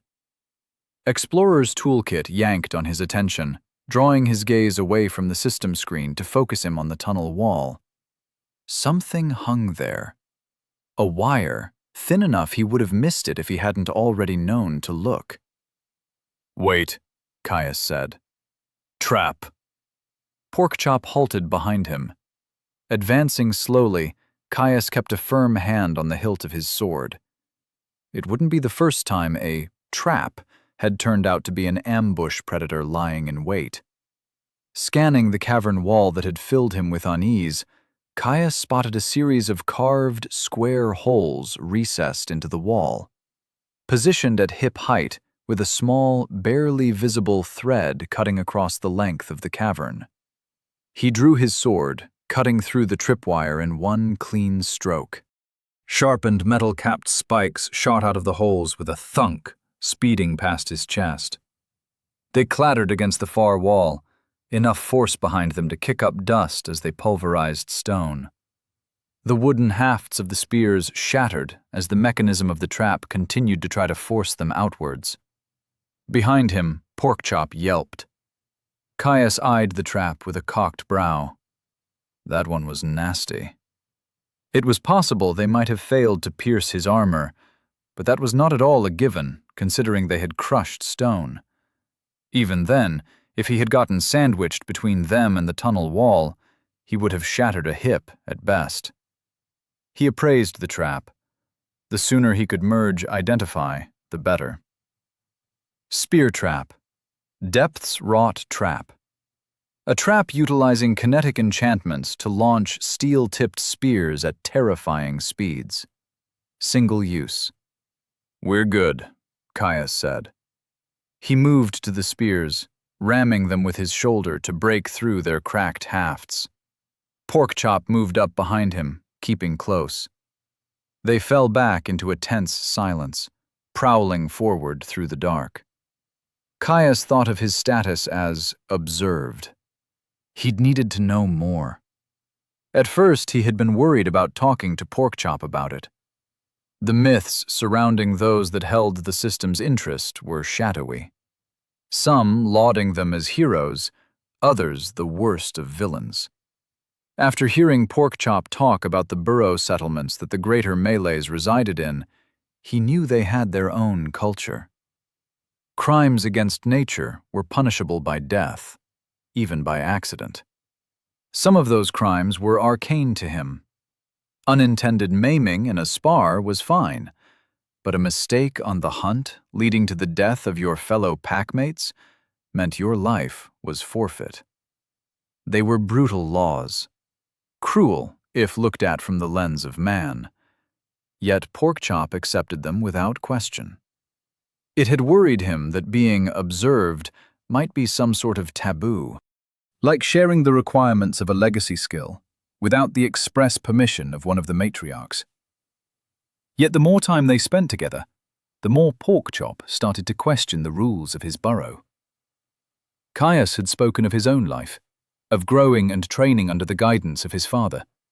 He'd mentioned the many times he had disobeyed his father, how ignoring his father's warnings had so often led him to getting injured, how he had grown from that, quickly learning the wisdom in Hasta's years of experience.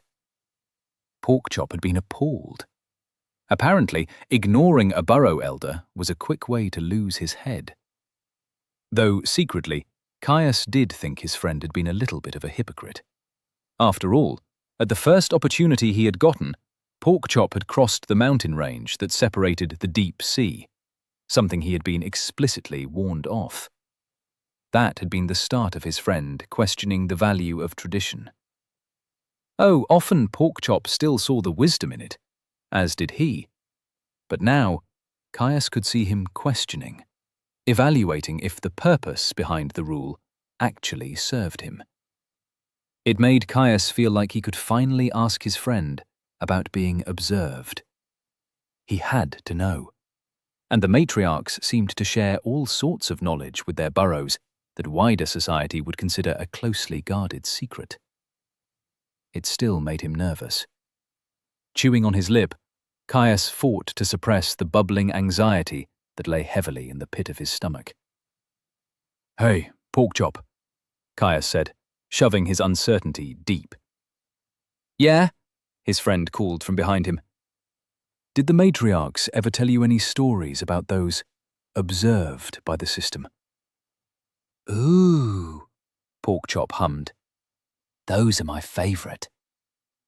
Caius resisted slumping his shoulders in relief. Barely. "Oh?" he asked, keeping his tone curious. "Did they say anything about what it means? How it happens?" A little," Porkchop said. "They are old stories, though Grandfather was supposed to have been one." "Grandfather?" Caius blurted in surprise. His friend snorted at him. "Not like that," Porkchop chortled. "I told you that it's hard for beasts to change what they are, but not impossible. Some rage against fate, throw themselves at death. If they live, some gain enough achievements to evolve to a higher form. Grandfather was a lesser Malays, terrorized the forest for years, then became the first greater Malays." Caius nodded at his friend's explanation. It was similar to how classes worked. Sure, you got a class evolution in every tier, but if you wanted to climb rarities, increasing the power of your class qualitatively, it took work. You had to push yourself, the demands on your feats and achievements growing with every rank. It didn't explain everything, though. Wait, so all greater Malays are descended from him? How does that work? Not everyone, Porkchop explained. He forged a great host of burrows. With him at the head, it was much less difficult for others to follow his path. But you were saying he was unobserved? Caius asked. Porkchop huffed from behind him. Yes, great achievement. To earn the notice of the system. Made the path a lot easier. Lots of rewards. Caius's heart thumped. Rewards.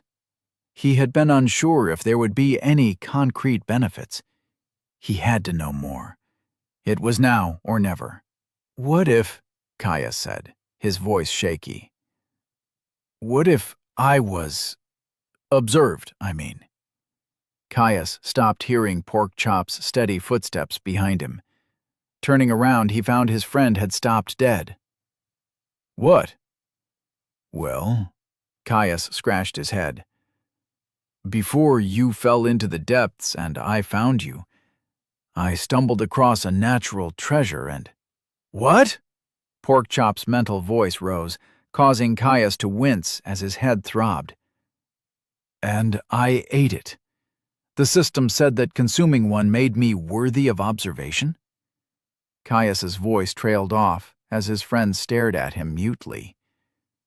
Porkchop suddenly lurched forwards. Caius let out an oof as his friend's heavy head drove into his stomach. Idiot! Should have told me. We have to push harder. What? What do you mean? Aren't we pushing ourselves plenty hard already?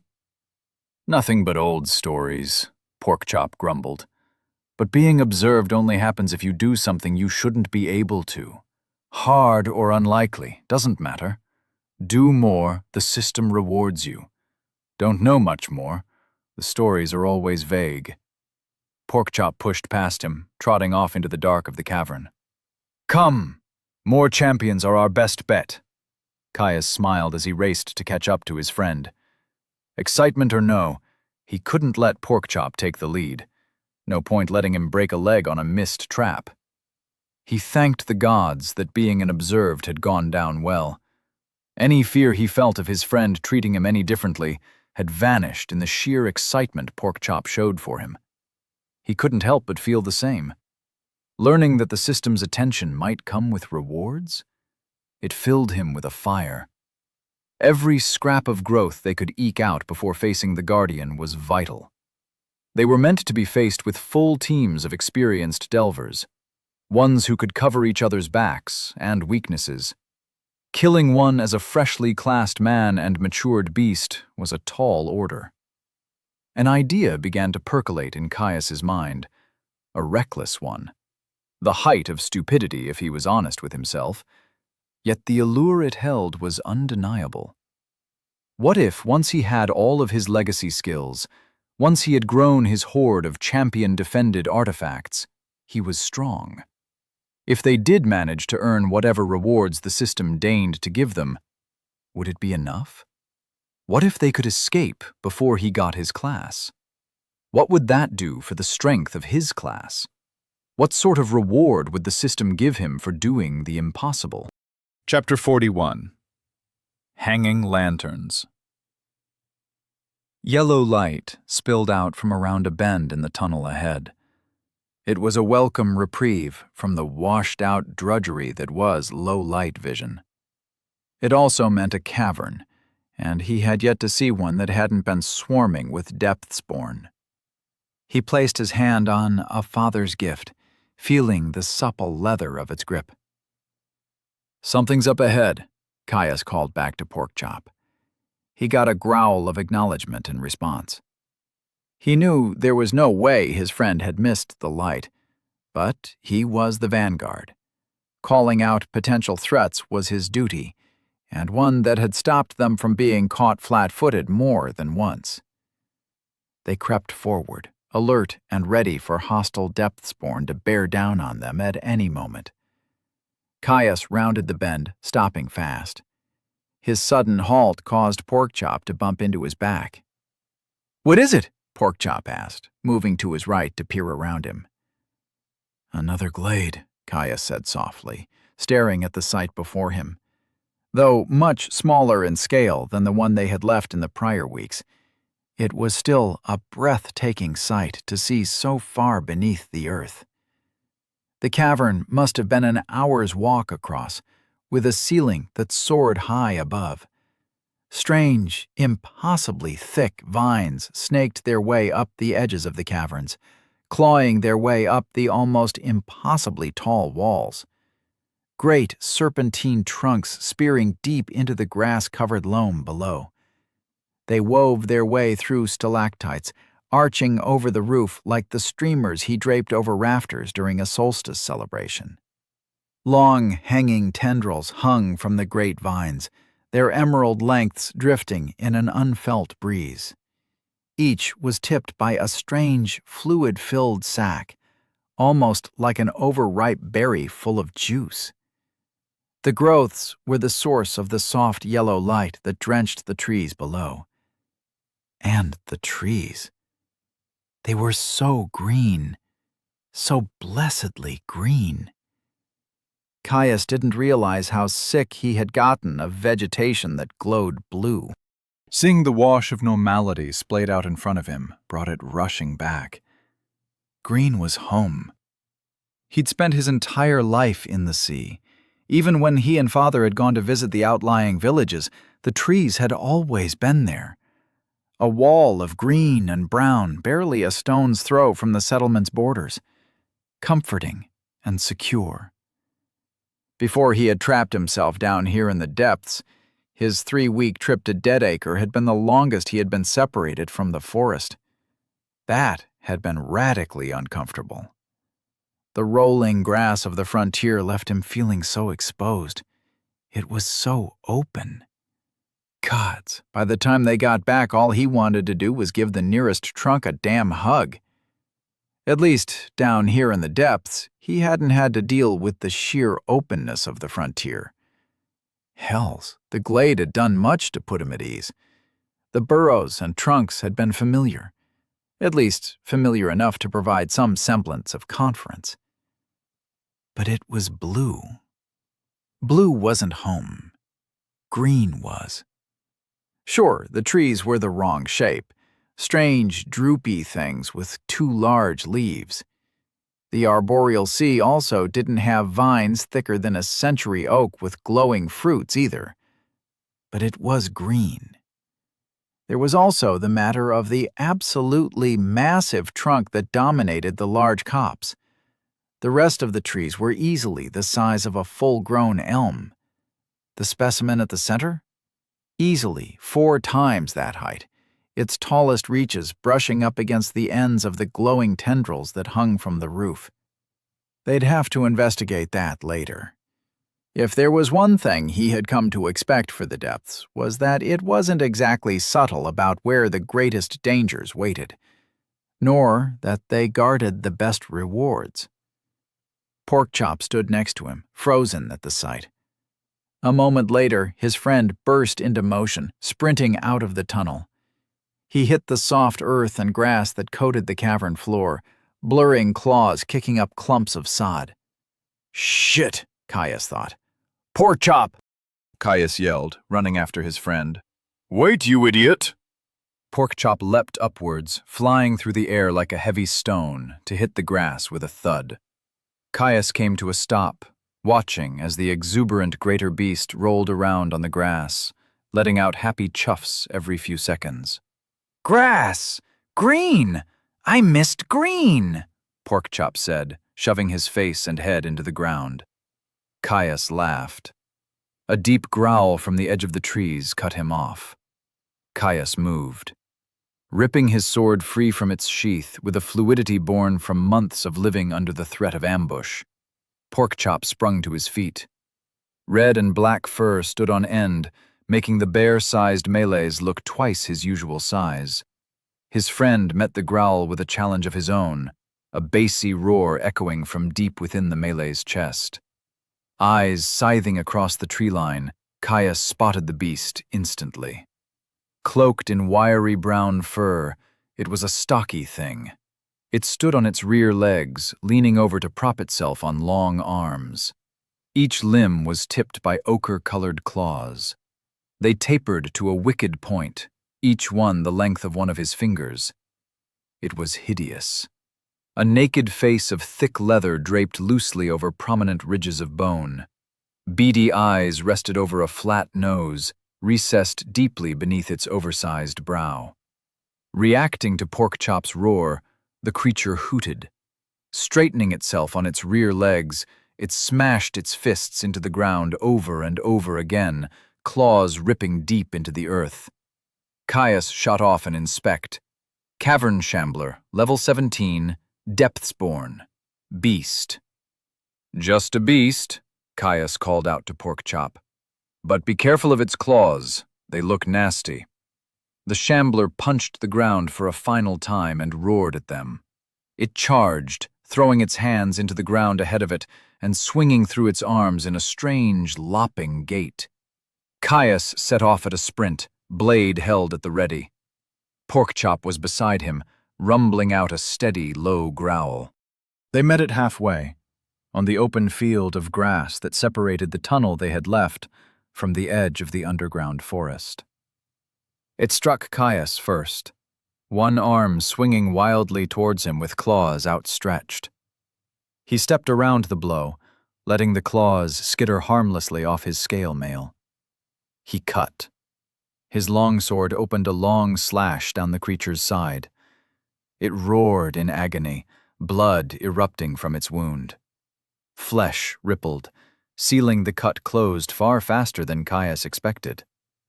Porkchop smashed the shambler aside, interrupting its attempt to maul Caius. One paw hit it in the ribs with a heavy crack. More followed. Caius pressed the assault, following through with flowing slashes. The shambler seemed to view his blade as the greater threat, crying out in pain and rage as it dug its grip into the ground to launch itself in his direction. Its arms rose over its head, descending back down in a viscous hammer blow. Caius brought his sword up, blocking the swing with the edge of his blade. His defense cut the Depthsborn to the bone, sword biting deep into its wrists. Porkchop lunged forwards, snapping his jaws around the monster's ankle. He yanked back with beastly strength, flinging the shambler away from Caius. It hit the ground with a tumble. Arresting itself out of its roll with its claws, the shambler hauled itself to its feet, charging back in their direction. They closed around it, assaulting it from both sides.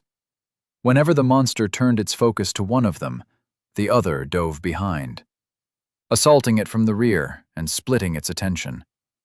Every cut that Caius landed severed flesh and scored bone. Even with the Depthsborn's prodigious rate of healing, it wasn't able to keep up. Soon the wounds stopped writhing, failing to close. Blood drenched its hair, and it slowed, weakened by constant blood loss. Eventually it collapsed, growling weakly as it bared its teeth at them. Caius delivered the killing stroke, separating its head from its body. Ding! Level 17. Cavern Shambler slain. Caius's chest heaved from the exertion of the fight. Taking a moment to mop his brow, he cleaned his blade on the grass before returning it to its sheath. "Hell's that thing healed fast," he exclaimed. He wouldn't have been surprised if it had been a champion. They at least had powerful abilities that would explain the increased regeneration. Maybe Depthsborn had something equivalent to general skills? With how shallow of a layer they are on, it was hard to tell. He doubted whatever skills they had would be extraordinarily powerful. Although it could just have easily been a natural trait of the beast. He'd seen some lizards regrow their tails, and they hadn't even been connected to the system. "Still died easy," Porkchop snorted derisively. "Yeah, you're right." He turned to look at his friend. "Though maybe next time we don't sprint directly into caverns we haven't had a chance to scout out? I know we haven't seen grass in a while, but you've got to admit, that was stupid." Porkchop had the sensibility to look embarrassed, his ears drooping. He perked right back up after Caius ruffled his head. "Come on, let's go check out that tree in the middle. I bet we'll find a champion there, and I've been itching for a real fight," Caius said, setting off for the trees. Porkchop chuffed back at him, keeping pace. It was true, he had been getting a bit bored with the normal Depthsborn. With everything he had gained, they no longer felt like the threat they had once been. Sure, he wasn't any stronger or faster than he was when he first entered the depths, but his skills and equipment had improved by leaps and miles. Undead weren't so scary when their rusted weapons couldn't pierce his armor. The only trouble they'd had recently had been a sheer numbers issue. Even if they could handily trounce a handful of foes, some of the smaller caverns they passed through had a score or more milling about in a group. Fighting that many all at once was tough. It was also boring.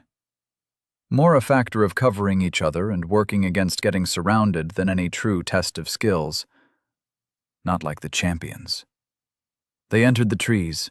Thick in the trunk, they had soaring canopies made up of quickly thinning branches that drooped towards the ground, weighed down by flat leaves the size of Caius's chest. Thick roots snaked out from the base of the trees, dancing through the surface of the earth, their rough exteriors extending out to the edges of the canopy. It made for treacherous footing. The canopy shadowed them, yet enough of the light penetrated the thin leaves to give them more than enough to see by. It tinted the light into a pale green, the shifting foliage sending the occasional beam of brighter yellow scything through the glade floor. A quick inspect let him know that they were called verdantha trees, while the vines above were hanging lanterns. Their journey wasn't exactly a peaceful afternoon stroll. It felt like every few minutes another shambler called out a challenge, leaping out of the trees above to throw themselves towards them with outstretched claws.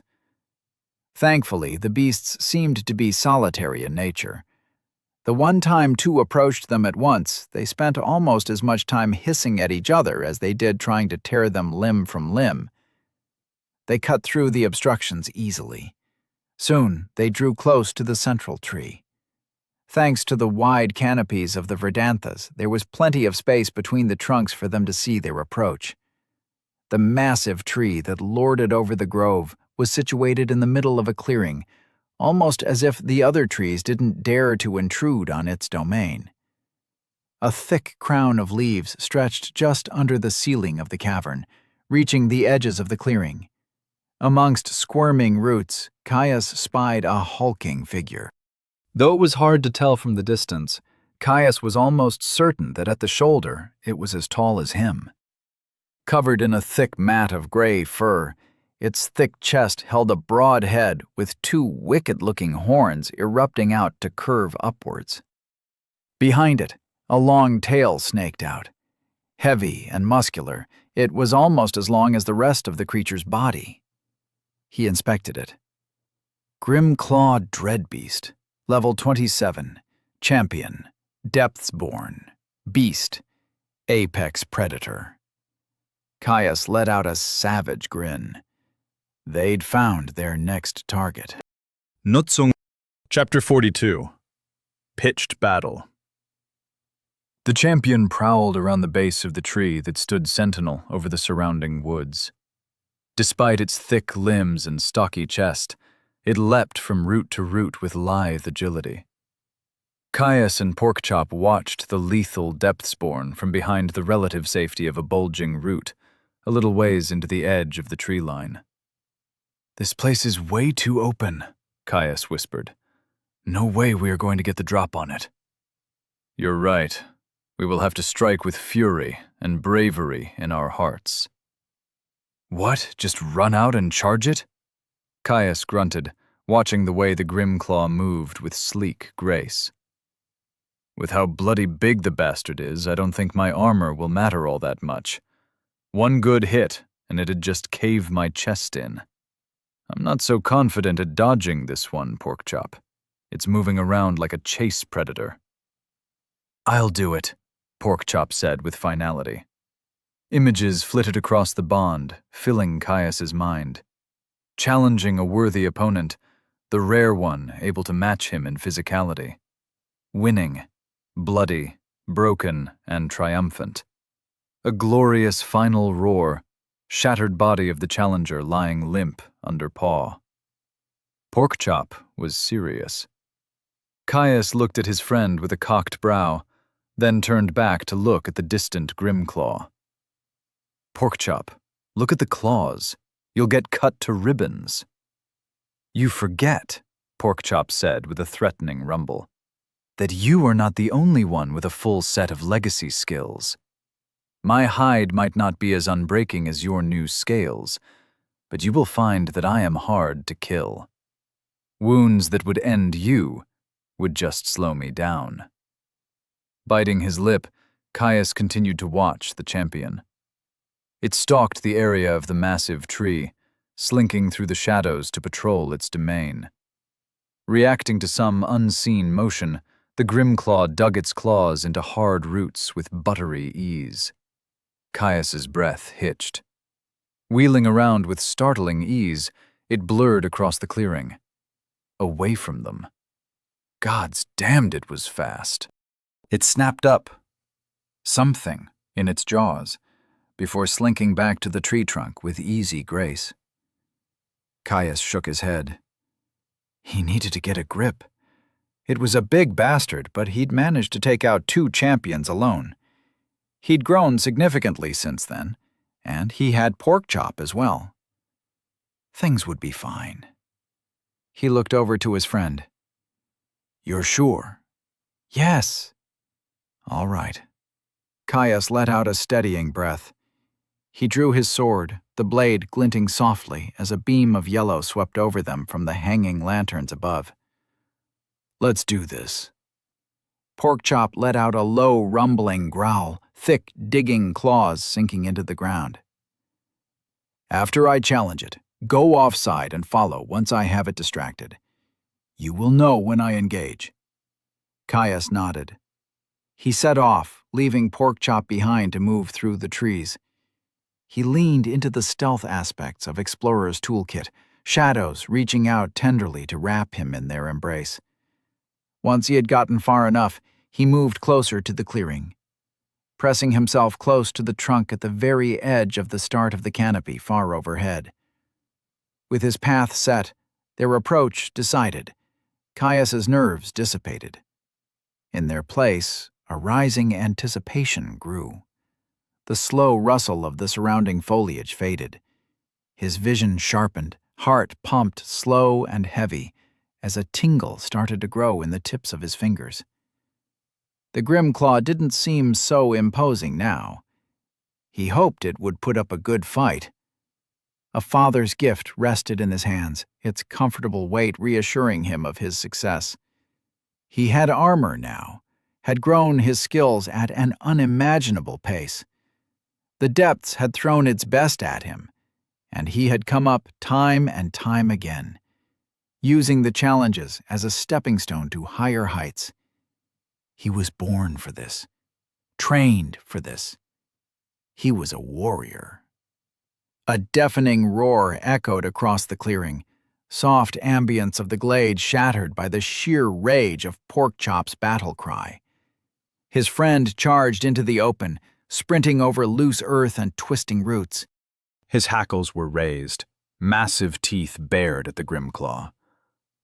Ding! You have challenged a champion. Grimclaw Dreadbeast.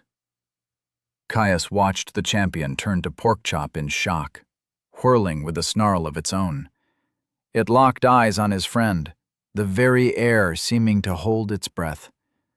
Snorting its own challenge, the Grimclaw sprinted to engage. A cold calm descended over him. Not yet. He had to wait until the champion had fully committed. If he tore in now, it would see him, ruining any advantage of surprise. His grip tightened on his blade, muscles tensing in anticipation. The Grimclaw dropped its head at the last moment, trying to gore Porkchop in their collision. Porkchop went low. They collided with a crash, both beasts snarling as they snapped at each other. Wrapping his thick red and black arms around the champion, Porkchop reared up. Despite easily being thrice Caius's size, Porkchop picked up the beast with ease, sending it sprawling backwards with a parting snap of his jaws. His friend slammed down, diving towards the champion's undefended belly. Porkchop had always told him that his thick, dagger-like claws were for digging out burrows. They seemed to eviscerate flesh just as easily. The beast howled as Porkchop ripped open its midsection. It kicked out, using its powerful legs to rake Porkchop with its claws. He was forced back, thick lacerations on his chest weeping blood. Porkchop only seemed to grow more enraged. He moved. Jaws snapped shut around the Grimclaw's shoulder. With a contemptuous heave, Porkchop tossed the champion in Caius's direction. It flailed through the air, a steady stream of blood from the gaping wound in its stomach splattering against the earth below. That's my cue, he thought. Caius vaulted over the high tree root he was hiding behind, sprinting out into the open field with his sword held ready. The Grimclaw was still entirely focused on Porkchop, scrambling to its feet with a lash of its tail as it howled in fury. Porkchop returned the call with a roar of his own, charging forwards. Caius grit his teeth and sprinted as hard as he could, legs burning as he kicked up loose dirt. He was almost there. Porkchop reared up, drawing back a paw to deliver a crushing strike. Caius saw the Grimclaw tense. It lowered his head. Caius's eyes widened, knowing what it was about to do. Porkchop was still in the throes of his fury, unknowing or uncaring about the threat of the champion's horns. His friend's claws descended, ripping a furrow through its front shoulder. Its leg buckled slightly. The wound stopped nothing. Driving its back legs forcefully into the ground, the Grimclaw launched itself forwards, burying its stride-long horns into Porkchop's chest.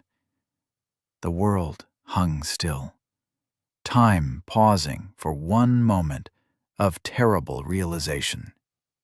Caius watched in mute horror as his friend let out a gurgling whine of surprise and pain.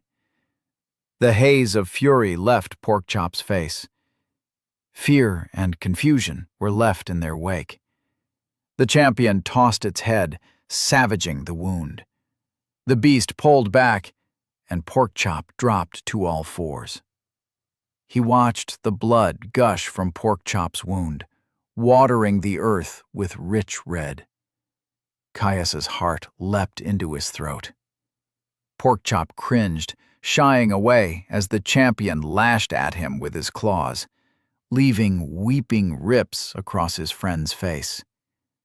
Rage roared through Caius. He had to do something, take the pressure off his friend. His world collapsed, narrowing to just the dripping of Porkchop's blood and the last few steps he had to make to help. The final strides between him and his target vanished in an instant. Caius brought his sword up high. A roar slipped from his lips, every muscle in his back and arms contracting to bring his blade to bear with as much force as possible. Reacting to the sound, the Grimclaw whirled towards him. Even with all its agility, it wasn't fast enough. Enchanted steel parted flesh like muslin. Caius dove to the side, narrowly slipping under a hastily delivered swipe of the champion's claws. Watching Porkchop back up on quivering legs, Caius pressed the beast.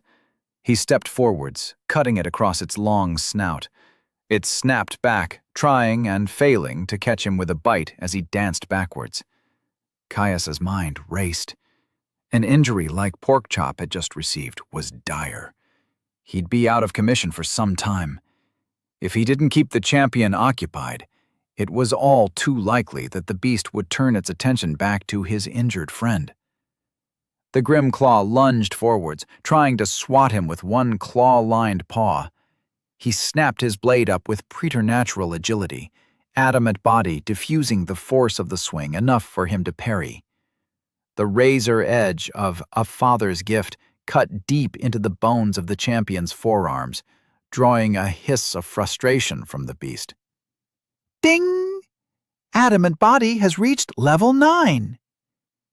He stared at the champion's wounds. The ones on its flank were already healing, and Caius could no longer see the rip Porkchop had left in its stomach bleeding. It still had health. Caius lunged forwards, burying his sword deep into the beast's clavicle. Claws skittered across his scale mail in response. He ripped his sword free, turning to parry another follow-up claw swipe. The Grimclaw dropped its head, lunging towards him with the same move that had just grievously wounded his friend.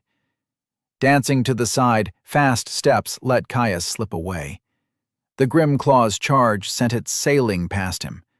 A draw cut left a weeping slice down the length of the beast's side. The champion hissed in agony, keeping its distance as it stalked around him, trying to get an angle, watching him with black, hateful eyes. Caius kept his sword point trained on the beast, slow steps keeping pace with its circling. He made no move to break the stalemate. Every moment he allowed it to continue was another that Porkchop healed. They never should have separated. Their strength was in the pressure they could lay down together. Keeping his eyes locked on the Grimclaw's own, Caius watched his friend out of the corner of his eye. Porkchop's slow, wheezing breaths had faded. Hunkered down against the ground, Porkchop was watching him with a burning intensity, rhythmically raking his claws through the earth with anxious tension. He was alert, watching. That was good. He should heal. The Grimclaw pounced, leaping forwards with claws outstretched. Caius spun to the side, stepping backwards to avoid the sudden strike.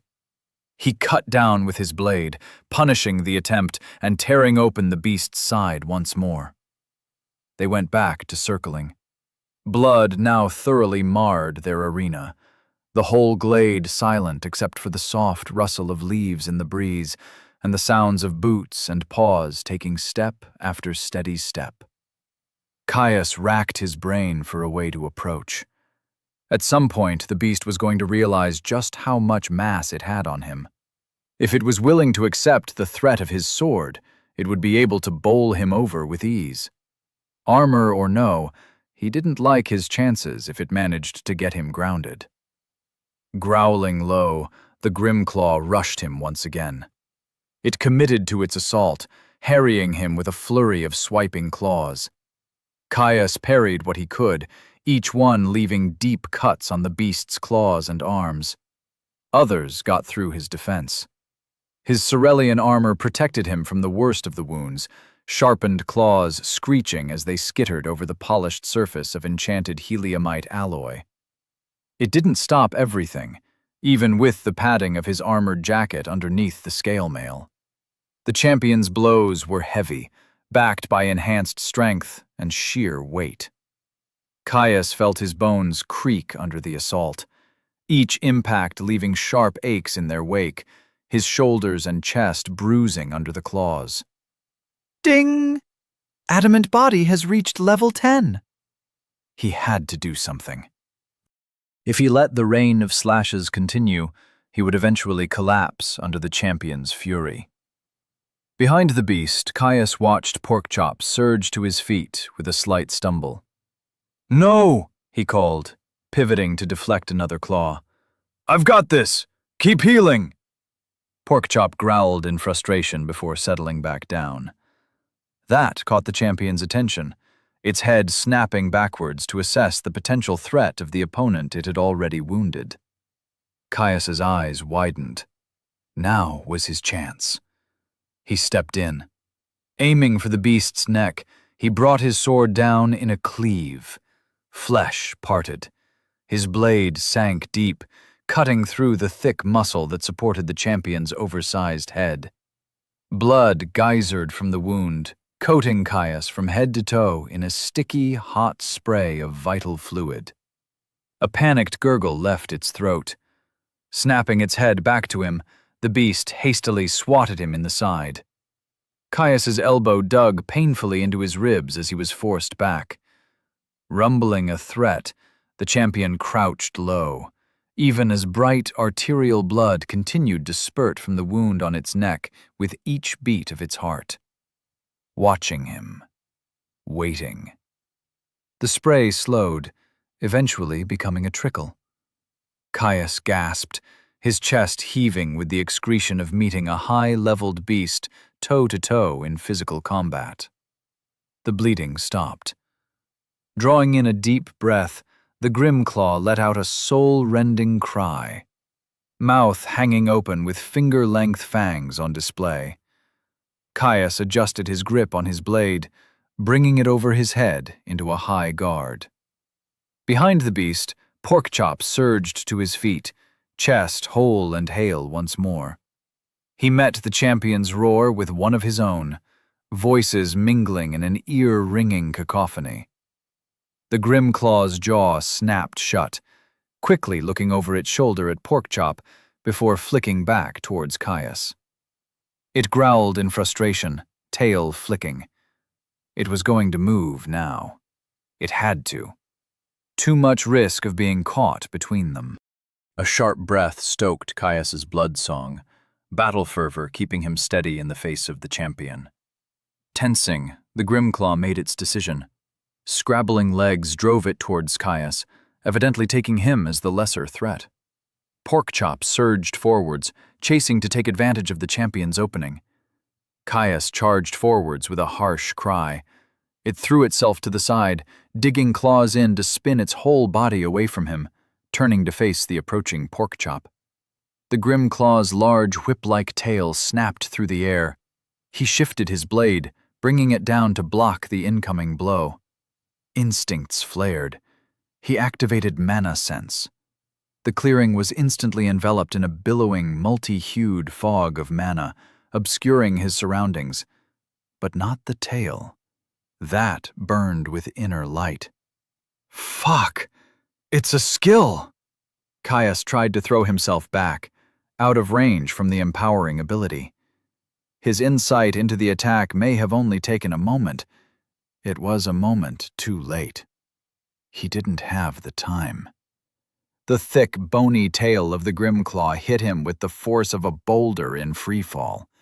His arm cracked, blade swatted aside with contemptuous ease. The tail hit him in the chest. Without a rigid backing, his scale did nothing. Ribs collapsed inwards, bones crunching like glass. Before he could even process the agony, the power of the tail whip lifted him off the ground, flinging him away. Hitting the ground with a thud, pain snapped into focus with a flash. Agony coursed through him, every finger span of his chest screaming for release. Rapid adaptation compartmentalized the pain, shoving it into a corner of his mind. Scrambling backwards, he pulled himself away from battling giants. Barely aware of the thundering cracks of Porkchop raging against the champion. He had to breathe. He sucked in, getting nothing but a wet rattle for his efforts. Lungs filled with blood. Burning claws set into his chest. He needed air. As if from a distance, he heard something start to roar. Chapter 43. Hate. Caius gasped, trying and failing to force his shattered body to take in a breath. Every one sent shuddering spasms through the musculature of his trunk. Each one heightened his agony. Brushed muscles pulling on the shattered remnants of his sternum. He couldn't breathe. Trying again, he found his gasp catching in his throat. Lungs refused to inflate. He had to clear the blood. Health burned, flooding free from his soul space to suffuse his chest. Morphic fire settled into torn muscle and broken bone, forcing his shattered body to mold itself back together. He barely noticed the unsettling cracks of his ribs moving back into place, the candlelight of its burn invisible in comparison to the all-consuming desperation to just breathe. It was too slow. He had to clear the blood. He rolled over, gurgling in raw pain as scale and leather pushed his chest unnaturally inwards. He forced himself up onto his knees, bending over in an attempt to let the blood run free from his throat. It trickled out with agonizing slowness. Ribs continued snapping into place. He coughed, thick wads of blood splattering over the ground below, filling his mouth with the rich taste of iron. Racking spasms followed the action, agony flaring as his crushed chest rebelled against the pressure. Shoving the pain deep, he took a deep, gasping breath. Finally free of the all-consuming desire for air. Holding his chest as still as possible, his eyes shot around the battlefield. He dropped his sword in the collision, the blade lying in the dust a few paces away. He crawled to it, wincing with every movement. Snatching it up with jealous haste, he turned his attention back to the battle.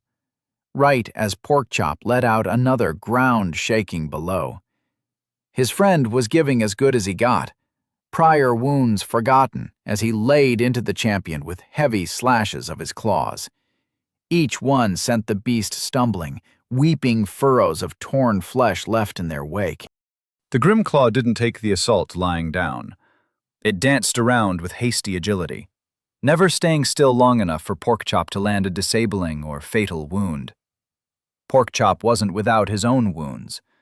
Whenever the Grimclaw had the opportunity, it would lunge in, nipping at his friend, needle teeth tearing out small chunks. Caius hissed at the sight. He couldn't waste his time waiting around to heal. He dropped inwards, seeing gaseous red flood free of his soul to suffuse ruined flesh. He dived into his soul and yanked at his health pool, forcibly accelerating the flow of the resource. Ice picks of agony drove into his mind.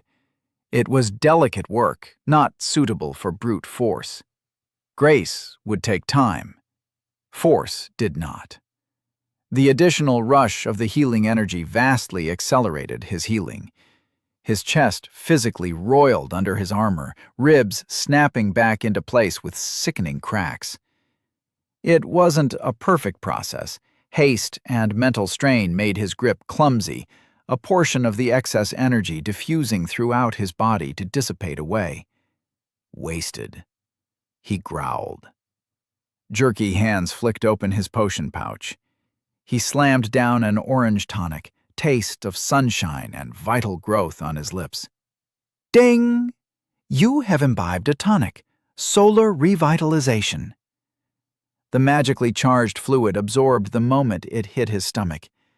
Alchemical power flooded through his body, settling into his soul to forcefully increase his regeneration. It might be enough. Forcing his health to surge from his pool, Caius wished he had practiced this technique more. It was a vital component of his final legacy skill, so he thought that he'd have plenty of time before he had to use it. Stupid. His sternum healed with a final grinding snap. Caius dropped his focus, letting the flow of his health return to normal. His attention snapped back to reality as he lurched to his feet. Porkchop was soaked with blood, black and red fur plastered tight to his skin, rents in his flesh glistening under the swaying lights of the lanterns far above. He stood firm in the face of the champion's assault, unyielding. In contrast, the Grimclaw looked battered. Chunks of its gray coat were missing, slickened with even more blood than the prodigious amount that Porkchop had spilled on the floor below. It moved with a limp, twisting and contorting to avoid blows where it could. Caius sharpened his eyes, watching it like a hawk. Its wounds still healed, but with how heavy the creature's wounds were, the resource was stretched thin. Each additional cut slowed the regeneration, its health unable to keep up with the systemic damage. Its body was failing it. They could win. Caius sprinted into the fray, a cry leaving his lips. The Grimclaw leapt back from Porkchop, head twisting to look back at him with surprised panic clear on its face. It had thought him dead, finished from the use of its skill. A fatal mistake. Porkchop barged forwards, forcing the beast's attention back to the fight. It leapt backwards, one leg dragging as it all but stumbled away from the blow. It looked back towards him once more, watching him as he slashed for its flank. Muzzle twisted into a snarl. The beast tensed. Caius readied himself for a counterattack, even as Porkchop pressed the distraction and reared up. The Grimclaw disappeared with a pop of displaced air, Caius's blade sailing through empty space as Porkchop slammed heavily into the ground. His friend stumbled forwards with a scream of pain.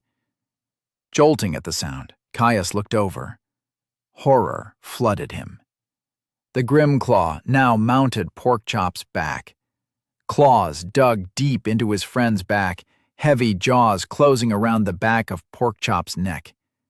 Caius saw the muscles in its jaw and its neck heave. Its mouth started to close. Hair's breadth by hair's breadth. It was trying to shatter his friend's neck. Porkchop mewled in pain. "Porkchop!" he screamed, sprinting over to force the champion from his back. Porkchop tried to struggle to his feet, attempting to shake the Grimclaw free. It only made the beast dig its claws in deeper. Caius blanched, seeing the chunks of flesh tear free from Porkchop's back. He had to do something. Now. There was still one more solar revitalization tonic. If he could get it to Porkchop, it might be enough. Skidding to a stop by his friend's side, Caius hacked at the beast, adding to the gaping wounds on the champion's back and sides. Momentarily releasing its grip from Porkchop's neck, the Grimclaw hissed at him. One paw smacked his blade away before raking Porkchop's back once more. Caius grit his teeth in fury, launching forwards to thrust his blade deep into the champion's side. Letting out a cry of pain, it leapt off Porkchop's back. His friend collapsed to the ground, dazed, blood still pouring from his wounds.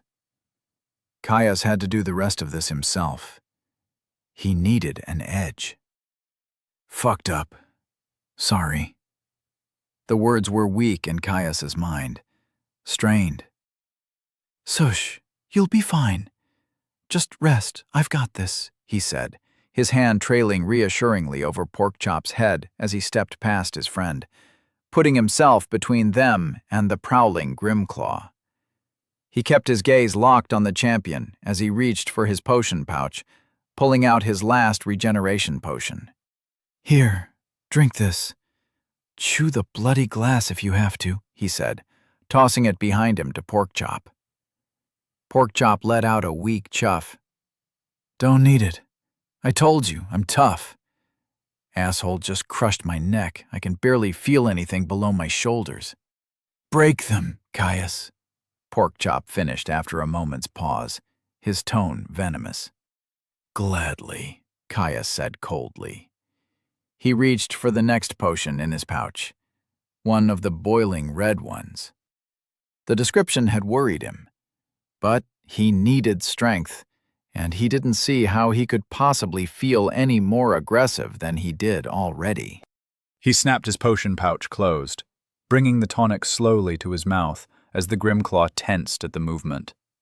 It growled, still watching, still waiting. Cork came free with a yank of his teeth. Steaming fluid poured down his mouth, racing to be absorbed by his stomach. "Ding! You have imbibed a tonic, psychopathic assault." It tasted of hate, the kind that burned all passion in its wake, leaving nothing but ash. Notes of paradise raised, of salted earth and tearing flesh. All-consuming violence coated his mouth, knives of primal madness catching in his throat. It was cold. So very, very cold. All thoughts, all worries left his mind. Energy seeped into his musculature, reinforcing it, bolstering his power. His mind expanding, sharpening, as the outer world slowed down. Everything became tuned, focused, all with one goal: slaughter. Caius took a single quick look at his resources. Resources: health, 41 over 300, 2 per minute plus 15 per minute. Stamina, 123 over 200, 2 per minute plus 15 per minute. Mana, 140 over 140, 2 per minute. It was enough. He raced forwards, splitting his focus. Mana sense activated. Billowy arcane fog covered the arena. Unacceptable. He filtered the input, dragging it back until only a subtle aura surrounded the physical world. The Grimclaw glowed weakly in his sight, barely standing out against the background. The teleport had drained it. Caius weighed his options in a blink. Might still have enough for another tail whip. He kept the skill running, It twitched at his charge, readying itself to meet him. Another part of his focus slipped into his internal world. An iron grip settled on his health, forcing it to stop. Undirected healing was a waste, not enough fuel. Non-vital organs were discarded, as were remaining rents in skin and fat. Muscle and bone were needed to move, to kill. He kept healing those. Bleeding would weaken him, might stop him from killing. Keep those. Ding! Mental visualization has reached level 19. He arrived. The Grimclaw clawed at him, aiming for his shoulder. Teeth bared at him as a feral growl shook its way free from its chest. Caius analyzed the incoming claws. They were going to hit him in the shoulder. He had heavy pauldrons. It would most likely break his joint. He could heal that. He didn't need that arm to thrust. Acceptable. He dipped into a lunge. Point of his sword shot straight for the champion's chest. Its eyes started to widen at his reckless assault. Claws raked his armor. Bones splintered. Sword pierced chest. Blood ran free. He smiled. Health was corralled to his shattered shoulder. Soul pain ignored as he forced it to heal faster. Flooding the joint. Only the joint. No excess wasted. Too inefficient. The second mental process ripped control from the unguided resource. He'd had the anatomy lessons. He could do it himself. Barely a trickle spent. Bone reforged. Much better. The champion lunged towards him, jaws open wide. He ripped his blade free. Explorer's toolkit twinged. He could finally see. Too clouded before. Too slow. An opening. Useful. He stepped back. Sword swung for the Grimclaw's exposed face. It had left itself defenseless, overcommitted. That was silly. A father's gift sliced through its eye. Clear jelly mixed with blood, rolled down fur. Beautiful. It was a good sword. A killing gift. The best kind. It was trying to claw him again. Going to hit his leg. A necessary sacrifice. He would live. It would die. Handspan-length claws ripped through his muscle. Blood fell. Snapped muscle fibers writhed, snaking back to wholeness in moments. Fat and skin stayed torn. Inner workings revealed in exquisite detail. Ding! Adamant body has reached level 11. Ding! Mental visualization has reached level 20. There was pain. It didn't bother him. It was only a feeling. Wouldn't stop him from killing. That was all that mattered. Sword came down, cutting deep into the arm that just clawed him. The Grimclaw snarled. He saw bone. He smiled wider. When had he started smiling? Need to check resources again. Resources. Health. 32/300. 2 per minute plus 15 per minute. Stamina. 108/200. 2 per minute plus 15 per minute. Mana. 140/140. 2 per minute. Good. So much better than when left undirected. The beast was trying to claw him again. Predictable. Well positioned for a parry. Maybe he would get to see more bone? His sword came up, catching the swing. Edge of his sword bit deep. He pushed the limb away from him, stepping around the blow in a single fluid motion. A twist of his wrists. His blade slid along bone, turning into a smooth thrust. It sank deep. The Grimclaw gurgled, blood foaming from its mouth. That was good. He'd stabbed its lung. Warmth started to trickle in. Unfortunate. He was having so much fun. Best to kill it now. If he died, he wouldn't get to have fun like this again. Sword came free. The wound didn't move. Its health was finished. That was good. More fun if it kept wriggling, though. He parried another blow.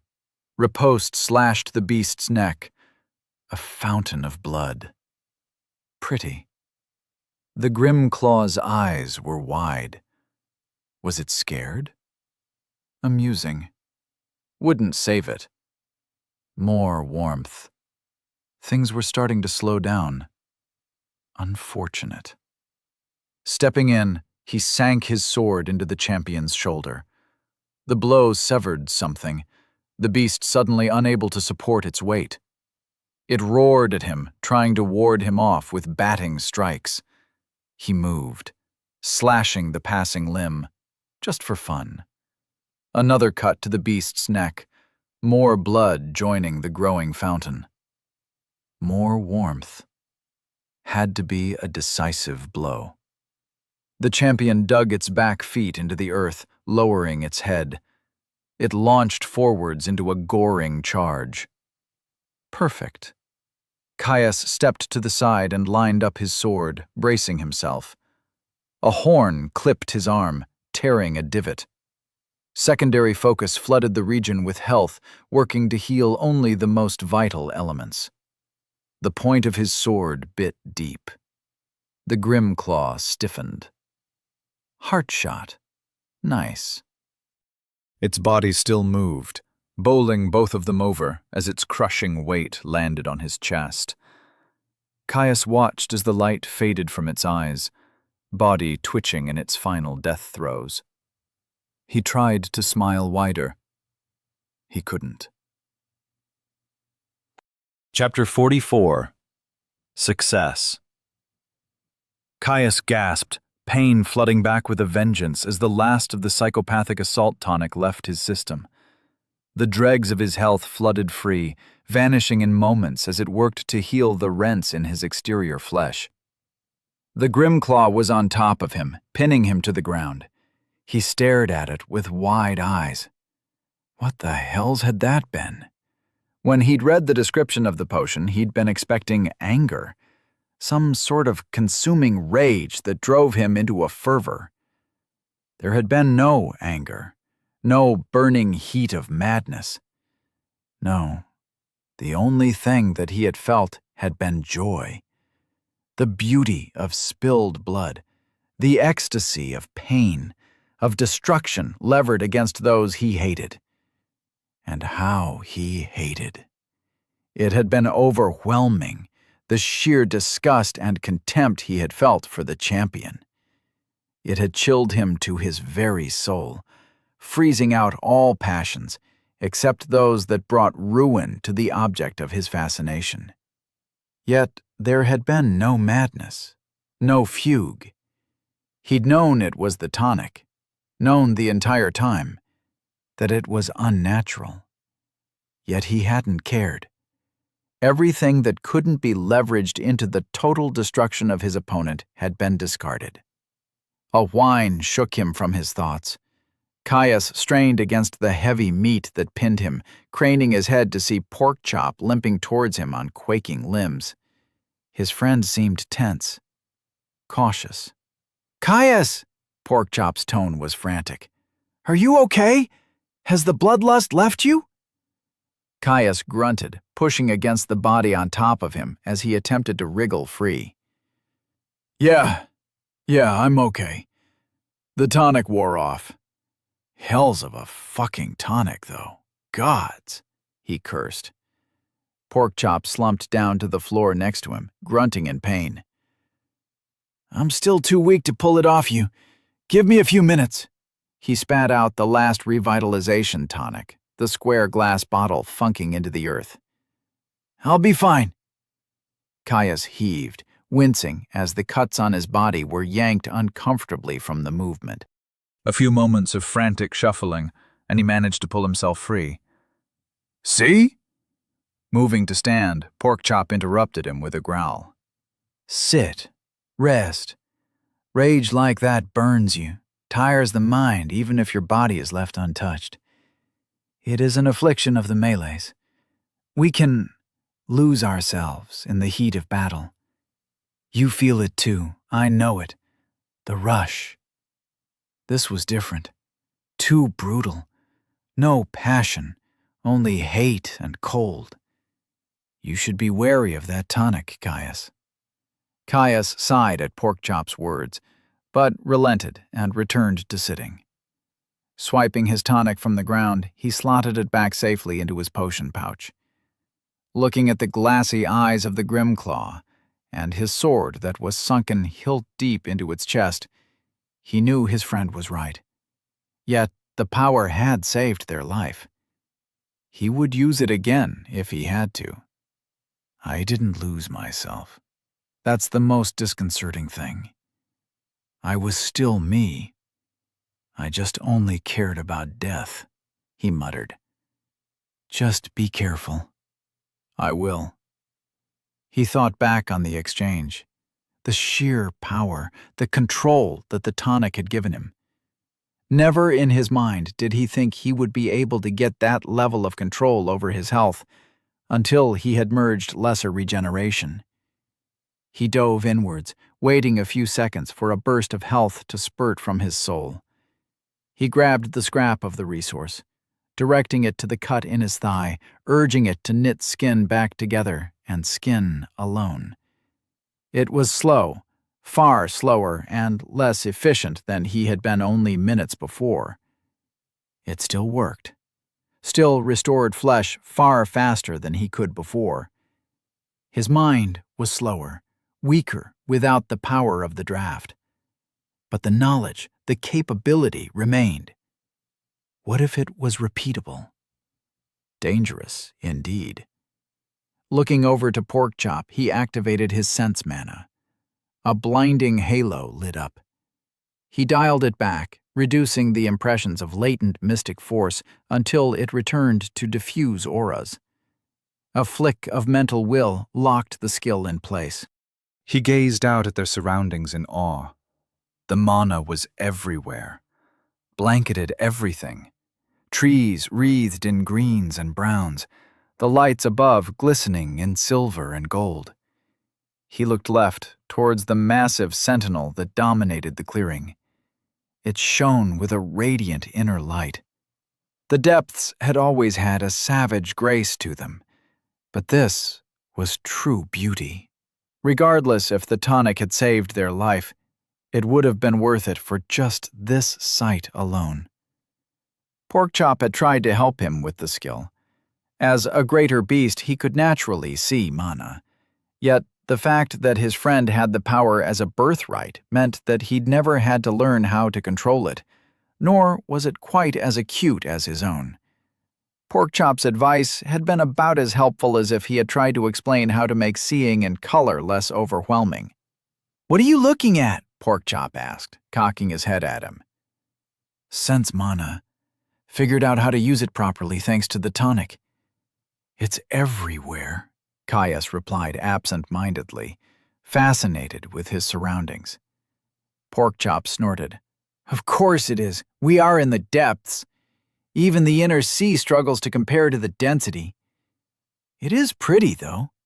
The pair sat in companionable silence, waiting for their wounds to heal, while they rested next to the corpse of their slain foe, enjoying the moment of peace that followed a hard-fought battle. Caius rose first, his bolstered regeneration and comparatively few wounds, allowing him to rise quickly. He grabbed his sword, yanking it free from the champion's chest. "Back in a moment. Gonna go get my pack." Caius trotted off, approaching the tree where he and Porkchop had originally planned their assault. Slinging his bag back on, he walked back to the site of their victory. "So, how are we doing? Ready to go look for the loot?" Caius asked, with a wide grin. "You and loot," Porkchop snorted, rising to his feet. His friend was stable, but the movement was still slow. "No running. Still sore." Caius nodded in understanding.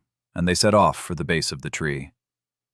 As they walked, Caius craned his head up at the massive plant that towered over them.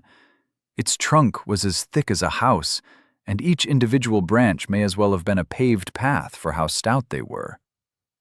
"Are there trees like this in the center of the sea? I thought I'd seen some truly big ones by the mountains, but this makes them look like saplings," Caius asked. Porkchop replied. "Bigger. The center is old. Older than even the matriarchs remember. Having a den in the center is a great honor, a sign of powerful fathers and patriarchs. The canopies shade dangerous hunting grounds. Even the elven conclaves avoid it, other than their most accomplished hunters, that is." Caius could see it in his mind's eye, a reflection of the forest he had grown up in, but more life, more power, more excitement. Elves, too. He'd seen a few, mostly halflings. Full-blooded elves so rarely crossed the mountains. "Would you take me someday, to see the center?" he asked. Porkchop snorted, his ears flicking happily. "Yes, though only if you show me the lands beyond the forest first. I've often wondered how strange it must be to live without trees." Caius laughed, happy that Porkchop had accepted so easily. "We can explore them together. I haven't left the forest much myself, remember? I've wanted to for a long, long time." Caius paused, thinking back on the stories he had been told. "It's why I pushed myself so hard, you know?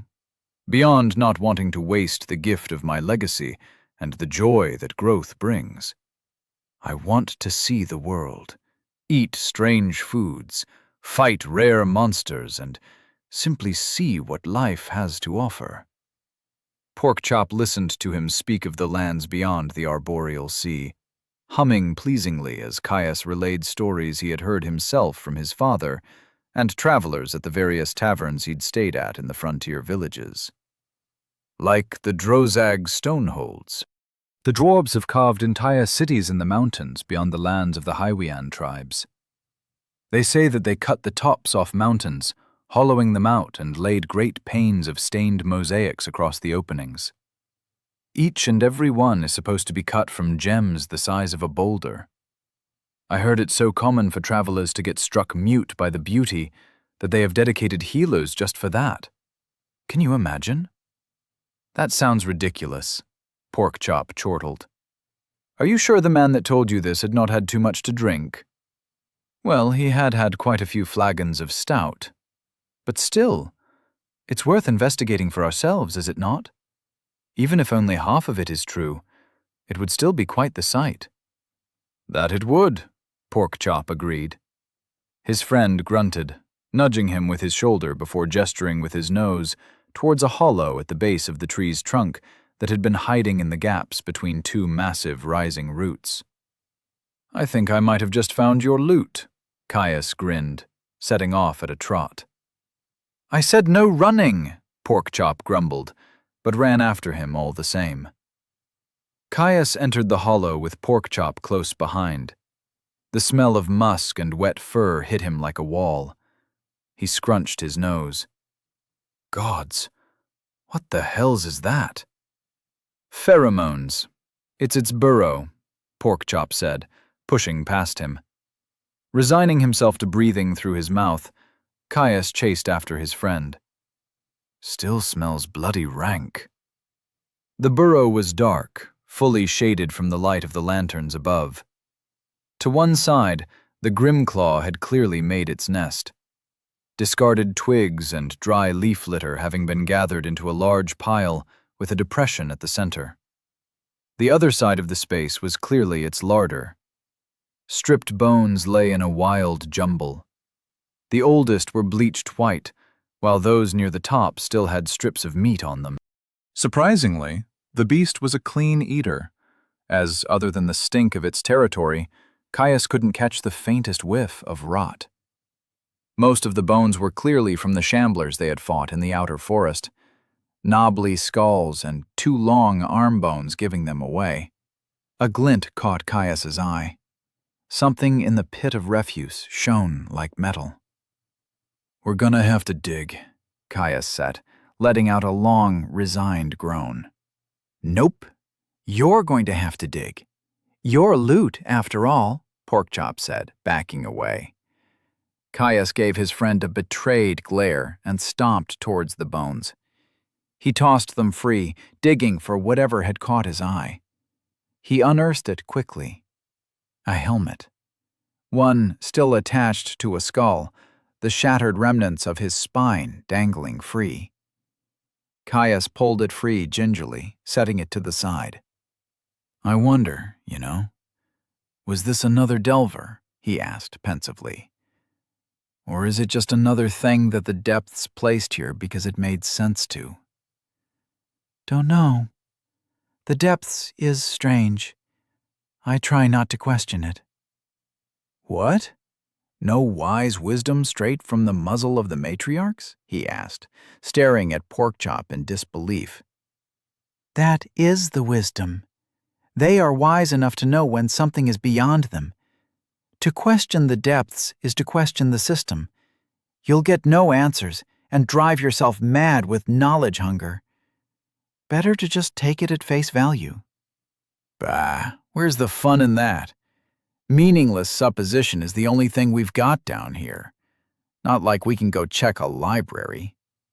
He turned back to the pile of bones. "Hold on. I'm going to see if I can find anything else in here." Digging through the pile, Caius managed to find a ring on a discarded arm. The flesh on the finger had been left intact, but had desiccated. Perhaps from the same body as the helmet?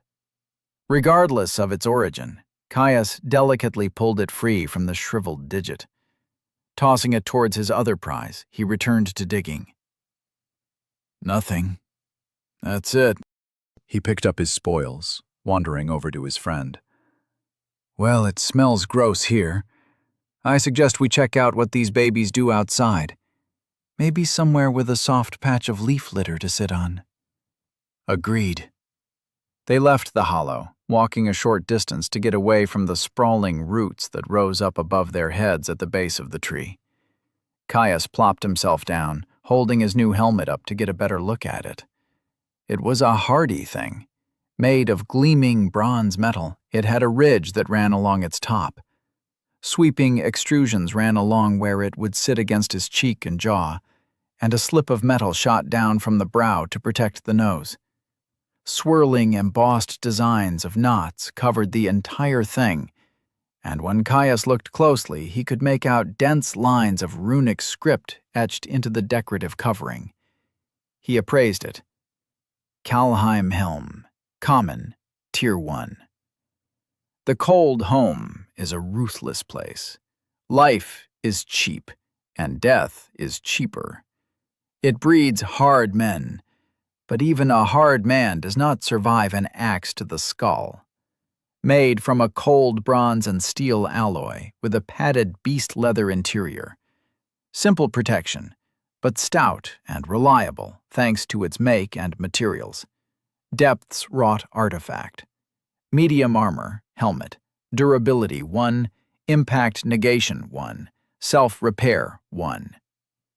He read the notification, turning the helm around in his hands.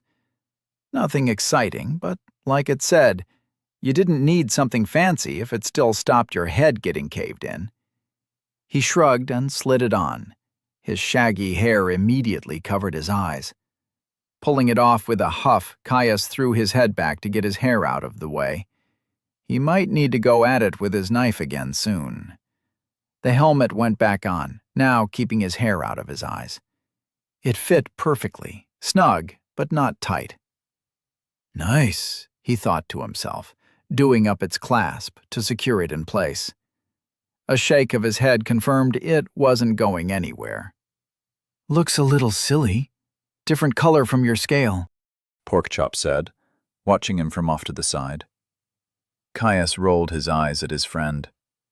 It will also save my life if someone hits me over the head. I can deal with a little clashing colors. He reached for the ring. Now if you'll excuse me, I have something else to look at. Plain, and made with gleaming silver, it had a ring of runes around its inner edge, while an engraved closed fist graced its exterior. Ring of the dedicated brawler, common. Only a coward brings a sword to a fist fight. Made from shining argentium, this ring's enchantments turn the wielder's hands to iron, allowing them to turn blades and land heavier blows. Slightly enhances strength. Depths wrought artifact. Accessory, ring. Brawlers. Gambit 1. Resizing 1. Self-repair 1. Ding! Appraise has reached level 20. Caius grinned as he saw the notification that trailed shortly after the ring's description, though he set the thought to the side for the moment. Holding the ring up, Caius stared at its description pensively. It might work. May as well try. Hey, pork chop. Chapter 45. A Lesser Merge. Caius rolled the ring around in his hand, staring at the light that bounced off its polished exterior. Resizing. It was a minor enchantment, usually used so that artificers wouldn't have to waste their precious time on measuring clients for non-commissioned pieces. He honestly had no idea how far the enchantment could be pushed. If it was artisan-made, he wouldn't even try, but items from the depths tended to be a little stronger and a lot more weird than those made by people. Only the best enchanters would be able to scribe runes as dense and small as the ones that lined the ring, and they certainly wouldn't put that much effort into a common item. His friend responded to his call, trotting over. "Yes? I think I might have found you some loot after all," he said, holding up the shining ring with a grin. Porkchop looked at him quizzically. "That thing? What am I supposed to do, tie it to my fur?" "Just give your paw, you dolt," Caius said, gesturing impatiently with his hand. Porkchop chuffed, putting one of his front paws on Caius's knee. It was massive, easily half the size of his torso. "Oof, you're a heavy bastard, aren't you?" He got a throaty growl in response to his jibe. Laughing back at his friend, Caius brought the ring closer to one of Porkchop's thick claws. They were frightening things, as long as his hand, and built like the curved tip of a pick. The ring expanded, growing in his hands until it would fit loosely around 2 of his fingers. Caius grinned, happy that he was right, and slid it down Porkchop's middle digit. It would be more out of the way there. The ring shrunk, tightening to sit snug against the base of Porkchop's digit. He yelped in surprise, the insignia of a closed fist flashing once. Once he got over his initial shock, Porkchop held his paw up curiously, eyeing the artifact. "What does it do? I feel a little jittery," he asked curiously. The jitters might be from some strength, though I don't know the effect personally. It also does something else. Do you trust me? "Of course," Porkchop responded without hesitation. "Give me your paw again." Porkchop placed his paw back on Caius's lap. To his friend's credit, the furry lump only flinched a little when he drew his hunting knife. Bringing the edge of the blade to Porkchop's pad, he dragged it across sharply. Porkchop let out a huff of surprise. The honed edge skittered across his friend's paw, leaving no sign of a mark in its wake. Pulling his paw back, Porkchop stared at it with open fascination. "I doubt the enchantment is strong enough to deal a heavy blow from an enchanted axe or anything, but I thought maybe you would get less cut up if you could smack away swords without worrying about being cut to ribbons. I'd bet it makes your paws hit way harder, too." Caius explained, watching as his friend turned his paw back and forth. "I think we should start looking for the next champion," Porkchop said. "It is very important we get more loot." Caius let out a laugh from deep in his belly. "I knew I could get you to see it my way. I've just got a couple of things I want to do first. Checking those artifacts brought appraise up to 20, and I'd like to merge Identify and get my last skill before we go gallivanting off. With everything else already capped for his next legacy skill, Caius had been growing impatient. The level of appraise couldn't have come at a better time. "Watch over me?" he asked. Porkchop chuffed in acceptance, and Caius closed his eyes, dropping into his soul space. The glowing bonfire of his soul shone in his mental sight, revealing the skill shards that orbited it. He quickly spotted Appraise and Inspect. He doubted he would have any difficulty with the merge, even with the escalating mental strain with each successive legacy skill. The skills were supremely compatible, and there were only two. He wove a rope of soul fire, the strand coming away with ease. Connecting it to Inspect took moments. An encyclopedia of sights washed through him, a catalog of 1,000 beasts and 1,000 classes. Similarities, simple categorizations. It wasn't an in-depth look, but even a short entry to a growing book of knowledge had value. The choir of his legacy skills screamed for his attention, but before they could get their avaricious hooks in him, he was already moving. He drew another thread of soul fire, sending it questing for Appraise. This skill was similar to its cousin, but avaricious. The merchant to the curious researcher before. Simple pottery through to the rarest of legendary blades. All were stripped back, quantified, appraised. A third thread connected the skills. They all but smashed into each other, so eager was their desire for union. Ding! Skill merged. Identify obtained. Caius opened his eyes with a smile, bringing up the description of his latest skill. Identify.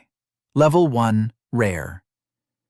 Even a little knowledge can make a world of difference in the right hands. Skill that enables slight insight into all things that fall under the purview of the system. Higher rarities, levels, and power disparities are more difficult to identify. Enchantments and skills can block this insight. Each level slightly increases the skill's ability to overcome insight blocking effects. Merged from Inspect, Appraise. It was a simple merge, one that combined the effects of both skills with very little in the way of new capabilities. It was also amongst the few that were only rare, though in his mind that was a fair assessment. It was still very useful, and one he was glad to have. Tactical insight and an understanding of the effects of their gear was vital.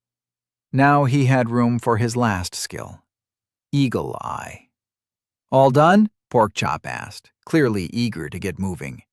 "Just a minute, big guy. Just going to get this skill," Caius mumbled, training his eyes on one of the hanging lanterns that drifted aimlessly in the slight breeze. It was a far one, situated near where they had entered the cavern, distant enough that it was barely a smudged, glowing pinpoint of light to his eyes. He grabbed hold of his mana, going through the now familiar process of suffusing his eyes with the mystic resource. Stinging irritation brought tears to his eyes, in no way helped by his unblinking focus. He ignored the pain. It had been growing less intense with every infusion, his body growing used to the presence of mana in his flesh. Ding! General skill available. Would you like to learn Eagle Eye, Rare? With a snap, the hanging lantern suddenly focused in his sight. Still just as far, still just as small, but he could see every ripple in the strange fibrous membrane that acted as windows to the lantern's glowing interior. As the vine swayed gently in the breeze, Caius watched liquid slosh inside the bubble, roiling and flashing in the movement. A headache started to set in.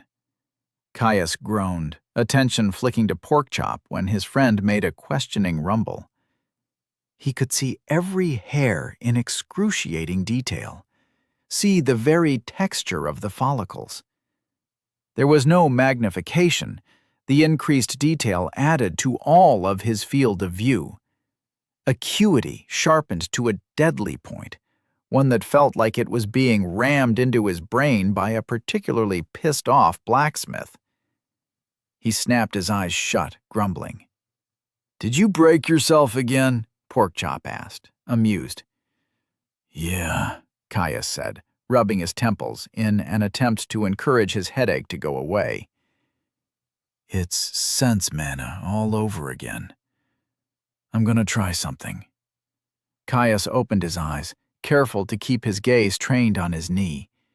He could see the bloody weave of his pants better than if he used a jeweler's lens. Thinking back to the memories of his final confrontation with the Grimclaw, he tried to remember how he'd first gotten his grips on sense mana. He could always turn the skill off, but it was blatantly obvious to him that seeing in higher detail at a greater distance was way too valuable to not at least make an attempt. It had felt like choking out a fire that first time. Reaching out with his mind, Caius grabbed a firm hold of the skill's influence, throttling it. His newly enhanced sight lessened, becoming more manageable. He increased his pressure until he no longer felt like throwing up. He nodded in satisfaction, throwing Porkchop a smile. The boost was still significant, but he planned to grow used to its full effects as soon as he could. He pulled up the notification that was blaring in the corner of his mind. Eagle Eye, Level 1 Rare Clear, focused and unyielding. Every detail is laid bare beneath the sweeping of your sight. Skill that enhances visual acuity and range. Each level moderately increases visual processing capacity. Each level slightly increases range and detail of sight. Caius let out a sigh of relief. At the very least, the burden would lessen as he increased the skills level. "All right, I'm all done. Want to go for a walk and see where all the exits are?" "Yes," Porkchop said, tapping the ground rhythmically with his feet. "Maybe we will find more loot."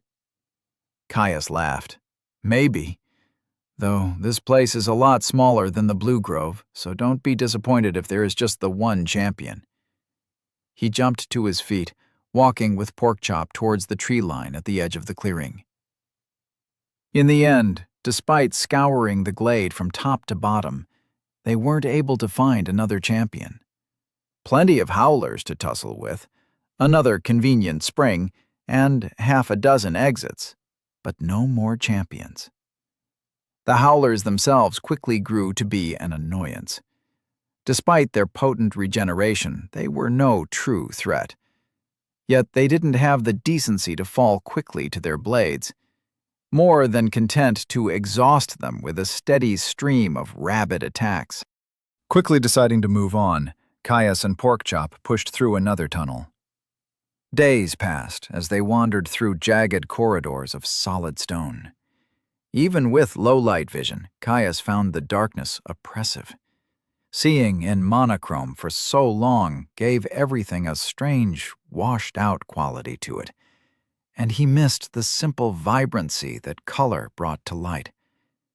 His unease was only worsened by the focus the tunnels demanded of him. Filled with traps and ambush predators, Caius had to stay constantly alert. Sometimes, over an hour would go by without an encounter. Others, he was forced to disarm 3 traps in a row while a half-rotten undead hauled itself out of a shallow grave and attempted to ambush him from behind. In that case, Porkchop had more than proved his worth as a rear guard. A single swipe with his newly enhanced paws had crushed the creature's head. Thankfully, the long passages of dark were broken up every couple of hours by smaller caverns. It was a twisted respite, one that they were forced to wrest from the grip of hungry beasts and restless dead. Eventually, though, something changed. They'd left the last cavern about an hour ago, having made camp there the night before. It had been a good rest spot. The only inhabitants were a couple of rams and a single undead shepherd.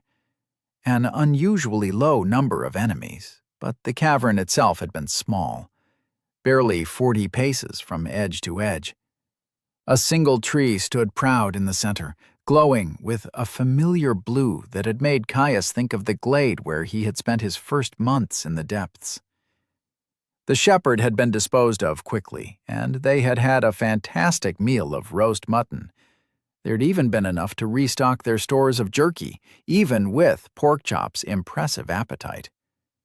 Now, though, they were back on foot, traversing more shadowed tunnels torn through with twisted roots. They turned a corner. The passage abruptly changed. Gone were the roots and raw natural cave walls. In their place was a tunnel that had been hacked through stone. Forcefully and brutal, whatever had created the passage had left carved scars etched into the walls. Haphazard logs were propped up as supports. Some were simple rough-hewn logs, branches barely even trimmed. Others looked like the supports of more civilized folk, but ancient, splintered and bowed. The line that delineated the two styles was stark, almost razor-thin and perfectly straight, as if some god had hacked two different tunnels in half and transported them here to be pasted together with deific magic. "Stop!" Caius called at once. "What do you think it is? Haven't seen anything like that in, well, ever?" Porkchop asked. "No idea, but let's be careful. So far, different may as well mean dangerous," Caius replied with a low voice, calmly pulling his sword free from his sheath. He crept forwards. "Agreed," Porkchop said, following close behind. Despite their tension, nothing happened as they approached the sudden change in the tunnels. Peering further, Caius could see nothing that would warrant halting their approach. "Last chance. Want to go back and try a different tunnel?" Caius asked, checking Porkchop for his response. "No way. Different is also interesting. I'm sick of these tunnels," Porkchop replied, urging him on. Caius nodded. He stepped over the threshold. Biome entered. The Great Warren. Chapter 46. New Environs. Caius stopped fast at the threshold between the root-bound cave and the carved tunnel, staring at the notification that told him he had entered the Great Warren. Porkchop stepped up next to him, also pausing with a low growl as he saw his own version of the notion. "Seems we have a decision to make," Caius said after he had had a moment to digest the information. "Agreed." "Well," Caius said, walking to the side of the cave. He rested his back against the wall, looking at Porkchop with his arms crossed. "Do we want to stay where we are? Keep looking for a guardian?" "I'm ready for something new," Porkchop said. "There's only so much of walking through the same bloody caves I can take for weeks on end." Caius frowned. "You have a point. Though I didn't expect that it would take us so long to at least find one. Most stories I've heard from Delvers say that they can usually clear a biome in a couple of weeks or so. Unless they are walking straight there, I don't see how that's possible. We've spent so long just bloody wandering."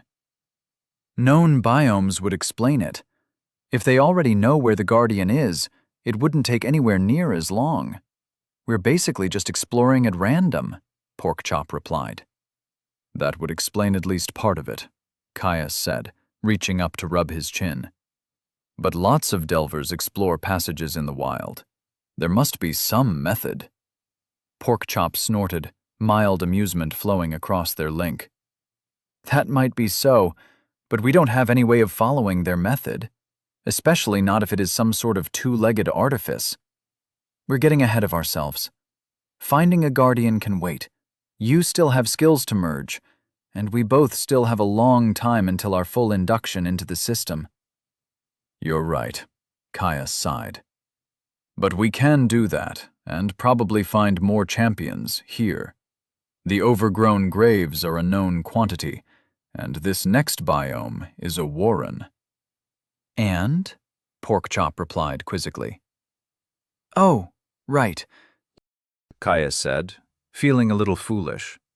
Of course, Porkchop would have no reference for what the biome being a warren meant. He stood up off the wall, pacing slightly as he explained what he knew. Father spent a lot of time discussing biome names with me. They can reveal a lot of what you can expect to find in that section of the depths. For example, overgrown graves suggested that there would be undead, and probably beasts as well. It's nowhere near perfect. There's a lot of room for interpretation, and it gets a lot more complicated at lower levels. So, a warren would have things that normally live underground? Porkchop asked, tilting his head at Caius. Caius nodded. Most likely, but not just that. Things like warren, infestation, or siege suggest that it's probably going to be horde enemies. Sort of like a swarm, but across the whole biome. Lots of enemies, but comparatively weaker even if they have similar levels to elsewhere. Still better than here. I'm sick of fighting undead. They taste disgusting, which means I have to avoid biting them. It'd be like fighting with one of your arms behind your back. Porkchop's distaste was almost palpable, the faintest hint of vile rot slipping across their link. Caius went a little green. The Great Warren it is, he readily agreed. Let's be careful, though. We still don't know what sort of depthsborn we will find, and there will be new traps as well. They set off, Caius taking the lead as they entered the new region of the dungeon. Caius took the lead, sword in hand as he scanned their surroundings for any sign of traps. The tunnel was clearly manufactured, very unlike the natural caverns they had just left. Whatever had dug them was inelegant. Like they had been excavated with picks alone, no concern for anything other than breaching further into the bedrock. The supports were haphazard, uneven and scattered at seemingly random intervals. Half had clearly been scavenged, and not treated well besides. The carved beams were splintered, and in some cases had been chopped to length in order to fit the tunnel's uneven width. Hells, half of them looked like they would fall to pieces at the slightest touch. The other supports weren't much better. Hacked tree trunks, with little to no time spent on curing the raw lumber. It was blatant they had been hammered to place while still fresh, and as soon as the logs had dried, they'd shrunk. More than one of the amateur supports looked to have completely given out due to that very reason, though luckily the tunnel itself held stable. As they took turn after turn, passing through intersections, the oppressive darkness started to pull back. Whatever had inhabited these tunnels, or the depths itself, had hung crude oil lanterns on every second or third support. It was weak lighting that draped the tunnels in deep shadow. Luckily, his low-light vision was unaffected. Nothing would be able to hide itself in a patch of darkness to ambush them when they passed. Ducking under a support beam that had slumped, falling down to his chest height, Caius felt Explorer's toolkit twinge. Wait, there's a trap, he said, stopping fast. Got it, Porkchop said, halting before he backed up to give Caius room. They'd figured out that one the hard way. Caius wasn't always successful at disabling the traps, and there'd been one time he'd almost gotten impaled by a spear trap when Porkchop had accidentally body-blocked him. He backed up, searching the area for any sign. His skill nudged him to the beam itself. Looking closer, careful to keep his distance, Caius failed to spot anything that jumped out to him as wrong. No tripwires, no pressure plates, nothing suspended above. He thought to himself. Whatever had said of his skill was either supremely well disguised, unlikely at this low of a layer, or it was hiding in plain sight. Activating Eagle Eye, Caius winced when he was suddenly inundated with visual information. He tampered down on the skill, reducing its effect until he no longer felt like the tunnel was spinning every time he shifted his footing. Ding! Eagle Eye has reached level 2. He leaned back, taking a closer look at the support beam. There it was. The ceiling above was covered in a spider web of hair-fine cracks. The supports themselves were barely holding on, a fragile equilibrium held together by tension and pressure. The slightest touch could set it off. Glad he caught that. Health or no, a cave-in would have been disastrous. With no digging equipment, even if they survived, there was a high likelihood that they would have been doomed to a slow death of dehydration. With exceeding care, Caius ducked under the struts, making sure to avoid brushing up against the fragile beams. Caius eyed the gap before looking at Porkchop. Luckily, there would be plenty of room, as long as his friend crawled on his stomach. The tunnel was plenty wide enough. It's the struts themselves. I'm pretty sure if you knock them, the ceiling will come down. So you'll probably have to crawl. Porkchop huffed, hunkering down to awkwardly drag his bulk across the floor as he grumbled the whole time. It was downright undignified. Caius suppressed a chuckle with his hand. "No laughing," Porkchop growled. "Matriarchs would have my hide if they knew a two-legged had seen me scuttle across the bloody floor." He trailed off in a barely heard mutter. Caius grinned at his friend. He knew that Porkchop had meant for him to hear the last part, or it never would have made it across the mental link that all greater beasts used instinctively. As they moved deeper into the biome, the traps grew more frequent. Some were similar to the cave-in trap, but more and more frequently, they started to be crafted things. Crude, with a savage viciousness, but definitely placed by thinking beings. Log falls, rocks suspended by the roof that swung down at head level, spikes attached to springy lengths of wood and held in tension. Frequent enough that he managed to get another level in Explorer's Toolkit. Ding! Explorer's Toolkit has reached level 11. That surprised him. With how broad the skill was, it no longer received the full experience that Trap Sense once did. It was the problem with most legacy skills. Breadth was useful and worth the trade-off, but they grew slowly unless you went out of your way to engage with all of their aspects. No skill was perfect, though. Not even a legacy skill, and especially not at the low skill levels of an unclassed. Inevitably, Caius eventually missed one. They had been walking through the tunnels, having yet to see any sign of the caverns that usually held Depthsborn. The only warning he got was the faintest snap as his foot passed through a wire. Something slammed into the side of his chest, cracking his ribs. He fell to the ground with a gasp, clutching at the wound. Agony spread through him, clouding his mind. Porkchop yelped in surprise. His gaze snapped up, looking for unseen enemies. Ready to move, wound or no. All he saw was a rough wooden spike hanging in the middle of the tunnel. "I'm all right," he said, waving off Porkchop's concern. Ignoring the sharp pain in his ribs, he pushed himself up to his feet. Taking a mental grip on his health, he directed it to the wound, healing it faster. He still had no confidence in using the skill in battle. It took far too much concentration, but it was incredibly useful for situations such as this. Peering at the spike, he saw that someone had dug a tall and narrow slot in the stone wall of the tunnel. A tension-loaded spike trap jutted out from the opening. It had been hidden behind the profile of one of the struts, causing him to miss it entirely. He had less of an excuse for the snapped tripwire that now lay across the ground, a painful reminder that even skills didn't remove the need for him to focus.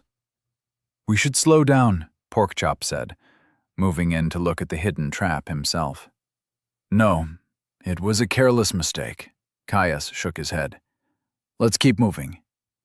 Porkchop gave him a concerned look, but didn't press the issue further. They moved on. After another quarter hour and several more traps, the tunnel started to open up. It was a cavern. Just as rough-hewn as the passage Caius looked in from, several trunk-sized logs haphazardly held up the ceiling. Caius ducked to the side of the tunnel, frantically gesturing at Porkchop to do the same. Inside, he could see a good dozen or so creatures huddling around a small fire. They were squat, green things, maybe as tall as his chest, covered in rustic leather and spun clothes. Jagged, dagger-like ears poked out from their heads, while cruel eyes were set deep into two sharp features. Each and every one of them held a wicked-looking blade. They were as foreign to Caius as anything. He'd never seen anything like them. Identify helped with that. Goblin Outcast, level 15, Depthsborn, low race. Caius's eyes widened at the notification. Goblins? That was unexpected. He turned to Porkchop, frantically waving for his friend to move back down the way he came. Porkchop assented in silence, padding away as Caius followed close behind. Once they were at a safe enough distance to not be heard, Caius called for them to halt. Goblins! Never thought I would see one in my life. Well, not until I went north, that is, he said, still excited at the chance to see the creatures, even if they were notoriously vile things. Goblins? You know what these things are? Porkchop responded, curiously. Yeah, sort of like a northern boggart, he said. Porkchop made a noise of disgust. And this pleases you? Boggarts are a plague. Caius rolled his eyes. No, I know that. So are goblins. It's just cool to see them, after having heard so many stories from my father about them. They were his favorite monster to use whenever I asked for a scary story as a kid. Apparently they live in the northern mountain ranges, supposed to be a major problem for the Stoneholds. I can imagine that if they are like boggarts. Apparently they are worse, Caius said. You know how boggarts inevitably flame out when a tribe gets too large. Porkchop grunted and gave Caius a short nod. Yeah, goblins don't. Imagine a boggart that was half as stupid, knew enough farming to just barely not starve, still bred like locusts, and had a tendency to fall under the banner of the biggest and meanest lump around. Caius chittered, gesturing wildly with excitement. Caius, none of that is a good thing. Yeah. He scratched his head. I know that. But it's still cool to see them. It's like seeing the Hiwian bloodstones. Barely anyone travels to the Stoneholds, and if you don't go there, you don't see goblins. Caius, focus. Do you know anything that will actually help us clear this biome? Or do you just know stories? Caius took a moment to think. Well, they're not much for building, as you can probably tell by the state of these shafts we've been exploring. But they do have a tendency to make use of anything they find. Apparently, whenever the dwarves lose one of their deep settlements, it gets turned into a warren. Caius trailed off. So, what you're trying to tell me is that there might just be a city of these things down here. Yes, Caius said after a moment. Great. Still better than undead. Porkchop pushed past him, striding towards the goblin camp with intention. Let's go. Chapter 47. A City Lost. The final goblin came at him with a feral squeal, swinging its rusted machete at him in a sloppy overhand blow. Caius parried, a father's gift knocking the short Depthsborn's blade away with a clang. The goblin was left open. He followed through. The point of Caius's sword punched right through its face with a spray of green blood. Ding! Level 15. Goblin Outcast slain. He sneered in disgust as the creature went limp, sliding free from his sword with a wet schlick. It was the last one. The fight had been easy. Coming up to his chest, he had an immense reach advantage on the goblins, even before his longsword was factored in. Though, thanks to the tyranny of stats, they were still stronger than him. Everything he had fought for months had been stronger than him. It didn't matter all that much when the only way they had tried to leverage it was clumsy swings and wild swarm tactics. The goblins were about as good with their jagged machetes as he had expected after seeing their ramshackle weapons. Terrible. It had been all too easy to punish amateur swings with fatal ripostes. Caius turned to check on his friend, finding Porkchop licking one paw clean of blood. A pile of crushed corpses arrayed around him. "Gross," he said, squirming at the sight of his friend happily enjoying goblin blood. What? It's almost as good as jerky after all the undead. Caius shook his head. Definitely still gross. Porkchop huffed and went back to cleaning himself. Shaking his head, Caius moved towards the cook fire that was at the mining cavern's center. The goblins had been roasting some sort of beast over it. A massive rodent, judging by the head and tail. Frankly, it smelled delicious, especially after months of unsalted jerky and hastily cooked kills. He'd had a growing suspicion that the depths tried to make water and food readily available. Whatever the purpose of the arcane structure, its challenges weren't meant to include death by starvation or dehydration. Even so, he would have to be an idiot to eat the meat without checking it first. He used Identify. Roast rouse. Depths wrought item. A rouse that has been inexpertly roasted over an open fire. Partially scorched. At least it's salted. Ding! Identify has reached level 3. Salt. He was already moving. Snatching one of the legs of the roasted beast, he twisted it free with an uncomfortable crack. The fire hissed as stray juice sizzled on the hot coals below.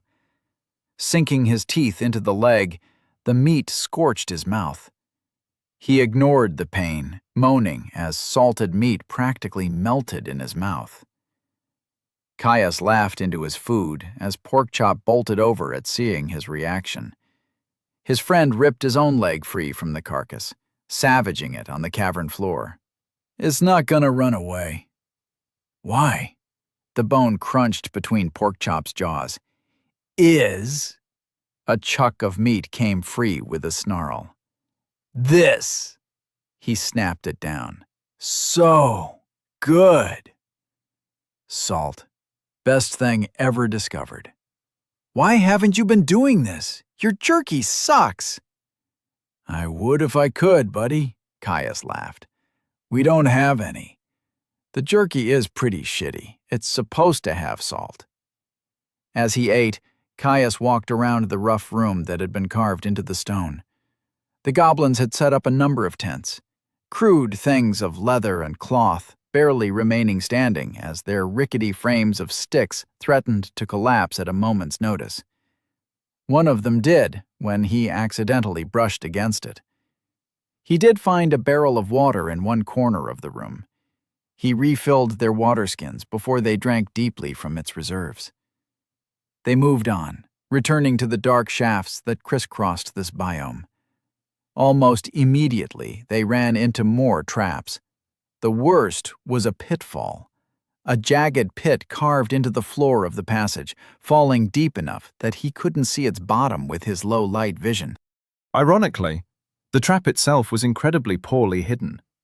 A blatant hole in the floor, covered up with splintering slabs of wood. The problem came in crossing the pit. It was too wide to jump. While the planks looked sturdy enough that he could edge his way over them if he was slow, Porkchop would have smashed right through them.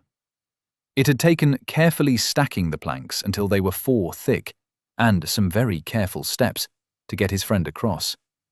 Even then, every creak of wood had sent Caius's heart leaping into his throat. Once they left the pitfall behind, it wasn't long before they noticed something different. The tunnel ahead opened into what could only be called a corridor. So unlike the haphazard excavation of the goblins, this tunnel was smooth, clean. Perfectly spaced metal supports holding up the room with geometric perfection. Every third section between the supports was carved in massive, intricate reliefs that stretched from floor to ceiling. The ones he could see depicted stout figures in impressively thick armor, fighting off hordes of strange beasts for which he had no name. "This is dwarven," Caius said, running his hands along the perfectly smooth walls. They weren't manufactured. It had been cut directly into the stone with a jeweler's precision. "You sure? It's the depths, not like it has to reflect your stories." "I know, but this matches up with everything I have ever heard of them. Plus, look at the art. Those are definitely dwarves. Wherever this leads, I bet it's going to take us to at least one champion," he said with conviction. They moved in cautiously. Well lit by yellow-white glowing crystals embedded in the ceiling, the path was as straight as an arrow, and up ever so slightly to their left. Looking both ways down the path, Caius saw that the upwards route seemed to open up far, far in the distance. He activated Eagle Eye. There was something there. He couldn't quite tell what it was, not even with the added acuity of this skill. But there was something. An open space, and large. Though with the distance and angle he could tell little more than that. Ding! Eagle Eye has reached level 3. They moved. Caius was careful to keep an eye out for traps, but there didn't seem to be any. Every so often another butchered entrance was hacked into the perfect stone of the passage, showing where the goblins had added their inferior work. Reaching the end, Caius's jaw dropped. Shock rooted him to the spot. He'd known the cavern was going to be large, maybe even as large as the original Blue Grove. He hadn't expected this. The passage breached the wall of a truly immense cavern. They were halfway up, exiting onto a thin platform of carved stone. Off to the side, a narrow staircase was embedded in the cavern wall, offering passage to the floor far below. "Impossible," Caius said. Porkchop was silent, simply standing and staring.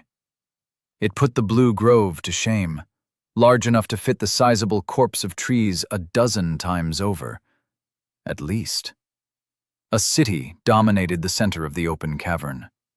Stacked like a wedding cake, every layer of the city rose higher than the one before it, growing more and more opulent and intricately carved as they went. It seemed to be made from one seamless piece, the entire place apparently carved whole cloth from the bedrock. Fields surrounded its fortress-like walls, a massive suspended crystal illuminating endless regimented fields of mushrooms and other more exotic fungus. Caius's eyes flicked to the walls of the cavern. They were as glassy smooth as every other piece of dwarven construction. They'd carved it. Carved the whole place out of the bedrock, city and all. It was insanity. Porkchop broke the silence first. "Caius, I know it will hurt, but you need to use your skill to scout the city for us. If that place is swarming with goblins, we need to leave." "We'll be overwhelmed the moment they spot us." He tore his eyes away from the vista in front of him, giving Porkchop a nod. Moving to the edge of the ledge, he lay down on his stomach, facing the city. It was a sheer drop to the cavern floor, one he had no chance of surviving if he fell. With the vertigo he got from Eagle Eye, he didn't want to risk it. Focusing on the city, he amped up his skill, wincing as everything in sight was thrown into sharp relief. Not enough. It was more detailed, but he could still barely make anything out. He pushed the skill to full power, groaning as ice picks of pain hammered their way into the back of his orbits. Pushing through the pain, he swept his eyes over the city. Ding! Eagle Eye has reached level 4. Immediately, he could see the flaws in the city. It was dirty, war-torn. Everything was smudged in a layer of grime. The desiccated bodies of slain armored dwarves filled the streets, and the stone that wasn't cracked was worn away. Ding! Eagle Eye has reached level 5. His eyes burned. forcing him to blink so that he could continue to scout. The mental load was worse.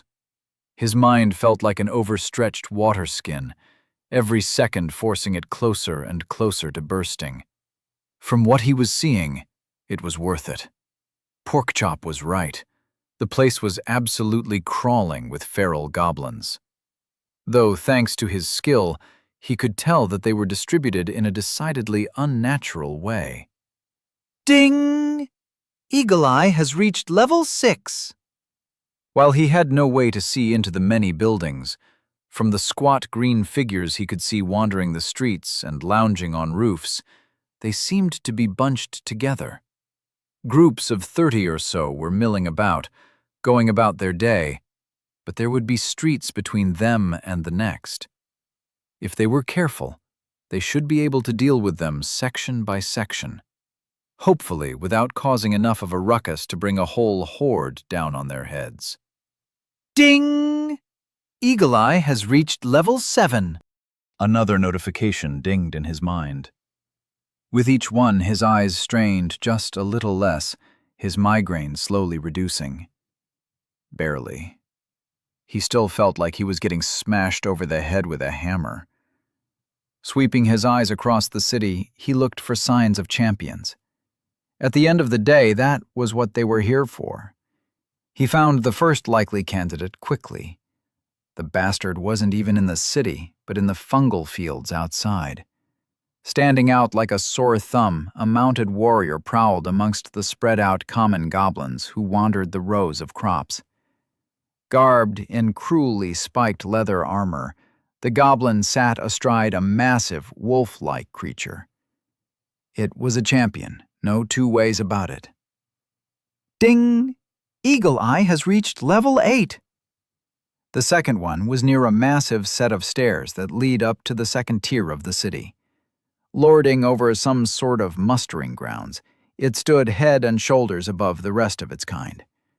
Of course, being head and shoulders above a goblin probably meant it was only as tall as he was, but the creature's bare chest was laden with muscle. Halfway up the city, there was some sort of open-air temple, a square of freestanding pillars surrounding a wide altar at the center of a massive pavilion. A goblin stood tall on the raised stone, waving a staff through the air as it led its fellows through some sort of ceremony. Ding! Eagle Eye has reached level 9. He found nothing else until he reached the top of the pyramidal tiered city. A flat, paved courtyard dominated the highest level, surrounded by a low wall with a statue depicting a stout warrior at its center. Something massive stomped across its surface, dragging a club as big as he was behind it. Caius blanched. Hulking and hideous, it was a fearsome sight to behold. There was no way that was a champion. No. The massive circle of glowing runes carved into the courtyard surface gave away its true identity. They'd finally found a guardian. Chapter 48. Target-rich environment. Lying down on the ledge that overlooked the depths recreation of a lost dwarven city, Caius focused his gaze on the creature that lounged at its highest heights. He had to know more. Eagle Eye had more to give, but his eyes already felt like he was trying to look through vinegar. The less that was said about his headache, the better. It was a guardian. He knew it. With how little success that they had had searching for the one in the overgrown caves, it was most likely to be the one they were destined to face. Learning as much as he could about the beast was vital, even if it would be agonizing. He further released the grip he had held on Eagle Eye since he had received the skill. The guardian slammed into full relief. The visual detail felt like a branding iron burning its way into his skull. Caius choked back a scream, grinding his teeth together with a creak. Ding! Eagle Eye has reached level 10. The level up brought the faintest hint of relief. like a single one of the 1,000 blacksmiths who pounded on his temples had gotten bored and stopped. Previously, he had only been able to tell the scale of the beast by comparing it to the pillars and statues that dotted the ritual plaza at the top of the city. In turn, they were roughly the same height as some of the smaller buildings situated on the previous tier of the city. Ding! Eagle Eye has reached level 11. The Guardian came up to roughly half of the column's height. Considering that the small buildings in the richly ornate city quarter below were 3 stories tall, the Guardian must have been easily thrice Caius's height. Ding! Eagle Eye has reached level 12. An escalating stab of pain caused Caius to scrunch his eyes closed with a groan. Caius, your eyes, Porkchop said. Huh? Caius wiped at the tears that had been pooling. Pulling his hand back, he saw they were streaked in red. He saw every line in his palm. The way the surface tension of his blood pulled it in narrow lines down the minute channels. Caius frowned. I should have noticed my health draining, he muttered through the fugue of the mental load of his skill. It had activated, he realized. Even now, it was suffusing his eyes, fixing the damage his skill was doing. It was minute, a small enough trickle that he hadn't noticed it through the tidal wave of visual information he was being inundated with. He shook his head, turning back to the Guardian. This was important. If the drain on his health was this low, it wasn't doing any serious harm. It didn't even come close to outstripping his regeneration. Pain was just free training for rapid adaptation anyway. Maybe you should take a break, Porkchop said, looking at him with concern. No, Caius shook his head. I'm fine. It's good training. Give me another minute or two and I'll tell you what I've learned. Turning back to the dwarven fortress city, Caius refocused his gaze on the Guardian, letting his skill ramp back up to full power. The immediate spike of pressure in his head drawing a wince from him. Bound in rippling muscle, the creature's skin was thick and craggly. Not quite scaled, but it still looked like it would turn a blade as well as any leather armor. Now, in full detail, the club it wielded was clearly a rough-hewn tree trunk, slightly whittled down to a grip at one end. Crude spikes had been hammered in. It was a savage thing, something that would paste him in a single blow. He doubted even heavy plate would do much. He'd seen it like before, but never so large. Some kind of troll or ogre. His only encounter had been from a distance, when a lesser cousin of the Guardian had wandered down from the mountains that cut off the deep sea from the rest of the forest. Father had said it must have been starving, as they usually avoided areas of low mana. He still remembered the way his father had dismantled it, carving it to pieces as it tried to squash him with a boulder that must have weighed as much as an ox. Bloody thing had taken hours to die, even after it had spent its health. Caius doubted the Guardian would be any different. Ding! Eagle Eye has reached level 13. Now that he was paying attention, he felt the drain on his health ramping up with every second he kept his skill at full strength. It had dipped notably with his level up, as had the throbbing ache in his head, but it wasn't enough to outstrip the damage he was accumulating. He needed to finish up his scouting fast. He focused on the Guardian, trying to identify it. It took a force of will for him to get the skill to work.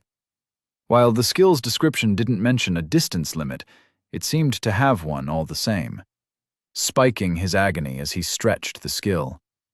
With a ding, a notification sprung into his face.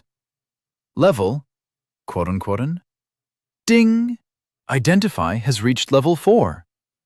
Ding, identify has reached level 5. Ding, Eagle Eye has reached level 14. Ding, rapid adaptation has reached level 18. The backlash hit him, driving into his brain like an iron spike in spite of his pain resistance. Caius let out a cry of pain, slamming his eyes shut. He tried to tamper Eagle Eye back down to a manageable level, but he struggled to focus through the fugue of his overworked mind. Even with his eyes closed, he could see the trace amounts of light shining through his lids, highlighting the delicate blood vessels that spiderwebbed through the delicate membrane. "Caius, that's enough! Turn off the skill!" Porkchop growled in concern, nosing at him. "I'm trying," Caius ground out, gritting his teeth. He reached out again, strangling his skill, damping the overwhelming sensations. Slowly, ever so slowly, his vision dimmed, reducing to a level where he no longer felt like every slight flick of his eyes would make him throw up. Sighing in relief, he pushed himself up, shuffling back from the edge of the ledge. "Okay, that didn't exactly go how I wanted it to, but I learned a lot." Didn't exactly go how you wanted it to? Caius, you look like you had gotten into a staring match with a basilisk. Eyes should not bleed like that, Porkchop said, punctuating his last sentence by nipping Caius in the ear. Ow! He slapped his friend away. Stop that. Gruesome or not, I barely lost any health, got the answer to your question, and leveled the skill more in a handful of minutes than I could have otherwise in a week. It was worth it. It better have been, Porkchop said. What did you see? Well, Caius smiled. There are a fucking lot of goblins. That's it? I'll have your hide if that's all you saw. Porkchop swatted at him with faux anger. Caius laughed. Just kidding. There are a bunch, but they're spread out. Distant enough that we should be able to deal with one group without bringing another down on their heads. Caius slung his pack off, pulling a waterskin and rag free to dab at his blood-stained face.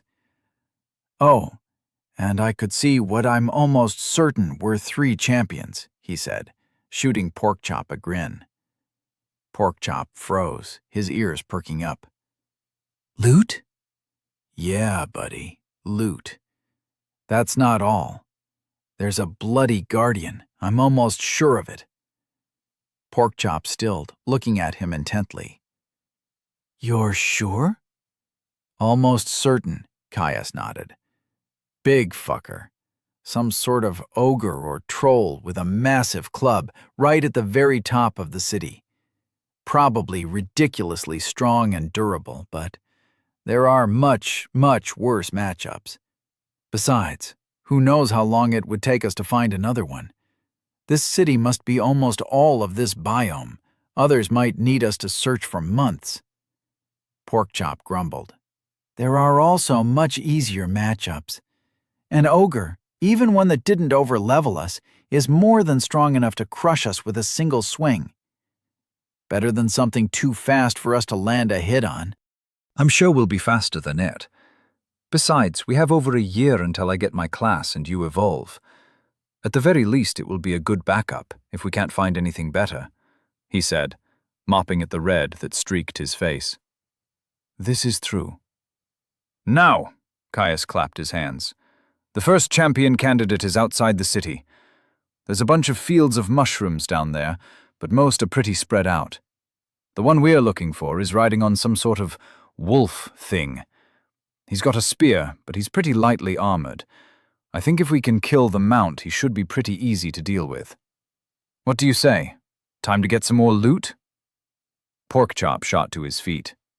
Yes, let's go already, he said, rushing over to the wide stone steps that were carved into the side of the cavern.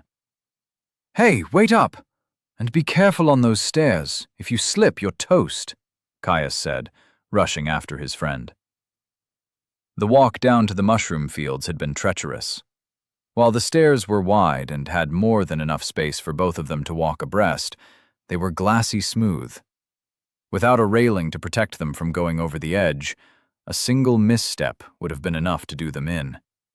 Every time Caius looked to the left over the yawning drop to the floor below, his head swam. He'd never exactly been bad with heights, but walking next to an open drop that steep was enough to set anyone's teeth on edge. Porkchop had it worse, his weight distribution getting the best of him. Fur-covered paws got little traction on the polished stone, and every step threatened to send him tumbling to his death. Every long stride was taken at a snail's pace, slowing their descent to a crawl. As they walked every now and then, Caius would intensify Eagle Eye a little, scanning for the mounted goblin champion. It roamed around the mushroom fields, and a little headache and vertigo was more than worth keeping track of its movements. Eventually, though, they reached the bottom. As soon as they hit the loamy soil, Porkchop dived forwards, burying himself snout deep in the damp earth. "Ground! Sweet, sweet ground!" Porkchop all but moaned. Caius himself wasn't much better, taking a seat next to his friend. "I feel you," he muttered, giving Porkchop a scratch. "We should get moving, though. The champion is still relatively close. If we can help it, I would like to avoid fighting our way through a city's worth of farmland." Huffing in acceptance, Porkchop took the opportunity to get one last roll in the dirt. Caius shook his head at his friend's antics. The pair set off, heading in the direction that Caius had last seen the mounted goblin. The fungal crops were strange things. Set in neat rows were a dizzying array of mushrooms. Most were a motley collection of standard caps, ranging from ankle height all the way to coming up to his mid-thigh. Their colors were just as diverse. Browns, grays, and tans were the most common colors, but others were a stark red or brilliant blue. A rare few did not fit this mold. Strange clusters of ear-like growth sending out plumes of glittering dust. Striking knots of twisted tendrils writhing slowly as they passed. It was heaven for training Identify.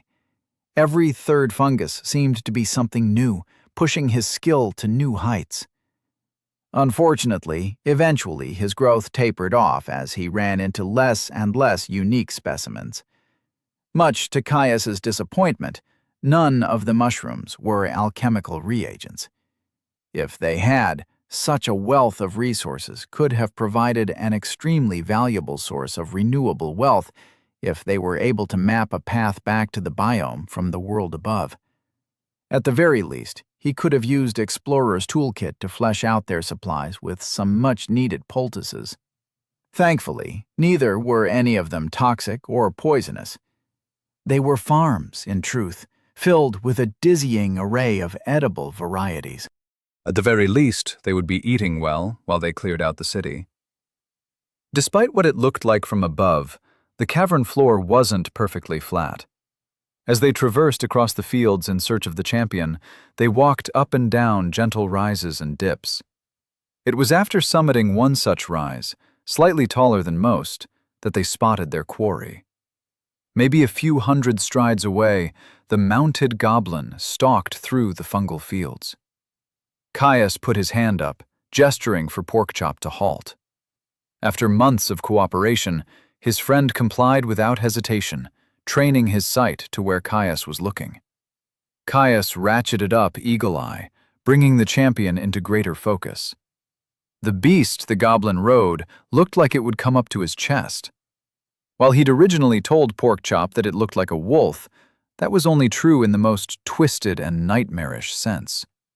Its head was blocky and thick, features twisted with a sick malevolence.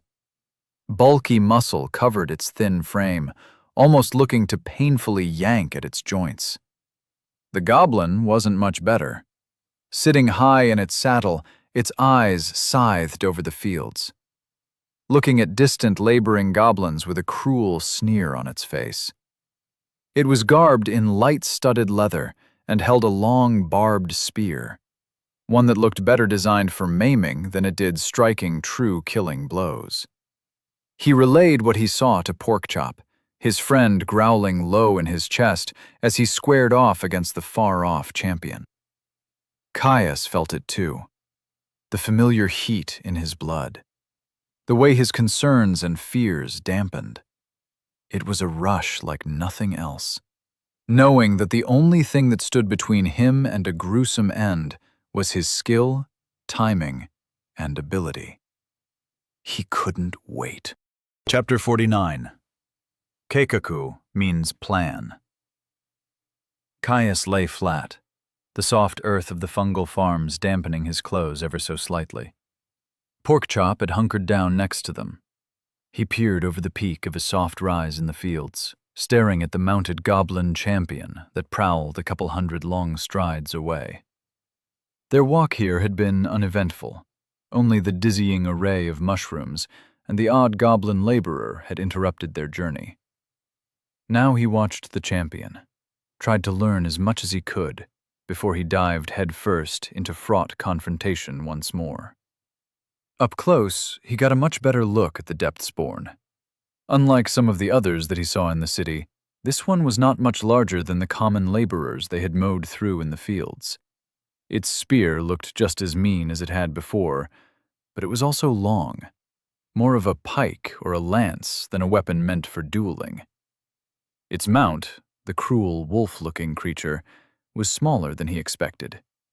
Viciously muscled it may have been, the creature looked like it would match him shoulder to shoulder. By no means an easy fight, but far smaller than the Dreadclaw had been. Barely taller than Porkchop, though his friend almost certainly had more mass. It was garbed in thick leather barding, armoring its side, back, and chest. He used Identify, first on the goblin, and then on its mount. Goblin Outrider, level 25. Champion, Depthsborn, Cavalry, Low Race. Warg, level 22. Depthsborn, Beast, Mount, Elite. Ding! Identify has reached level 16. Caius gave the skill notification a quick look. Inspecting the massive variety of mushrooms in the fields had been amazing for its growth. He shoved it to the back of his mind, turning his attention back to the Outrider. The champion itself glowed in the sight of his sense mana, the aura giving away its empowered might. He'd started to get more comfortable with the skill, more used to the constant ghostly presence of the mystic world. He hoped that this time he would be able to make use of it in the fight, capitalize on the information it provided, much like he had under the influence of the psychopathic assault tonic. Caius ducked back down, hiding behind the hill once more as he turned to Porkchop. "It's a champion, all right," he whispered, shuffling away from the rise. "Only the goblin, though. Its mount is something called a warg, level 22. It's a short thing, barely taller than the rest of the goblins. With how long its spear is, I think it would be an easy fight if we can knock it from the saddle." Porkchop acknowledged him with a flick of his ears, crawling forward on his belly to get his own look at the mounted duo. He shimmied back a moment later.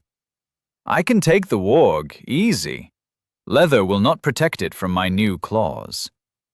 Caius nodded. His friend was right. While Porkchop's new ring was most likely designed for a humanoid pugilist, its savagery was amplified in his friend's hands. His long, digging claws had hardened to the point they acted more like sharpened steel daggers, and they had been tearing through leather-armored goblins with ease. Its biggest advantage is mobility, and its ability to use its lance. I think I should bait it into a charge while you lie in wait here, hidden behind the hill. Once it's committed and summiting the peak, you pounce on the warg, Caius said, tracing a loose diagram in the dirt. Porkchop looked at his drawing, flicking his ears in agreement. "I'm ready when you are," he said, backing up and bracing himself to charge at the slightest provocation. Caius nodded, taking a moment to breathe, stoking the heat that bubbled just below the surface.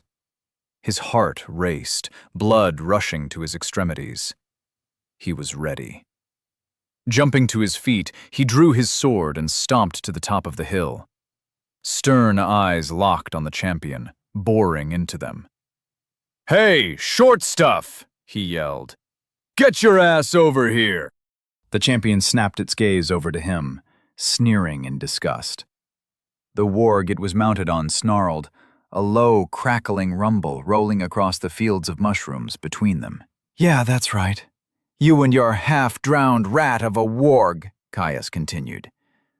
The goblin screamed something indecipherable at him. They must have been quite the mix of obscenities, because even from half a field away, Caius could see veins bulging on its face. The outrider lowered its spear, training its point towards him. A slight kick of its legs, and the warg ran, kicking up plumes of dirt, pulping delicate mushrooms in its furious charge. Gods, it was fast. Ding! You have challenged a champion, Goblin Outrider.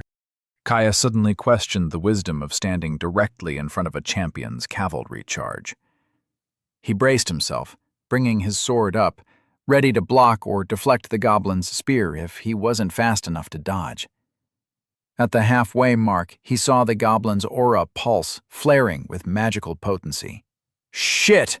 Porkchop, get ready! It's using some sort of skills," Caius said, his eyes widening at the sight. "Ready!" his friend called silently through their link, avoiding making any sound that could give away his hidden presence. Magical energy suffused the goblin's mount. Despite already moving at a full sprint, it suddenly sped up more, nearly doubling the speed of its charge. It barely took a second for the outrider to cross the rest of the distance between them. The warg launched itself towards him in a final leap, the savage spear point of its rider trained directly on Caius's chest. There was no way he was going to be able to parry the blow. There was too much speed, too much weight behind it. Even if he managed, it would do little to stop him being trampled. He dove. The champion reacted instantly, shifting its spear to track his movement. The barbed point clipped Caius on the pauldron, sending him spinning through the air, the heavy blow nearly knocking his sword from his hand. He hit the ground, hard. A groan slipped free, health rushing to his aching shoulder. Heavy metal plates on the joint had saved it from a fracture, but it still hurt. He rolled to his feet, moving to dodge any follow-up attempts. Looking back to the outrider, it scowled at him, the momentum of its charge carrying it forward. The impact had rattled the goblin, loosening the grip it held on its warg's saddle. There would be no more attacks until it was ready to charge once again. The champion and its mount continued over the hill, readying themselves for another pass. Caius returned the goblin's hateful sneer with a grin of his own. Their plan had worked. Porkchop struck.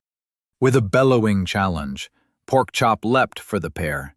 Thick claws raked the warg's side as Porkchop lunged for the goblin champion. The warg stumbled, nearly unseating its rider as it wheeled on the new aggressor. In an impressive display of agility, it returned Porkchop's assault with a swipe of its own, raking him across the chest. Roaring at Porkchop, the warg lunged towards his friend's throat, trying to take a bite. The outrider yanked on its mount's reins, pulling itself firmly back into the saddle.